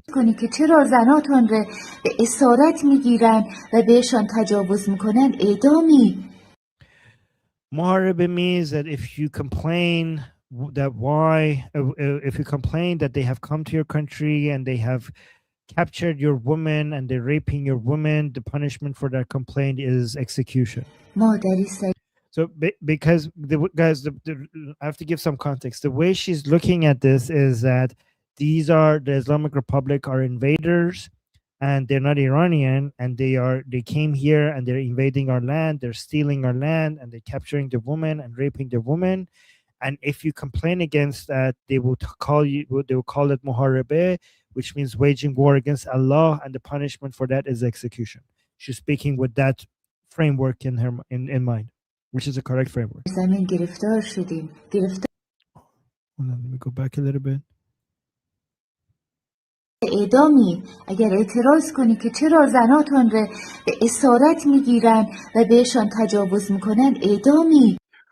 Guys in the chat, is this accent from where is this from? Is she from Kermanshah? Can somebody say what her accent is, where her accent is from? سرزمینت زده اعدامی اگر اعتراض کنی که چرا زناتون رو به اسارت میگیرن و بهشان تجاوز میکنن اعدامی. ما در این سرزمین گرفتار شدیم. گرفتار. We have been. She's from Kermanshah. We are in trouble. Kermanshah, okay. Somebody saying Mashhad, okay. Yeah, Kermanshah, yes, Kermanshah. She's saying we are in trouble in this land. گرفتار میشیم اگه ما رو تنها بذارین اینها شما رو قیچی میکنن. ما خود. She's saying if you leave us alone in this land, these people will cut you up. She's saying we Iranian people. She's saying we are the shields of the world. Oh my God, Goldie, look at this message. She's saying that these monsters that we are dealing with here in Iran, the only thing between them and the rest of the world is us Iranian people. That is very powerful. She's saying that we're in trouble right now, but if you don't come help us, they will come for you later. We are the shield between them and you. She said, we have turned ourselves into the shields of the world. That is so powerful. She's saying we Iranian people have turned ourselves to the shields of the world. So please come help us, because if you don't come help us, eventually these people will come for you. ما در این سرزمین گرفتار شدیم. گرفتار میشیم اگه ما رو تنها بذارین اینها شما رو قیچی میکنن. ما خودمان سپر جهان کردیم. ما خودمان را سپر جهان کردیم. We have turned ourselves into the shields of the world. آی صلیب سرخ کجایی؟ Red Cross. Oh, Red Cross, where are you? خبرنگارا. So by the way, guys, when she's talking about Red Cross, she's not just talking about Red Cross. She's talking about the hypocrisy of all of these types of institutions, all of these groups. So Red Cross is just like a representative of everything. All of these people who support Gaza, who go and make it seem like what happened in Gaza was like a genocide and a major human rights violations. Like she's saying, where are you when they're killing us? That's what she's talking. When she's talking about Red Cross, she's talking about all the rest of the world. چرا نیستن تو سرزمین ما؟ چرا یکی نمیاد؟ Saying like, why aren't these people in our country? Like something like Red Cross. اینها شما رو قیچی میکنن. ما خودمان سپر جهان کردیم. آی صلیب سرخ کجایی؟ Oh, Red Cross, where are you? خبرنگارا چرا نیستن تو سرزمین Oh, journalists, why are the journalists not in my land? ما؟ چرا یکی نمیاد بازرسی کنه؟ Why is nobody here to investigate? I mean, not only that, when CNN and BBC go to, not only they're not there to do proper investigative journalism, when CNN and BBC come to Iran, what they do is that they repeat the Islamic Republic's propaganda. I don't know if you guys remember, people who are new here, we showed this here on Iran Revolution Live, that both BBC and CNN, they came to Iran, and the message that they put out there was basically a repetition of the regime's propaganda. زخمی داریم تا دلتان بخواد. Like we have injured people as much as you want. Like this is kind of sarcastic, you know how like in a store you say we have as many of this as you want. So she's saying we have injured people as many as you like. We have plenty of them. دارو نیست. داروخانه ها میرن میگیرنشان. چرا به Like there is no medicine. When we go to the pharmacy, you get arrested. داد مردم ایران نمیرسید. دلیل Why aren't you doing anything for the Iranian people? این همه نفرت چیه؟ What is the reason? What is the reason behind all of this hate? So she's saying that she's suggesting that you must hate us if you're treating us like this, and she's asking, why do you hate us so much? مردم اینا میخوان ما بمیریم. اینا دروغگوان.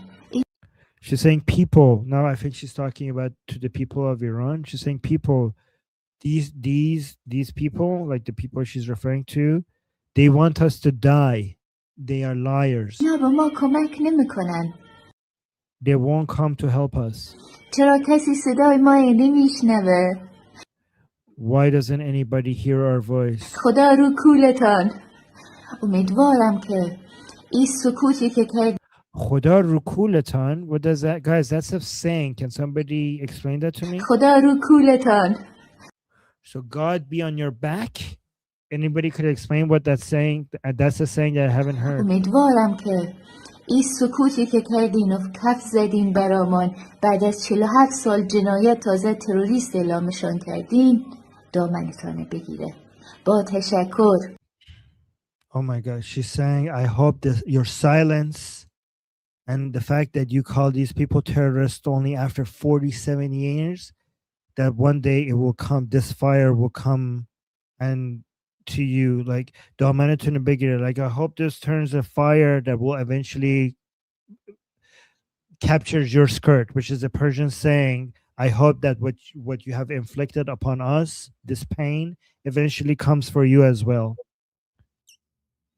I hope that this misery that you have inflicted upon us, you will also be inflicted by it at some point. این سکوتی که کردین و کف زدین برامان بعد از 47 سال جنایت تازه تروریست اعلامشان کردین دامنتان بگیره. So خدا, okay. آبادانی ها میگن خدا رو کولت یعنی خدا به همراه. Okay, so that's just saying like God be with you, but she's being sarcastic about that. کردین و کف زدین برامان بعد از 47 سال جنایت تازه تروریست اعلامشان کردین دامنتان بگیره. با تشکر. شیوارات. Thank you. Oh, she gave her name. Is she in Iran? Is she inside Iran? That's really brave. Like that's. Yeah. I hope not. My God, that's a very good point. She's saying that after 47 years, it took you 47 years for you guys to call these people terrorists. Like, you know how a lot of us celebrated that European countries finally called the IRGC terrorists. She's saying it took you 47 years, and that's all you did. So she's calling this. She's saying, "I hope your silence, whatever we suffer because of your silence, I hope it happens to you as well." There's another video, Armin, that I'd like you to translate. I put it in the private chat. It's just the final link. Okay.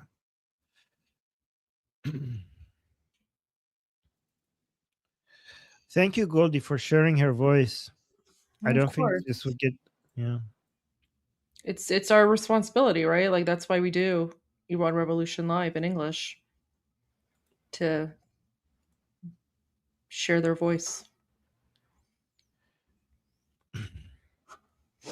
Okay.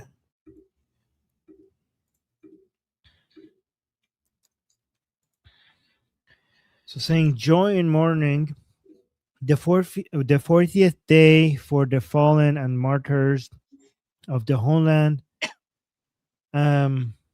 So let's watch this. I don't know what this is, but let's watch.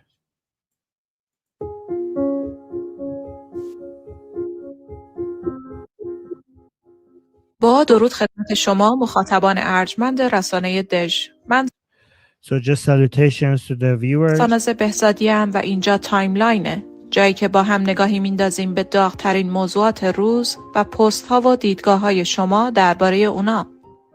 So this is just the intro so far. از جمله موضوعاتی که در طول 30 ساعت گذشته به بحث داغی در تایملاین شما بدل شده، شیوه سوگواری خانواده ها و مردم داغ دیده در مراسم یاد بود. So she's saying a very hot topic right now is the way people are the way people are mourning in the memorials for the fallen. این جان برکفان و Look at this picture, guys. Look at this is one of our fallen. Look at the cute dog. Oh, it looks like my dog. That looks like my baby girl. What's your dog's name? Nala. Okay. Oh, do you want to? No. Yeah. I should show a picture. No, just bring her next time. She could be the honorary co-host. Yeah, sometimes they do bring her. جان فدایان میهن بوده. این که معمولاً خبری از خواندن عبارتی از کتاب مسلمانان و نه تنها حتی گریه نیست. So there's no Islamic books. Look how proud people are of the fact that there's no Islamic books or no Islamic recitings or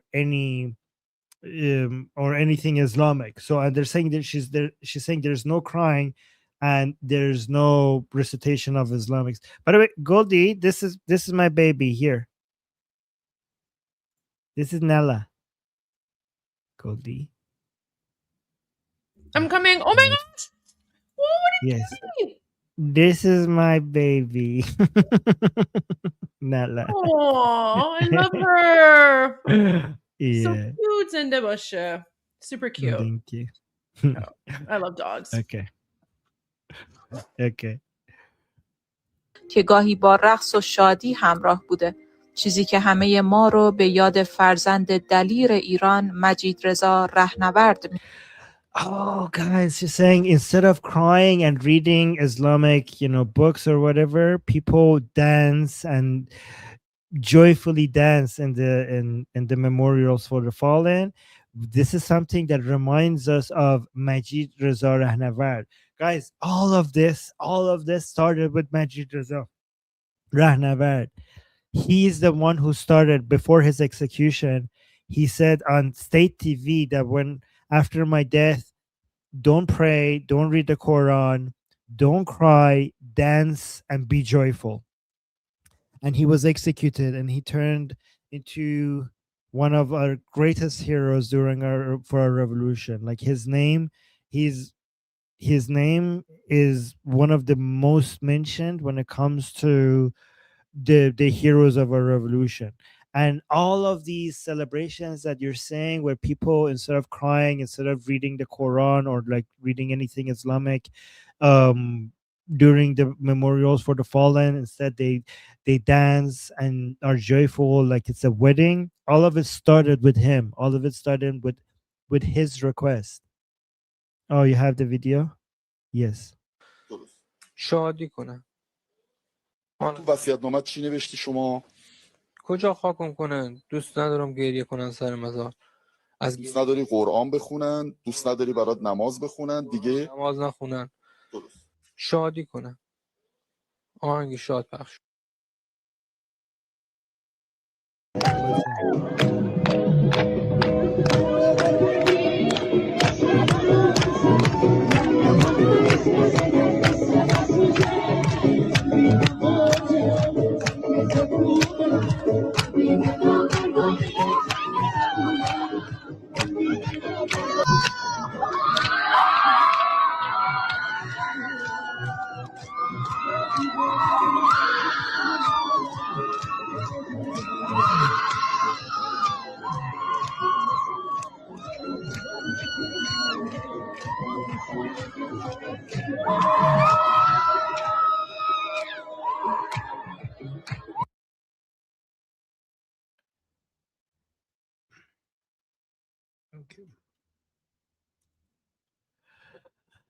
All right. So let's go to the rest. فرزند دلیر ایران مجید رضا رهنورد میندازه. So فرزند دلیر Iran. So something you guys need to know regarding how we refer to Iranians. We don't call them just Iranians. We call them the children of Iran, right? So this is a common thing that we do when we refer to Iranians. We instead of calling them, Iranians, we call them the children of Iran. And she's saying Majid Reza Rahnavard, the courageous child of Iran. So whenever you hear child of Iran, it's just another way of saying Iranian. ما رو به یاد فرزند دلیر ایران مجید رضا رهنورد میندازه. دانیال علیه السلام کلیپی از یک مراسم سوگواری از نجف آباد منتشر کرد. So they're showing us a video from the city Najaf و Abad. نوشته اون روزی که مجید رضا رهنورد گفت سر خاکم قرآن نخونن، آهنگ بذارن و شادی کنن، صدا و سیما اومد اینو برای تمسخر پخش کرد. اما امروز حتی یک ویدیو ندیدم که یک خانواده بر مزار جاوید نامش قرآن پخش کنه. So, that's so true. She said this person who posted this video is saying that the day where the Islamic Republic, they played that video of Majid Reza Rahnavard, the one that Goldie just showed us. They showed, by the way, guys, we didn't show that. The Islamic Republic themselves showed that as a way to humiliate Majid Reza Rahnavard, as a way to make fun of him. Look how it backfired. Just that one short little clip that Goldie just played, all of Iran is now following it. This person is saying there's not a single video anywhere of anybody doing anything but this. If that was like just a few seconds of Majid Reza Rahnavard saying that, and the Islamic Republic played that on state TV to humiliate him. And with those few seconds, now we have an entirety of Iran following his way. Everywhere, there's not a single place where for memorials people are reading the Quran or doing anything Islamic. Everywhere people are following this tradition. You see how powerful Majid Reza Rahnavard's words were? All of Iran changed its way, changed its tradition based on those few seconds that we just played. کاملا. Yeah, and Ali is also pointing out, by the way, guys, that Majid Reza Rahnavard, he had a lion and sun tattoo on his arm, and that's why the regime broke his arm. In the video that Goldie showed, you could see that there was a casket or something around his arm because they broke his arm simply because he had the lion and sun tattoo. Oh, let me show you something. By the way, let me quickly, guys, because I might not be able to show you this because Tusi will be starting, but Goldie, I just wanted to, Neil Bunny just shared this with us. So just quickly want to show this before we go to the...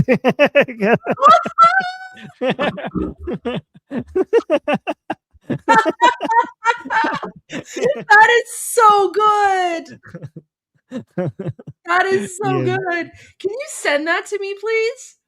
Yes, of course. Oh my gosh. You guys know where that meme comes from, right? That's the meme with everyone like the throwing the mullahs, murdering the mullahs, with the film that the Islamic regime made. Honestly, this is like the worst PR backfire against the regime ever. That one clip. Oh my gosh. Yeah. It's the worst. Let me just quickly. So Nail Bunny sent me that, and just wanted to give her credit. But she also sent me this. Let me just quickly look at this before we go back to the video, because when Tusi starts, I don't know if I could show you this. So, tomorrow night in Times Square in New York, Muslims will gather to pray the Ramadan prayer, and the New Yorkers will do this. So apparently, wag the night away, Times Square, dog lovers gathering. So guys, dog lovers of New York. There's an event. Let me actually download this. Hold on, give me a second so that we can zoom in. Give me a second. Hold on. Copy image. Okay, let's go like this because I want to zoom in. So Times Square, New York City, guys, be careful. This is an invasion from within. Protect your streets. Friday, February 20th, from 5 p.m. to 9 p.m. Whack the night away. So apparently, people, New York City That's is trying tonight. to. That's like right now. Oh yeah. Oh guys. Oh, so I didn't know. So maybe it's late. New York City is It's time to Ramadog. call. Ramadog. Okay. Did you just come up with that, or are you No, someone in the this comment. Did you not see the comment? It was Oh yeah. someone named Wildcat Mahomes said Ramadog. Guys, this is actually a very smart way to fight against Islam, because you're not harming anybody, you're not abusing, you're basically practicing your right to walk your dog. Like, I think this needs to turn into a trend, calling every dog lover in the 5, what is this, boroughs or bureaus, boroughs, let's fill Times Square with wagging tails, joyful barks, and big hearts, unconditional love, loyal companions, rescue. Yeah, guys, I don't know if this is going to work because or not yet, but I think if we turn this into a trend, it might. Let me know what you think about the strategy. I think every American, Canadian, British person, French person, German person, Swedish person, you have the right to walk your dog in the streets of your city wherever you want, whenever you want. And if Muslims want to show domination by coming out and praying in streets and showing their presence and intimidate you by their numbers, then you could do the same by just walking your dogs exactly when and where they're gathering. And if they have a problem with that, that's their problem, because you're not harming or abusing anybody. You're just practicing your right to walk your dog. Anyways, so let's go back to this video. ندیدم که یک خانواده بر مزار جاوید نامش قرآن پخش کنه. کاملا خودجوش در سر تا سر ایران. Thing is, completely not a single person was playing Quran in any by the burial ground of their loved ones. This has been organic all over وصیت Iran. مجید انجام شد چون این Yeah, so Majid's will is being practiced everywhere organically all around the world. شخص عزا نیست. All around Iran. اعلام جنگه.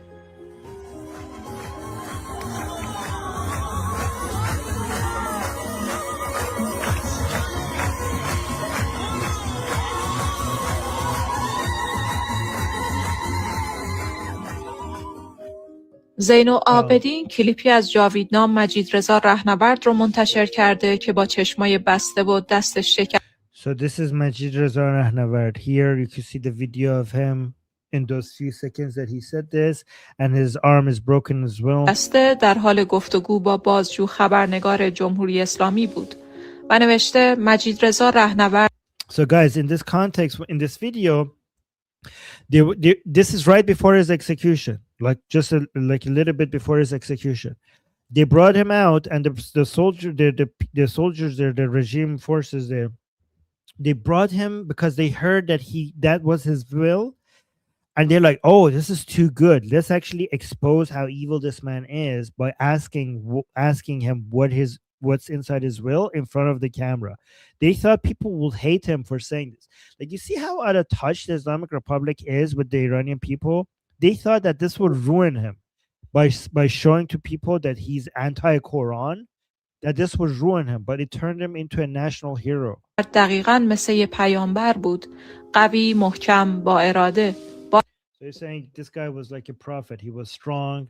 He was very, his words were solid. He was determined. Like, you would look at him, he was so calm. He was sentenced to be executed. And this is just a little bit before his executions. But the way he speaks so calmly, he knows that he's about to die, but he's reading his will in front of the camera to the people who are about to execute him with a broken hand, just because he has the lion and sun tattoo. حرفایی تازه و غریب، حرفایی که بعد از 3 سال به مشق اصلی عزادارا تبدیل شد.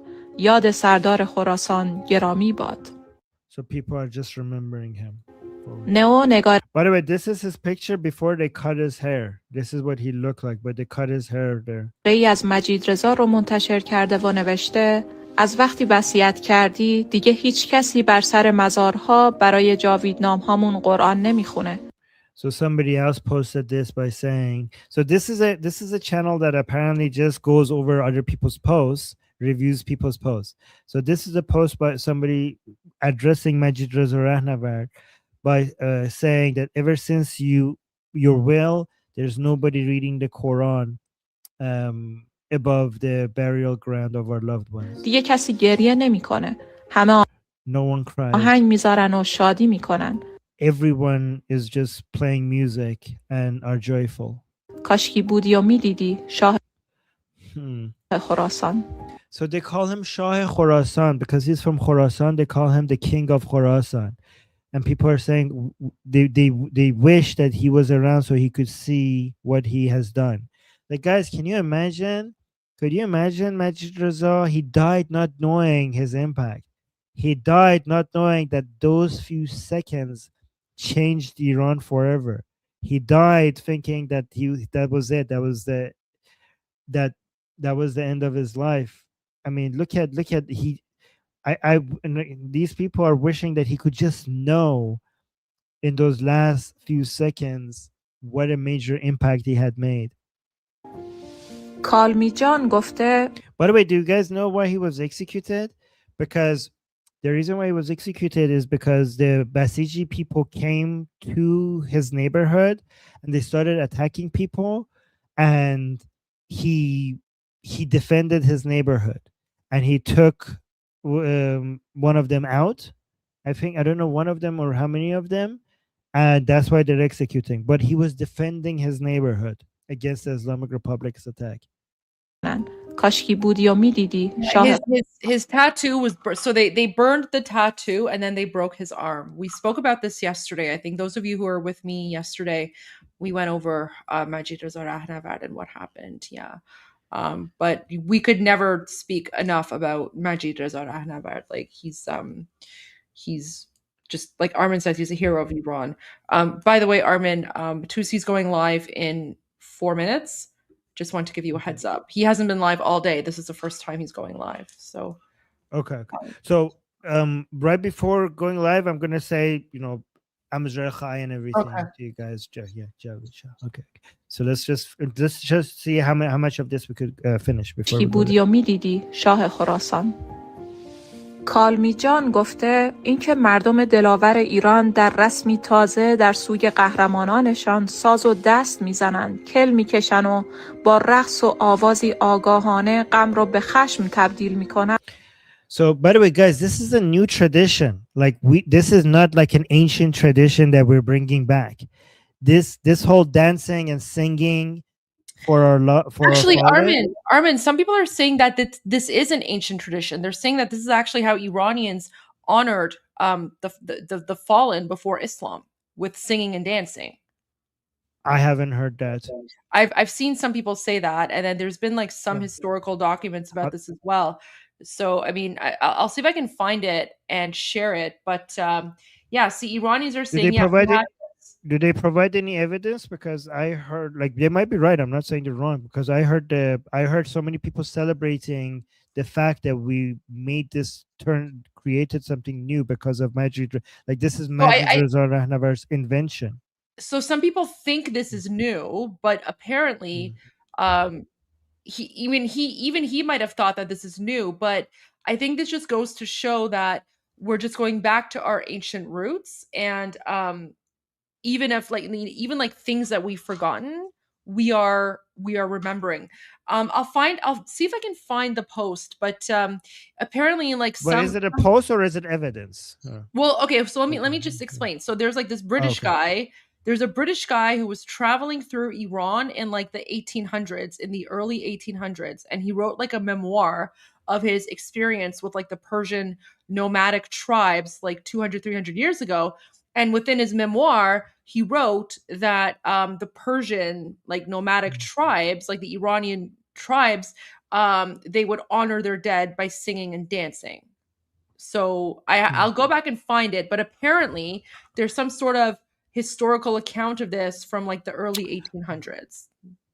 Maybe, but we should that could be true, but we should also see if there's any Iranian sources, because usually there's so many records of foreigners coming into Iran and misunderstanding something that is happening and giving a false report. But it could be true, but we have to be careful. Yeah. All right, so let's continue. آخوند رو کلافه کرده. پس ادامه میدیم. رسمی تازه در سوی قهرمانانشان. So this post, by the way, so I don't know what's if it's new or not. So Goldie is going to investigate and let us know.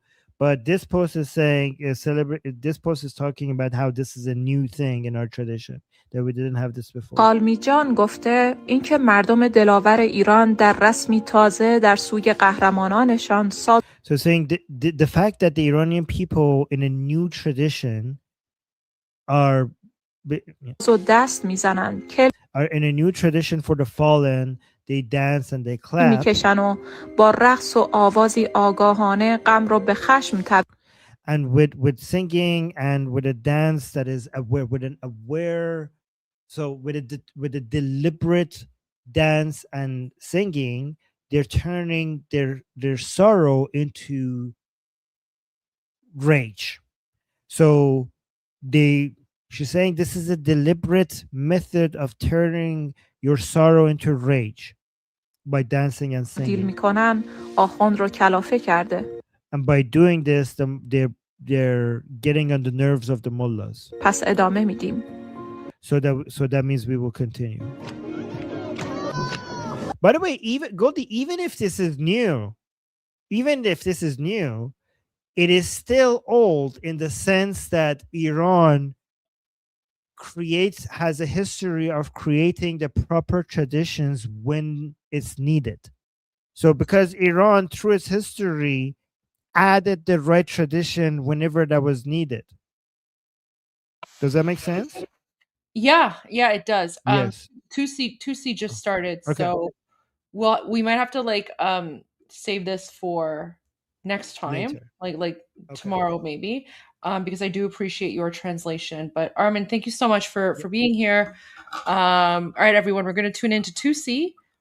So everyone go to 2C's channel and support him for a little bit, and then I'll be back to continue for a little bit afterwards as well. All right, Armin. Okay, guys. I'm Israel Khai, Javid Shah, Payande Iran. Love you guys. Thank you so much, Armin. Great to have you back. Yeah, thank you. Great to be back.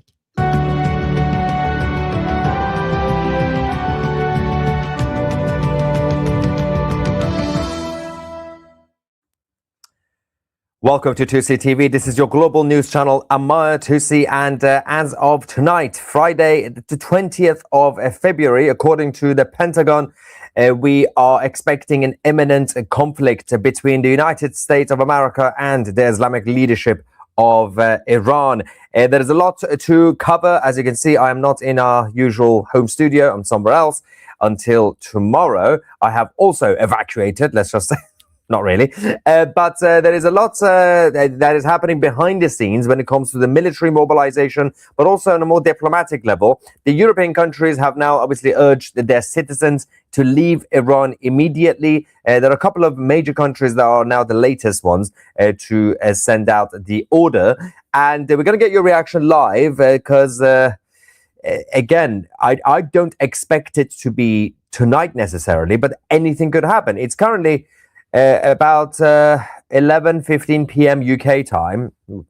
It's about, was it 3.5 hours away behind Iran. This was around the same time, between now and 1 a.m. that usually strikes begin, but doesn't necessarily mean that it will be exactly tonight or exactly this time. It could still be tomorrow or whenever. But they're saying as of now, the war should be considered imminent. But first things first, let's talk about what's going on around the Middle East. So USS Gerald R. Ford is now finally in the Mediterranean Sea.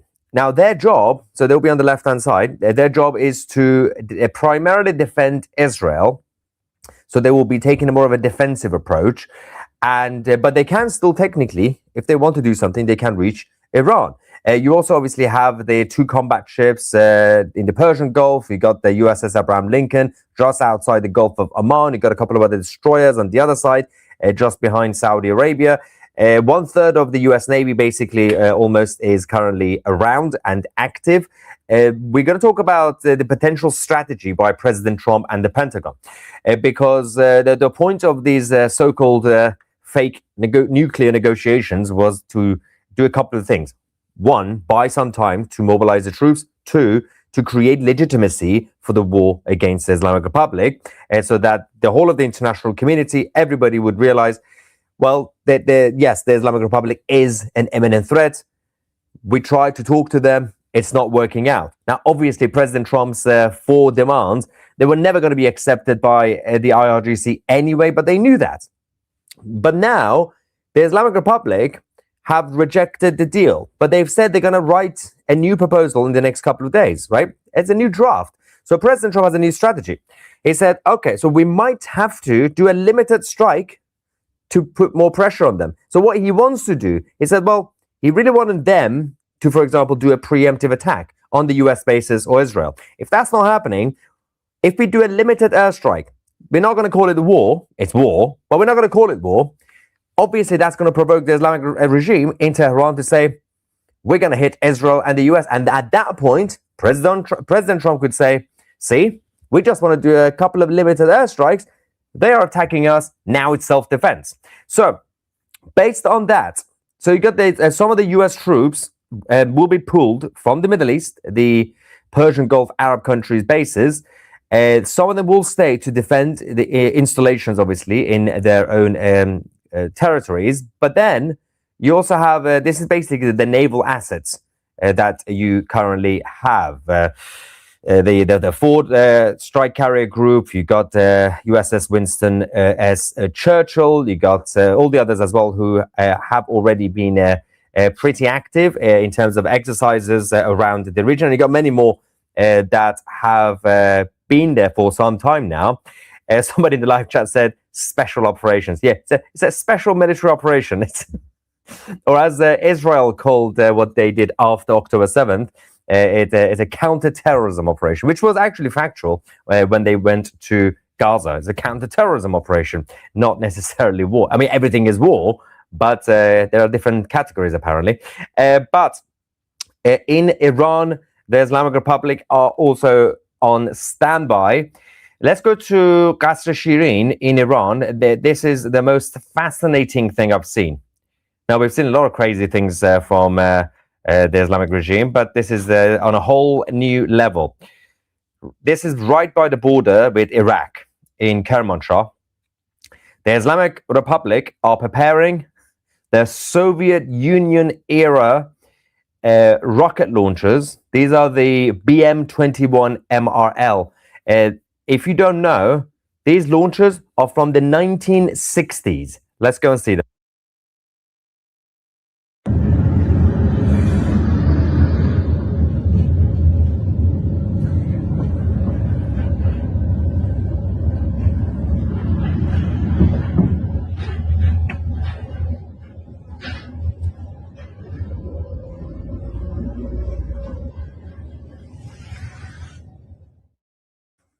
Yeah, we're supposed to be absolutely terrified of what the IRGC currently hold. One of the problems is that they did lose a lot of the slightly better rocket launchers during the 12-day war. They've been rebuilding a lot of the missiles, but in terms of the launchers, they've been struggling. So they had to bring out the 1960s style of the launchers from the Soviet Union. In terms of what the Europeans have been doing over the last few hours, we now also have this from Deutschland. Germany's embassy in Tehran sent out an urgent statement calling on the citizens to leave Iran immediately. The statement is as follows. The situation in Iran and in the region remains tense. A further deterioration of the security situation as well as a military confrontation cannot be ruled out. We therefore once again urgently remind German nationals of the existing call to leave the country immediately. Please note that in the event of an escalation, the German embassy in Tehran and the Federal Foreign Office would likely be able to provide only very limited assistance with departure. Please make use of the currently available options to leave the country. Now, if you're a normal person, I'm not really sure why you would be in Iran, unless you're obviously a part of the intelligence agencies, and whether you're an asset, you're an agent. I'm not really sure why you would be there. If you're a normal citizen, you should have known, at least since June 2025, just don't go to Iran. Things are going to come back. Things are going to get worse. Just stay away from Iran. There is absolutely no need for you to go there. France and others, Indonesia and many others, have also joined the call to evacuate the European citizens and others, obviously Asians as well. Surprisingly, this time round, the French were not the first ones to surrender their citizens. They're the last ones, actually, as part of the major European countries to call for the evacuation. So the French are also finally leaving.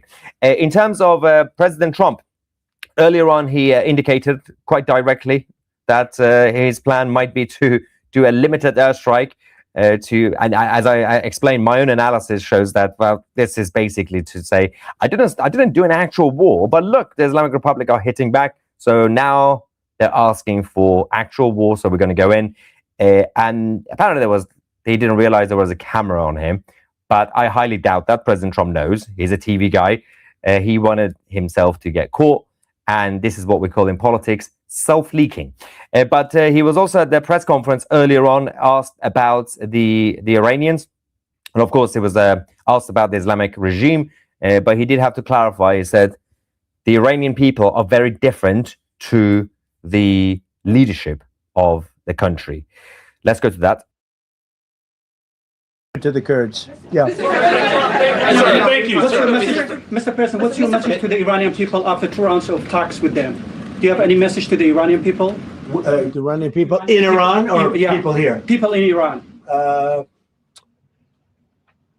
They better negotiate a fair deal. You know, the people of Iran are a lot different than the leaders of Iran. And it's very, very sad situation. But 32,000 people were killed over a relatively short period of time. They were going to have. Yeah, I mean, that's one of the main points that he did repeat. I'm just going to go to this section again about what he says, 32,000. The official numbers were still lower. They said, well, it's 25,000 or whatever it was. Nobody trusts the official numbers from the Islamic regime. We wouldn't know the real number until after this war and after the collapse of the regime. The numbers are much, much higher. Let's quickly go to this bit again about the numbers. Very sad situation. But 32,000 people were killed over a relatively short period of time. They were going to hang. Yeah, but he did also obviously repeat the same thing.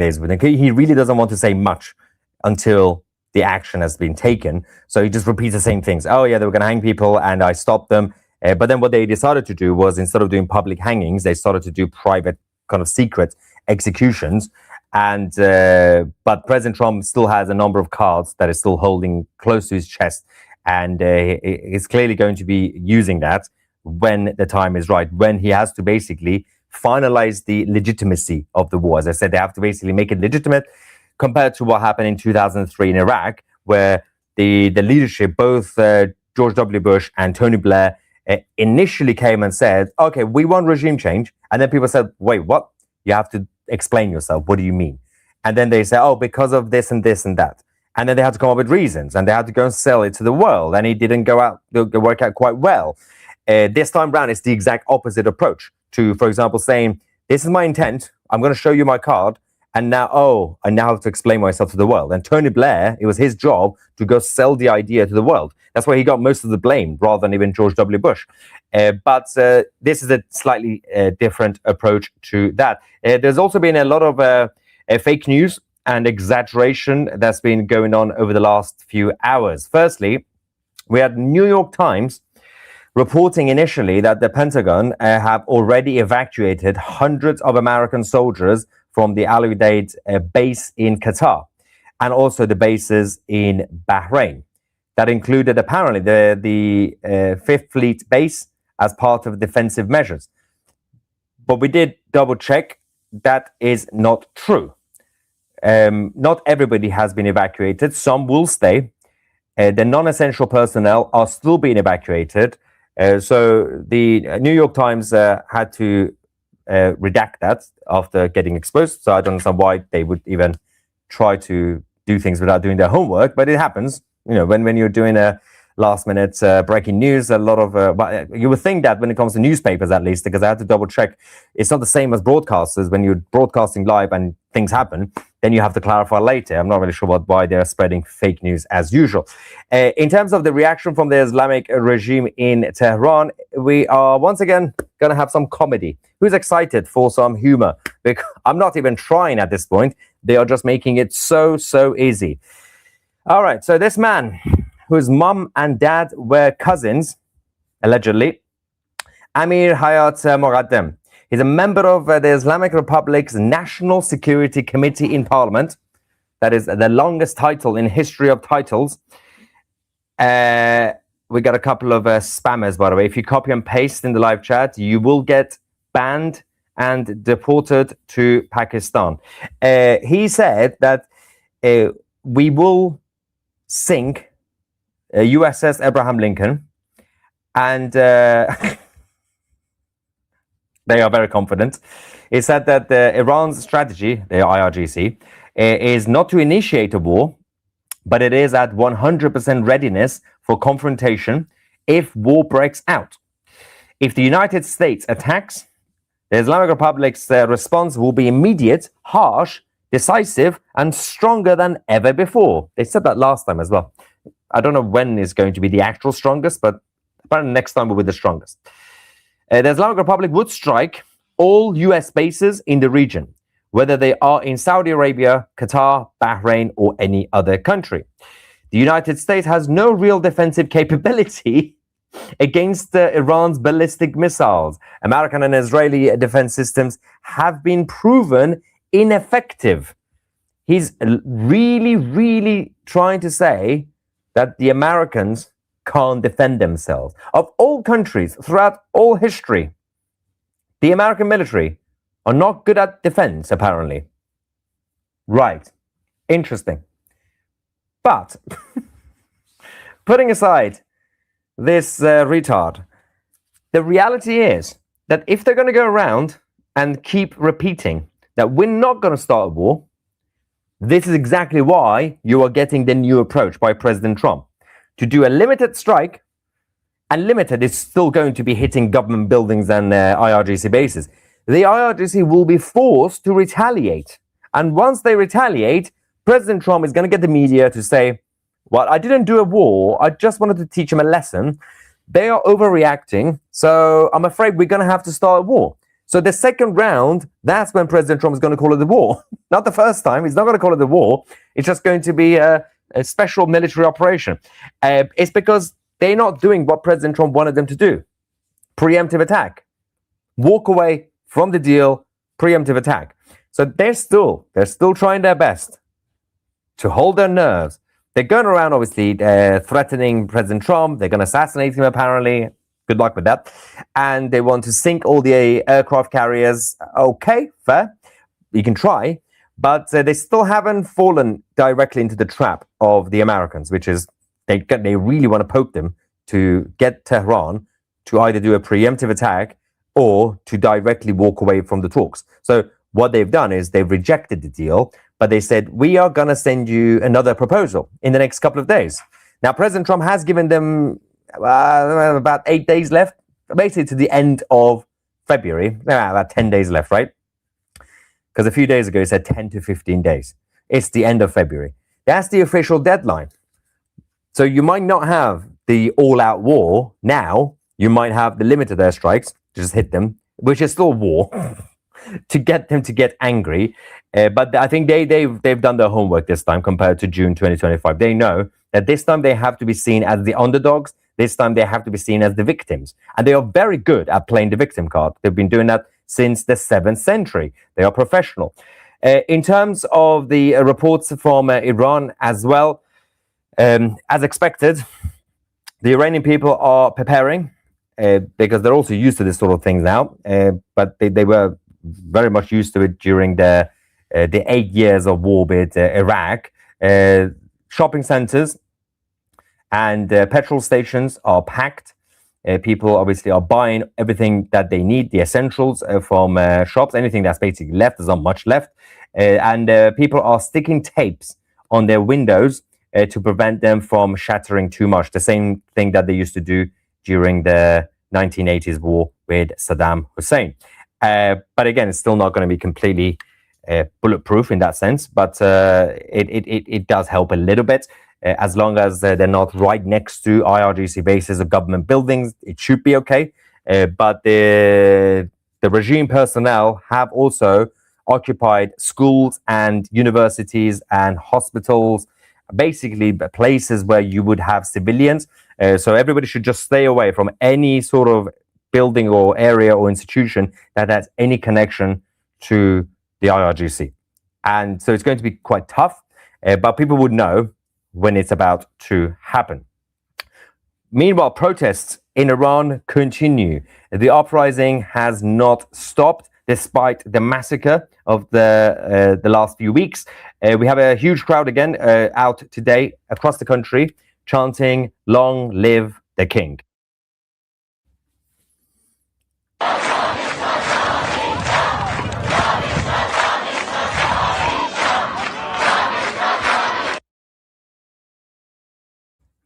We also have people chanting or singing, "Oh, beloved King of Iran, return to Iran. The mullahs have ruined the country."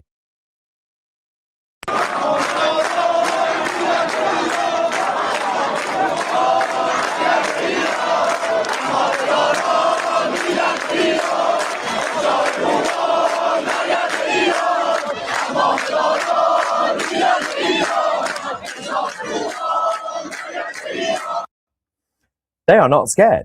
They've seen their neighbors, their friends, their family members getting massacred. You would think at this point, based on the history of the Iranians, because the Iranians are not necessarily revolutionary people, they should be hiding at home. They should be terrified, right? You would think that. Not this time round. They're still out.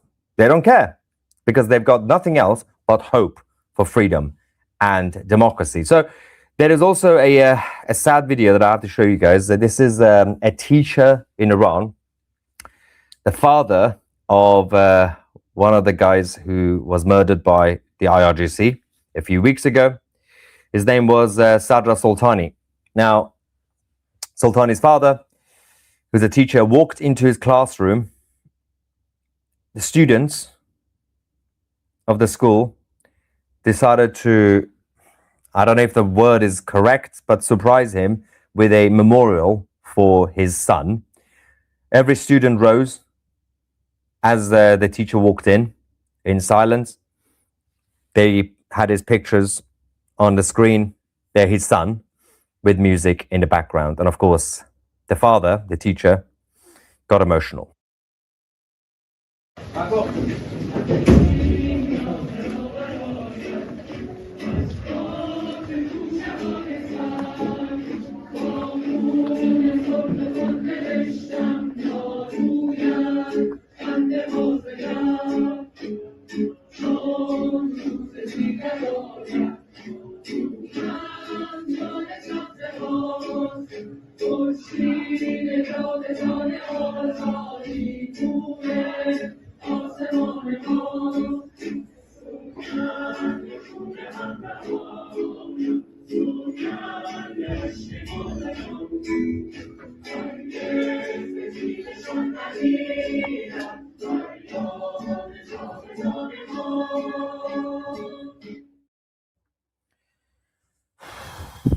Yeah.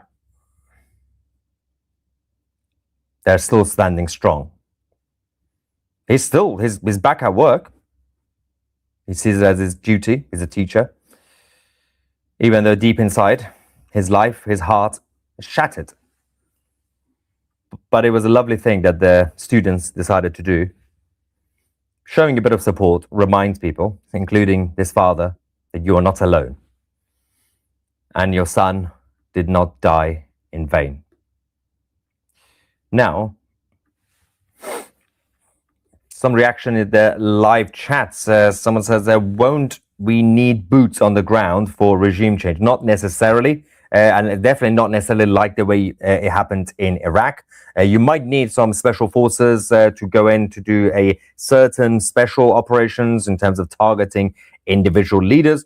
But you won't necessarily need, for example, American soldiers to just walk around the streets definitely for like weeks or months. That is a terrible idea. And that's how you put American soldiers' lives are at risk. Yeah, not necessarily in Iran, but it happened in Iraq and Afghanistan for very different reasons, because they were tribal.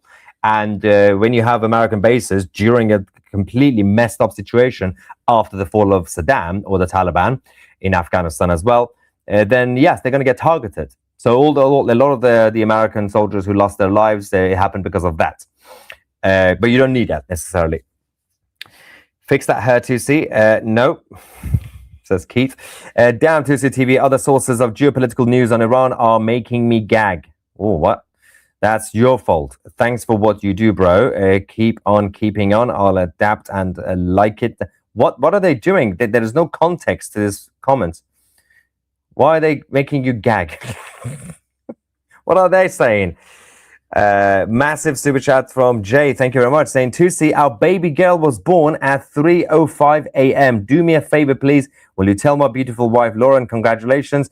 Sending love and prayers to the brave people of Rome. Well, firstly, congrats, because Lauren was supposed to give birth in March. It's now 20, was it March? Yeah, well, it was supposed to be later on, but it's happened now. I remember when Jay mentioned this a few days ago. Well, congrats. And best of luck with everything, because it's just the beginning. I don't know if it's your firstborn. I remember you mentioning that, but enjoy life. Anyway, let's continue. Thank you for delivering us the news that we need to see, the real news. 2C TV.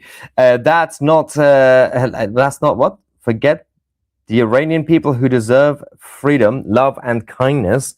They are very important to this world. I appreciate that. Are they launching Coke cans and Mentos? The IRGC, they're not allowed because Coke is banned in Iran. Not that Coke. That Coke is fine. You can find a lot of it. But they got their own Coke. They actually allegedly part of the formula from Coca-Cola, but they can't get sued because there's already sanctions on the Islamic Republic anyway. So they created their own version of Coca-Cola.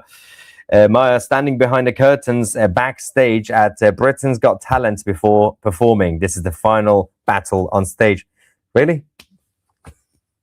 I don't think it will look like this, Britain's Got Talent, but it's more like the Middle East is about to go boom boom talent. Now, sent the university great video to a contact in DC that forwarded it. Hopefully it pisses him off.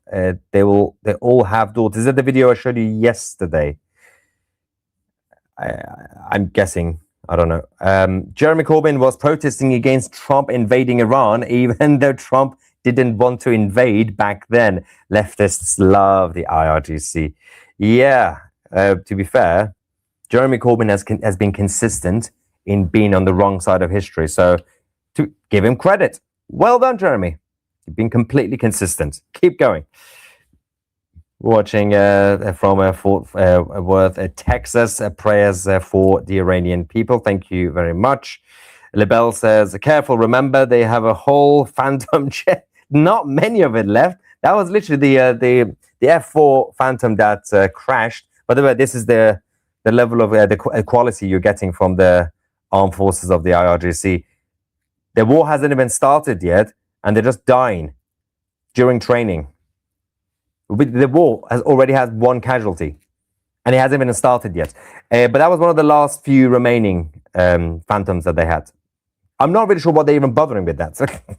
Because they had so much time over the last few decades to get extra help from China to be able to build a better, slightly better high-tech military force, but no, just didn't bother. They focused primarily on ballistic missiles. Does Ali the Mouse not realize Trump is the hide-and-seek champion of the world right now? Yeah, why are they trying to assassinate the president? It's just not going to happen. RG says, who do you think is most influential on Trump? Witkoff is trying hard to make a deal on small amount of enrichment instead of none, and remove Israel's ballistic requests so the deal can go through. None of these people are decision makers, and everything that they are told to do, President Trump tells them to do it. And of course, he would send people like Witkoff and Kushner to do or say one thing, and on the other hand, he would send Marco Rubio to say the exact opposite thing, and he himself, he just says the way, well, whatever he says, and that's just part of his tactic. He delegates, but he knows what he's doing. The one thing you could say about President Trump, whether you like him or dislike him, whether you agree with his policies or don't agree with his policies, domestically or foreign policy, is that nobody can tell him what to do, even Melania. And he can't be controlled. We've seen the same track record even since when he was in the world of business and even in media. So everything that happens, he knows exactly what is happening. But the narrative that's been created by the White House indirectly is, oh yes, there are differences, and this person might be doing something different than what the president wants. For example, Steve Witkoff. But at the end of the day, they can't be the decision makers because that's not their job. What do you think that the Iranian pilots refused orders or help the US and Israel? Historically, the pilots hate the mullahs and vice versa. So, I mean, there will be the actual armed forces, and that's when you're going to see the difference. The actual armed forces of Iran, different to the IRGC, and those who allegedly, apparently tens of thousands of them, have now privately defected. That's when you would see the difference. If they have defected, if they are basically not with the regime, then when they are needed, they're not going to be around. So, and I think the Americans are banking on that. I'm guessing, obviously, but we still don't know. I mean, we keep hearing that they have defected, but we don't know when we're going to see the results. Obviously, towards the end, it's not going to be now, but when the time is ready. Think Trump lets Bibi strike preemptively? Well, that was supposed to be the thinking until literally a couple of days ago. But again, they are in charge of the narrative. They want us to think something, right? But doesn't necessarily mean it will happen. So right now, the Pentagon have said war is imminent. Now, imminent could mean right now, half an hour from now. It could be later tonight. It could be tomorrow. It could be after Sunday, right? But they want us to think it's imminent. That is the position. That's the political decision and position saying that, it's imminent. We've now made a decision. Same thing with the Israelis. Until a couple of days ago, I would have said what the narrative is, what they are telling us to think is, Israel might go first because Israel's red line is the ballistic missiles. And during the negotiations, the Islamic Republic are not even talking about the missiles. They're just talking about nuclear. So Trump might use that as a good excuse to get the Israelis to hit first. And then the Islamic Republic will retaliate. And then the Americans could tell the world, look, they're being crazy. We're going to have to go in. But now the White House have changed the narrative slightly. As of the last few hours, they now want us to think, they are telling us, President Trump himself might do a limited airstrike. So it's not war, it's limited airstrike. And then see the reaction from the Islamic Republic. What do you think is going to be the reaction? Are they going to sit down and say, I'm sorry, don't hit us, please? No, they're going to hit Israel. They're going to hit the US bases. And then the outcome is the same, which is, we just hit Iran a little bit and they've gone crazy, so we're going to have to go all in.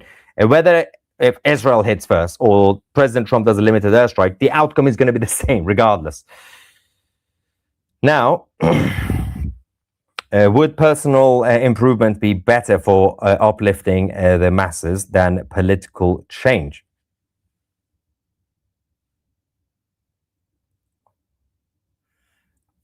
I'm not sure how to respond to this. First, it's a very vague question. If it's about Iran, imagine, guys, you want regime change? You want freedom? No. Just do personal improvement. Just go to the gym.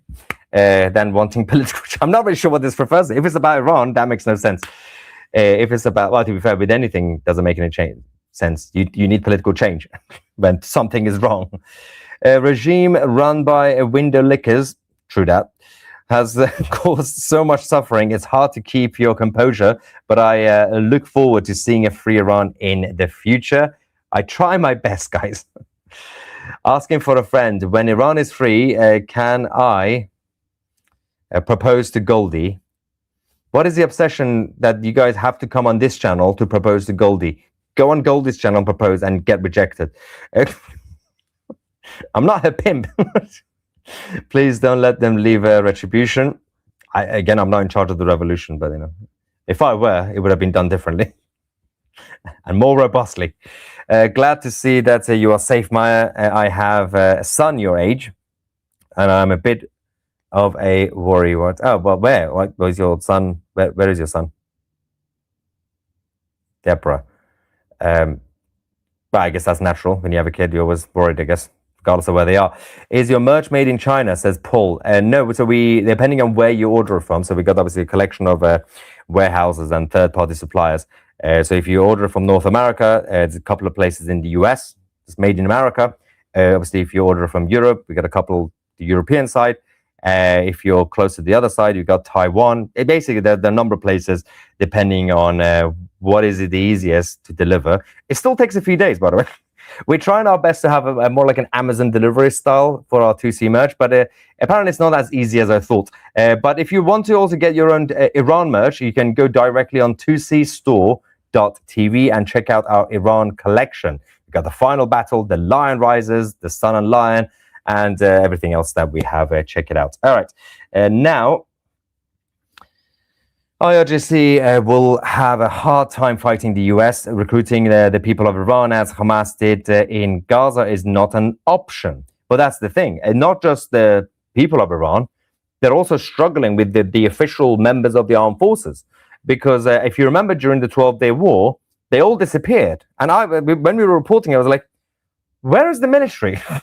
All we had was a bunch of people who were near the missile launchers and in the control centers, and there were only a few people every time, because the videos were then released by the Islamic Republic over the last few months, showing, in each control center we had about 5 people, and especially those who got killed, and there was no military, and they didn't even decide to equally fight back against the Israelis. The Israelis had their military around. They had the Israeli Air Force fighter jets controlling the skies over Iran, and we weren't really sure where the rest of the armed forces were in the country. So this comment is absolutely spot on. Americans need to hear a plan for post-conflict security in Iran. How? It's up to the Iranians, and they already have a plan. They have an opposition. They have an opposition leader. They have a pre-constitution written already. They want to have a referendum. Let them have their country back, just like the Eastern European blocs after the fall of the Soviet Union. Not all of them did well, but some of them did well. You will be vulnerable from international enemies and from within, from leftovers. No, that is not true. Obviously, you will have the leftovers, but you were going to have a Nuremberg style trials. So it's the job of again the armed forces and the opposition to go round them up, arrest every single person, those who haven't managed to flee, and then have trials, fair trials. Simple. It's happened in Poland, it's happened in Germany, it's happened in Korea, it's happened in many countries, Liberia, and it could happen again, happen in Kuwait with a couple of the traitors who helped Saddam Hussein. That's it. And obviously, Iran doesn't have a tribal problem with any sort of extremist groups. You're not going to have anybody taking over Iran. No one's going to do that. The people who wanted to take over are already in charge. The instability is already there because they took control in 1979. They just wanted to go back to stability like before. Because they already had their country, you don't have to start from scratch. It's not like Iraq when people said, okay, Saddam is gone, have democracy. And people in Iraq were like, what? We don't even know what that means. And they started killing each other 2 minutes later. Iran, they already had freedom. They already had democracy. They were the first country in the Middle East to have constitutional monarchy and parliamentary democracy. So they just go back to what they already had. This is Maya TC reporting live from Tehran, says Soon I'll say that. Currently, I'm in a bunker. What do they call an Iranian Coke? Ayatollah? That would have been a genius branding, by the way. Ayatollah. Good. You don't understand the the drills and the testings for the jets is to see how they crash. Yeah, that's why, yeah. It was on purpose, guys. Up here in North Dakota, the center of North America and the middle of nowhere. I'm glad to find these outlets to give day-to-day coverage. Thank you so much, Pat. And Loki, I hope the F-14s are spared. Only ones are still flight-worthy and are iconic. Oh, the good old days of the F-14s. Bad hair day? How dare you? I'm trying a new style. My wife likes it. Leave me alone. Funny watching people trying to guess the Trump's next move. I know, stop trying. It's not going to work. He does not show his card until the game is over. Classic Trump move. As I said, even Melania can't tell. And got a couple of other comments. Super sticker from PD Dunn. Say hi to Raphael. It's his birthday. Well, happy birthday, Raphael. And Ruhollah Khomeini took at least 10 years to realize his failure to lead the country. Sadly, Ali Khamenei still has not. I think Khamenei genuinely believes he's succeeded. I can imagine towards the end, Khomeini kind of knew, deep down, he knew it didn't turn out the way he wanted it to be turned out, the whole regime. Not that he wanted the regime to be better in some sort of democratic way, but the whole thing changed, even from 1979. So, to be fair, Saddam launching a war on Iran didn't really help Khomeini's plans. But what people fail to see is that the IRGC will be fighting on two fronts, externally with the US and internally with the patriotic Iranians. But many fronts. So they got the Israelis, they got the Americans, they got the Iranians, and they got the fourth group, the internal division, the splinter groups inside the regime. They also have people to fight. Nobody trusts anybody. If they're all standing next to each other in a line, they're just like, you might blow up any moment. Do you have a pager? Oh, no. So anything could happen. Anyway, according to the Pentagon, war as of now, as of tonight, is imminent. I don't think it will be tonight, but they said be on standby. The Europeans are evacuating, and more of the US personnel, non-essential personnel, will be evacuating from the Middle East. Thank you so much for watching. I'm Maya Tusi, and we are the media.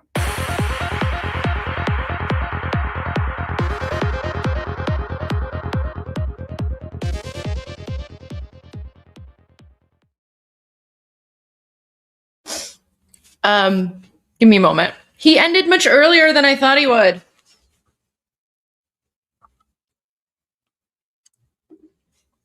He ended much earlier than I thought he would. All right. Okay.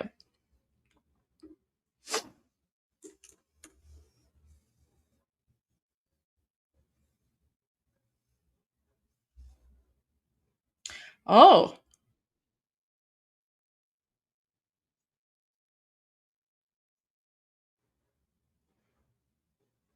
Guys, look at this.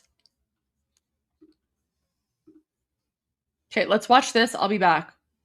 I was here the whole time, and yes, I saw the weird marriage proposal. Very, very weird.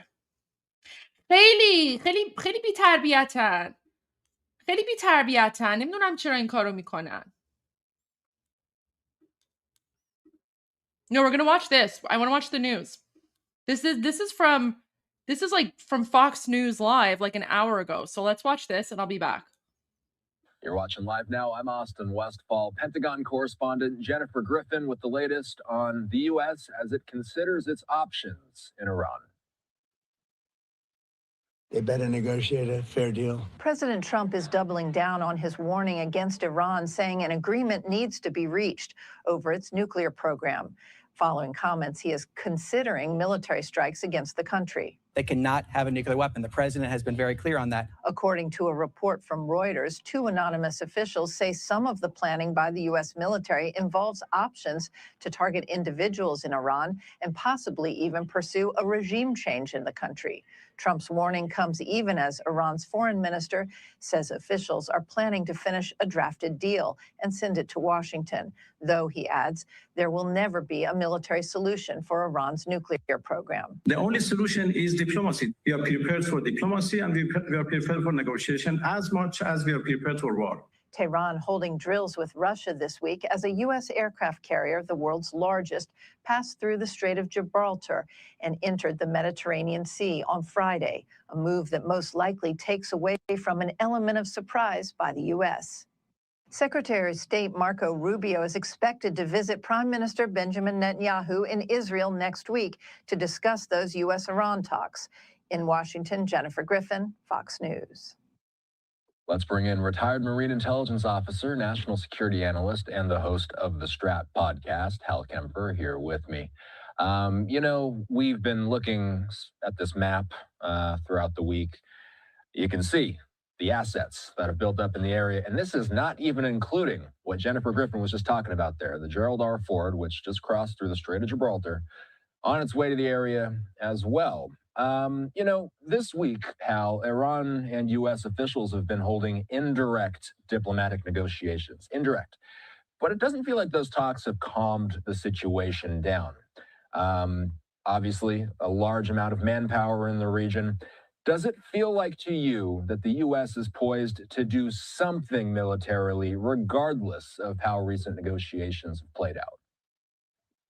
Also, what it looks like is we're putting all the assets into place to do a major operation. We've got, you see the ships that we have poised around there. Those aren't exact locations, of course, but what you also don't see is a number of AWACS aircraft and other, significant aviation control birds, if you will, planes that can really control a lot of dynamic aerial combat.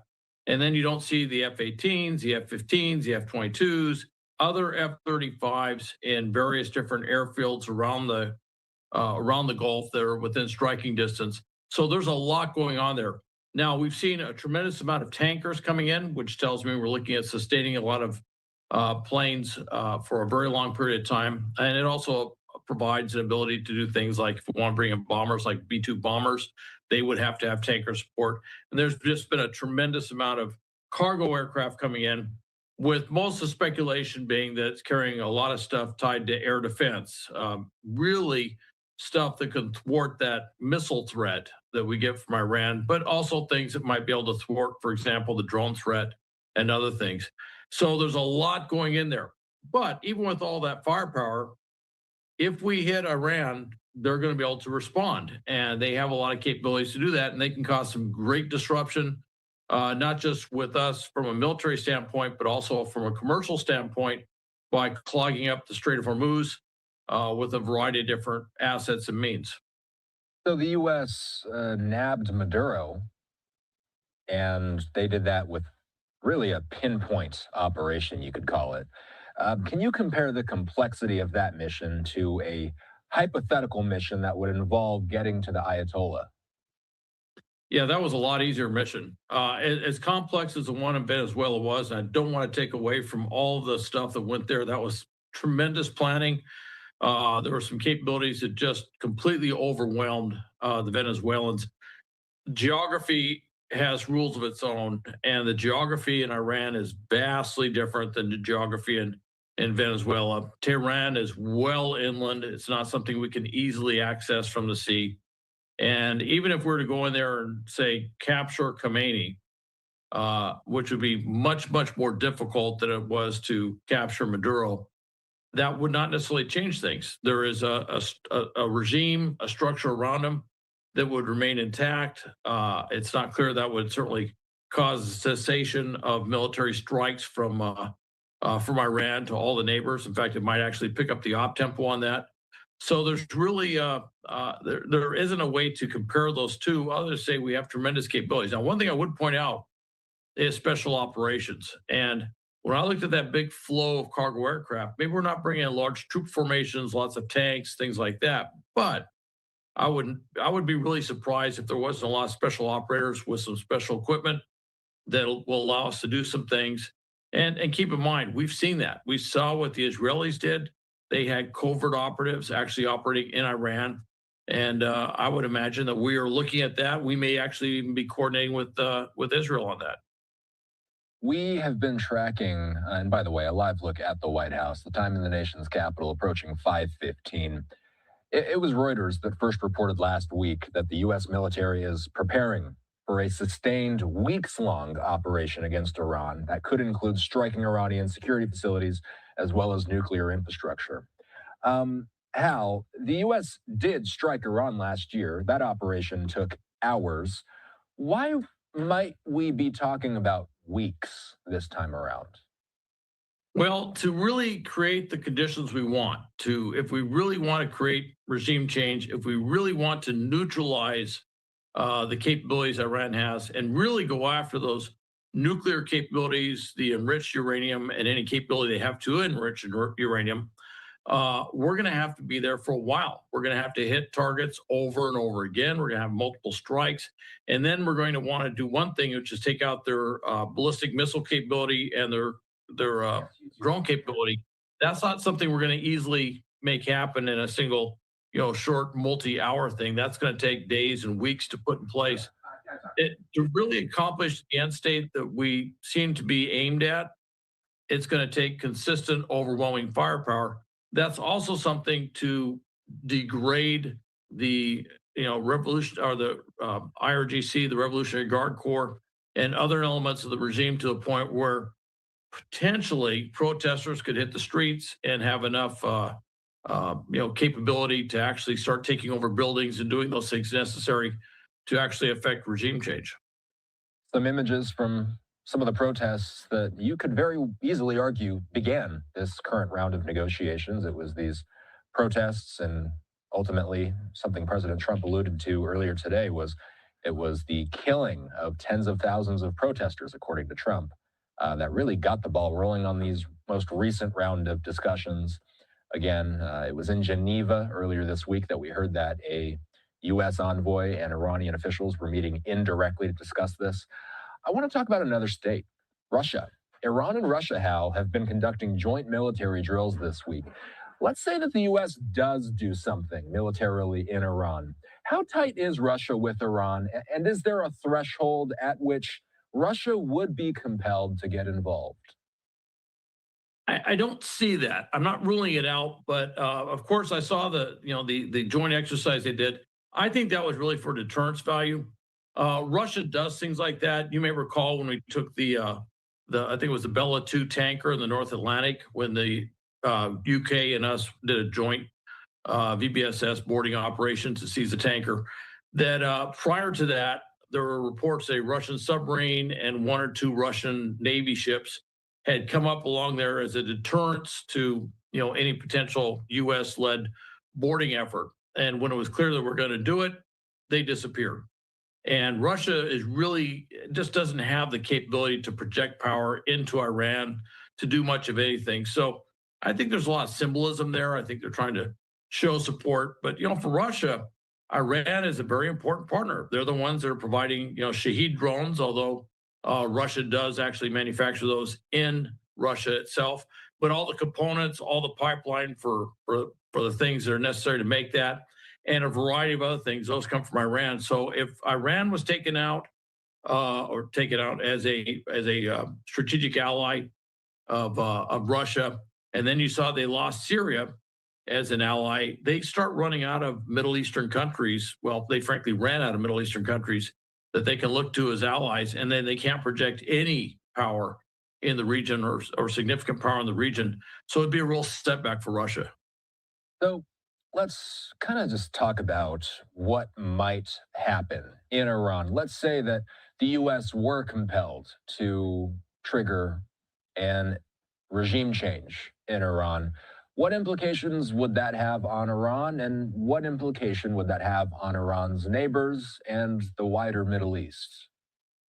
Well, if there was regime change, and there are multiple scenarios of what that could look like. I mean, it could be, the theocracy, Khomeini, and those around him leave, but the IRGC is still in place. Okay, so you got the Revolutionary Guard Corps.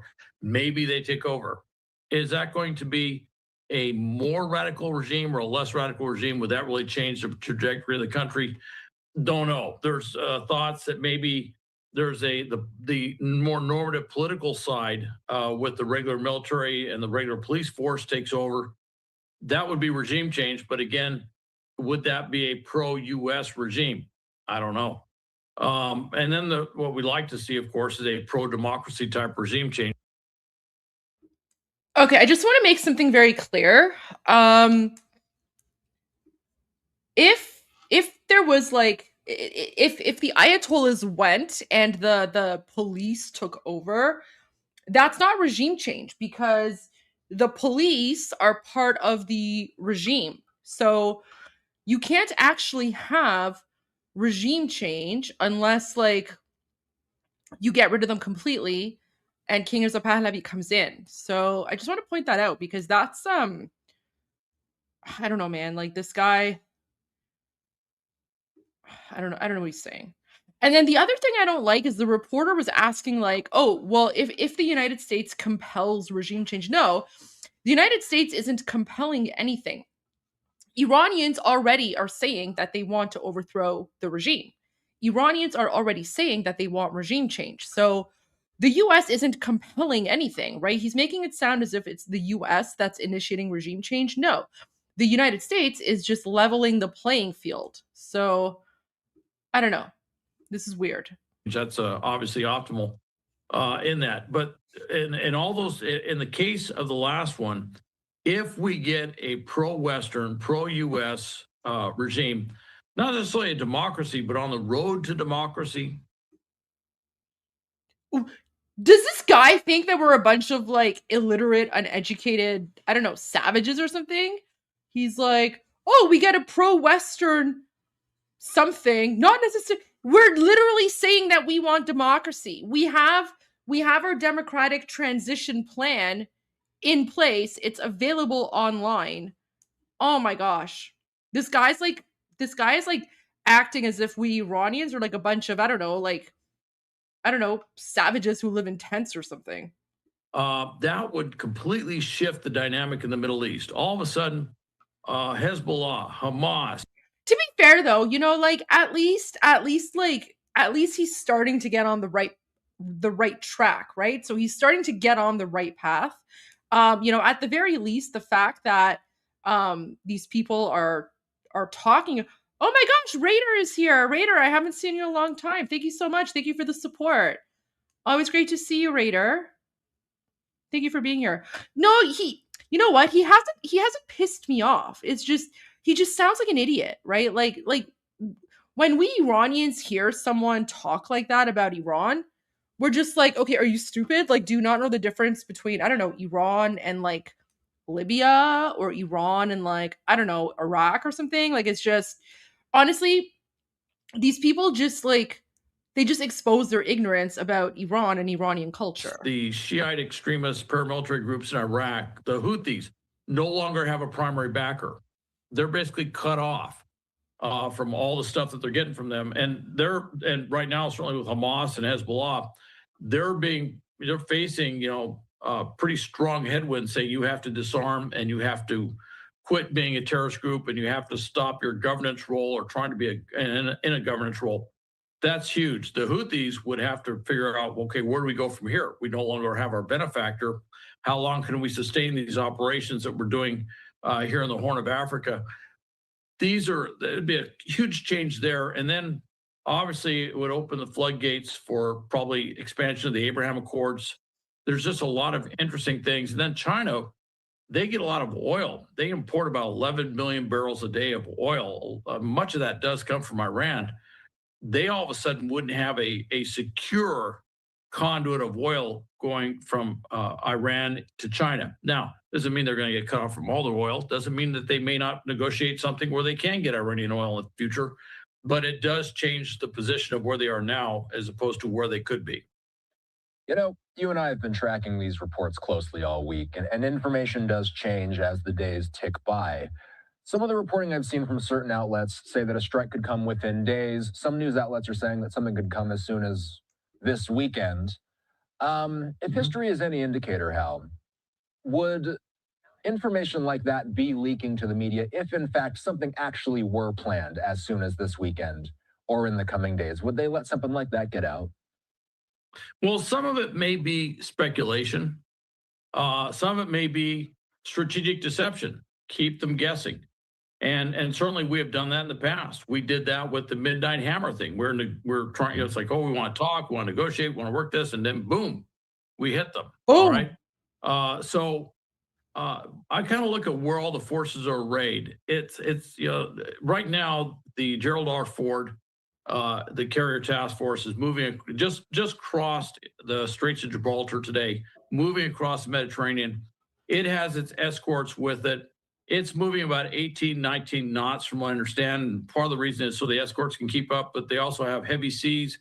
And if the escorts try to go faster, they'd not only burn up a lot of fuel, but they'd also probably take some damage and injuries and stuff on board the ships. So they're going to move at that pace. That's going to take a while to get there. And then if they want to move it from the Eastern Mediterranean into the Arabian Sea, then it's got to transit to the Suez Canal. It's got to go past where the Houthis are. It's got to do a lot of things. That takes time. So most people are thinking somewhere closer to the middle of March, everything will be in place that we could do something. And I'm kind of leaning towards thinking this weekend, a little too soon. Next week, possible, but there's a lot of compromises in terms of where everything is. But if you start pushing it out 2 weeks and into 3 weeks, then everything's in place. And that kind of lowers the risk, if you will, strategic risk of launching the operation. President Trump's State of the Union speech is going to be on Tuesday. It'll be interesting to see if he discusses what he says about Iran, I should say. Not if he discusses it. We anticipate he will discuss the Middle East during his speech. What exactly he says Tuesday night, we'll see if that gives us any indication of where things are heading. Hal is a national security analyst, retired Marine intelligence officer, and the host of the Strat podcast. The latest episode of Strat is about Iran, correct, Hal? Oh, absolutely. Yeah. I kind of go much more in depth and I he kind goes of in lay out depth. the strategic implications of what's happening. Should we go find his podcast and torture ourselves and listen to what he has to say? I don't know if I can handle like an entire podcast of this random guy trying to Iran-splain my country to me. I can't. No. I'm not that masochistic, And guys. what could happen if we go in and, that kind of second, third order effects thing, what we were alluding to earlier. All right. We'll see you soon, Hal. Appreciate you. Wow. You know what? Let me show you this video. Do you guys know what Iran looked like in the 1940s? Do you know that in Iran prior to 1979, we actually had a place in the capital city called like Little America, Little USA? Did you know that? Here's an 8-minute video. Here's an 8-minute video. This is footage of Iran, Tehran, the capital city, from 1944.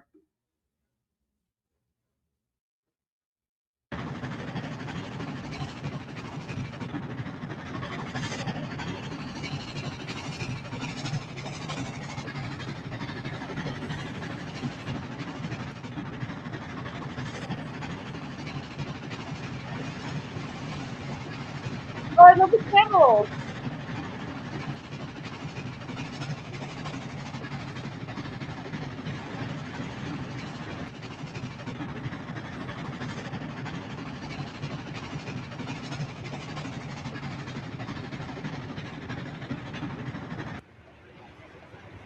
Oh, do you see that? Do you see that? It says Texas. There's like a restaurant. There's like an American restaurant called Texas. Look at that. This was like little America, little Texas in the capital city of Iran. 1940s.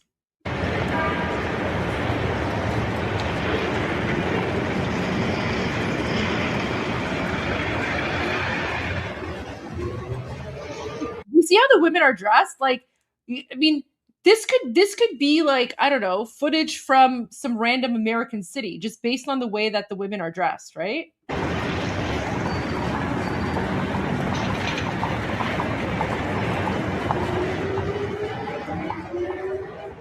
Okay, so it's called Cafe Restaurant Texas.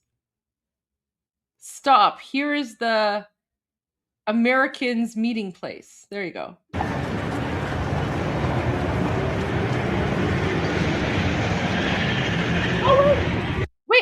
Americans? Guys, I think these are Americans. Look at this.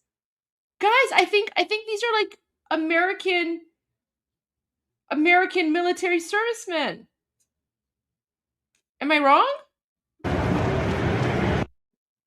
These two guys. Yeah, look. American soldiers walking around Little Texas in the capital city of Iran.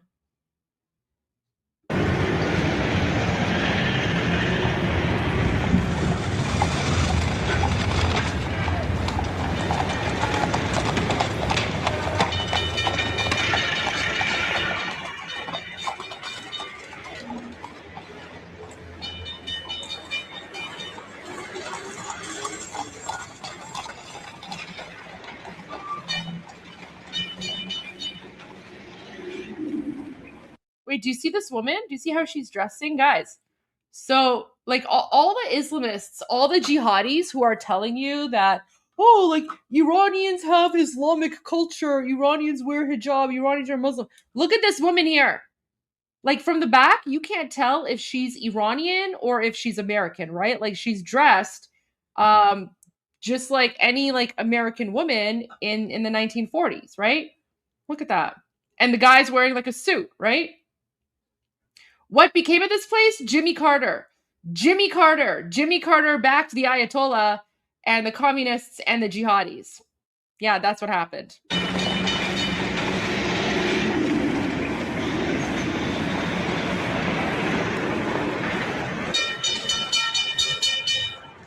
Look at that. There's a store called Hollywood Laundry.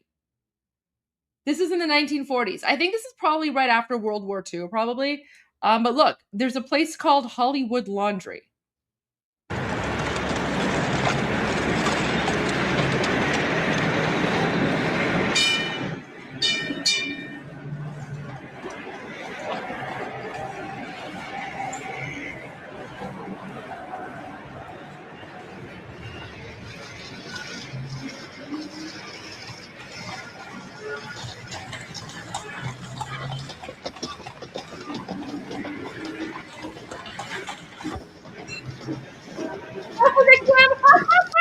Okay, I'm sorry.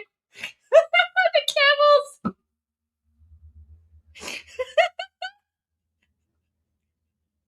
I love that. For the record, you know, we don't see camels walking around the streets of cities anymore, but this is so funny. Guys, this is like the Middle Eastern version of the Wild Wild West. So, you know, like back in like, I don't know, Texas, you'd have like, I don't know, herds of like, I don't know, sheep or something walking through roads. This is so amazing. I'm actually really enjoying the fact that there's camels, because I'll tell you something. The first time I visited Iran, I was 4 years old.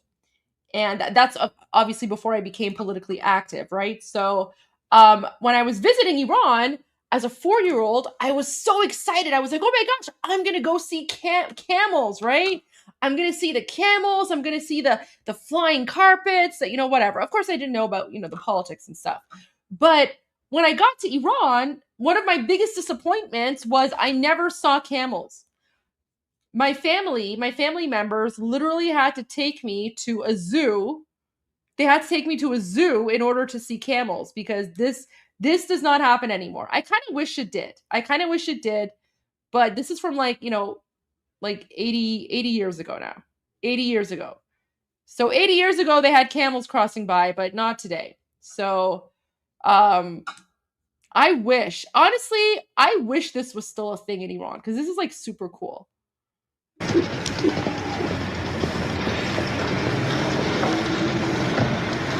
No, camels are not going extinct. Camels are just not used anymore because we have trucks and cars now, right? This is from the 1940s.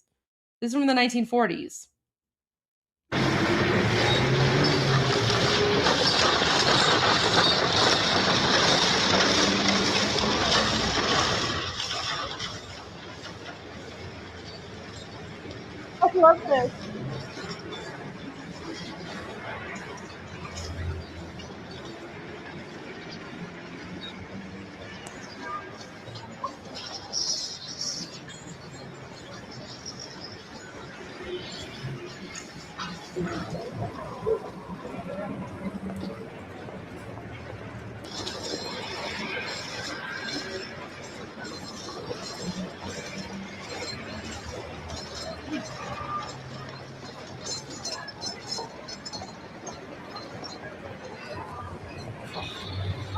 donkeys. The donkeys are just going along.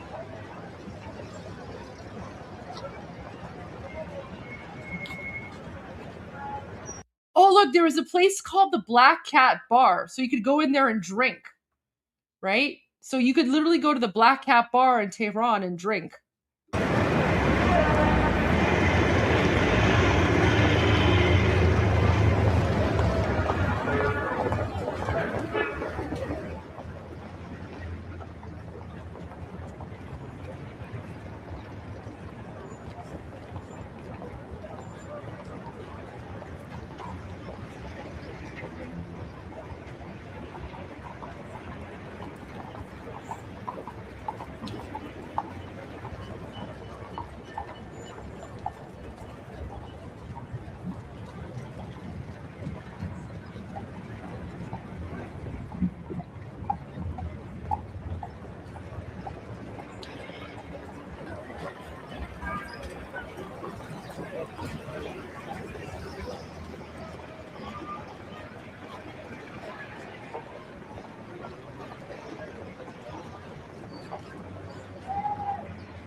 So do you see even the women that wear hijab, like they're not wearing like the big black like garbage bags, right? The hijab is like, it's colorful, it's cute, right? But as you can see, like women had the freedom of choice. So some women wanted to wear hijab and that was fine, no issues. And then, you see other women wearing no hijab, right? So again, it's the same thing. Like women had the freedom to choose whether or not to wear hijab. It was like a normal society before the Islamic jihadis came over and took over, with the help of Jimmy Carter, right?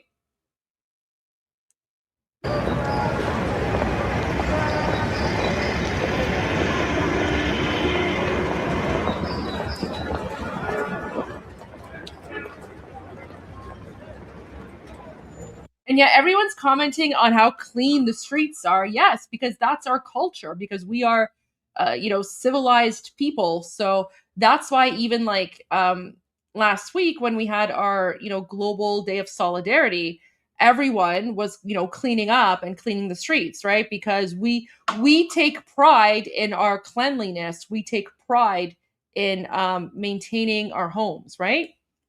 So yeah, of course everything is clean. What did you guys like? Did you guys think we're what, like Bangladesh? I'm sorry, like the only reason Iran is a third world country right now is not because of the Iranian people or Iranian culture.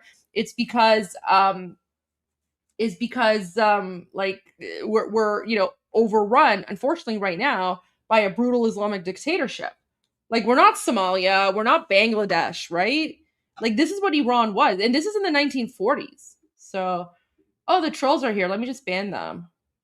I mean, if you're accusing me of being Jew, like, I mean, that's not an insult. That's actually that's a compliment. Like, I love Jewish people. So if someone calling me a Jew, like that's a compliment. I mean, I'm not Jewish, but I love Jewish people and I love Israel. So yeah, thank you for the compliment.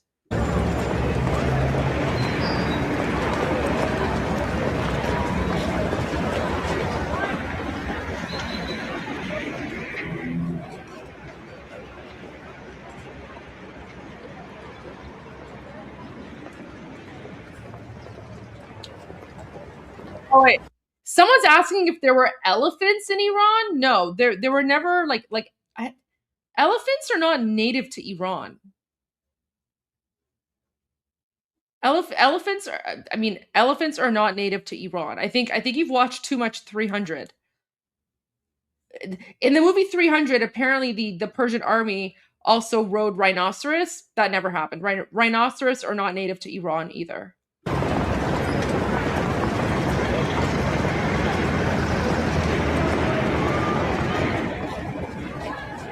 Yeah, someone noticed women as guard. Yes, because men and women were equal, and the Shah of Iran. So this is a right. I think this is maybe at the beginning of Mohammad Reza Shah's reign. So he, like the Shah of Iran, recognized that if you want to modernize society, women and men must be treated equally. So yeah, there were women in the army, and they were highly respected.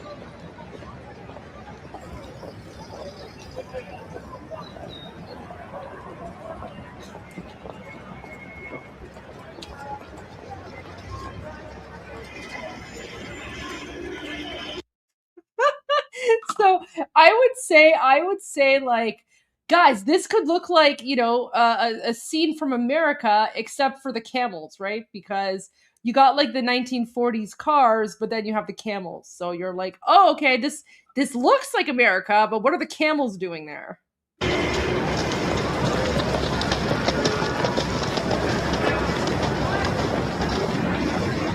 Hotel.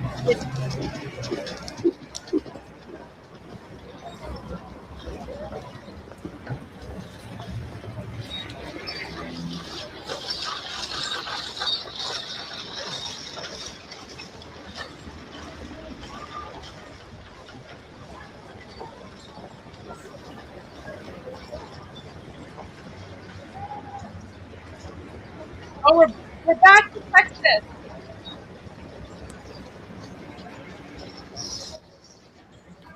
We're back to Little Texas.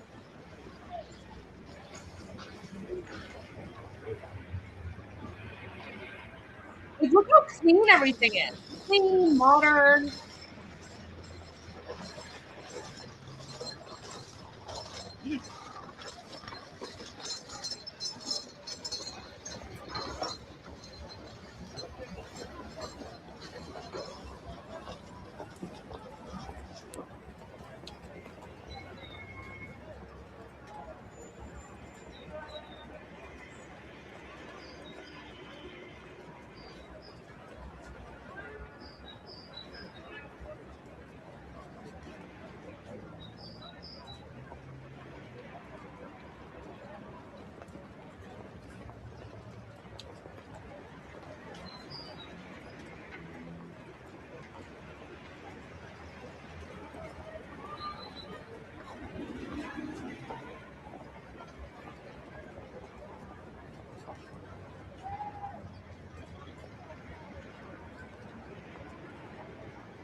Two escorts are formed for the operation.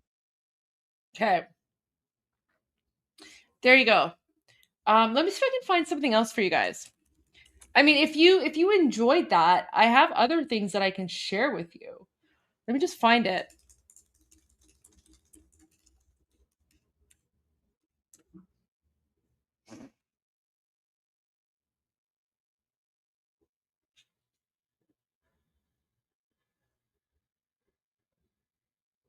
Right.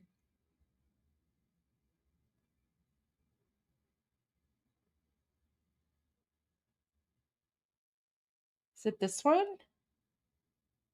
Okay.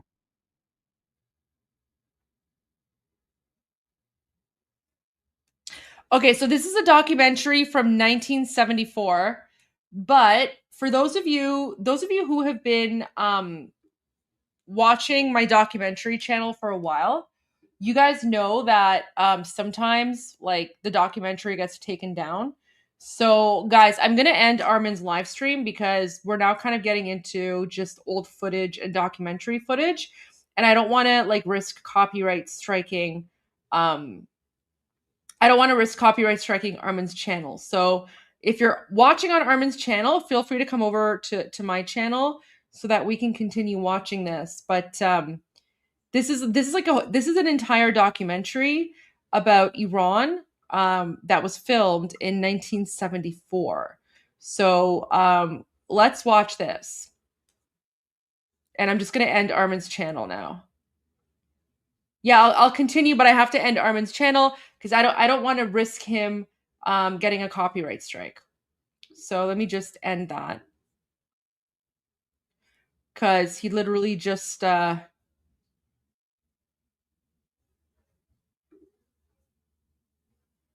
he just got his copyright strike removed.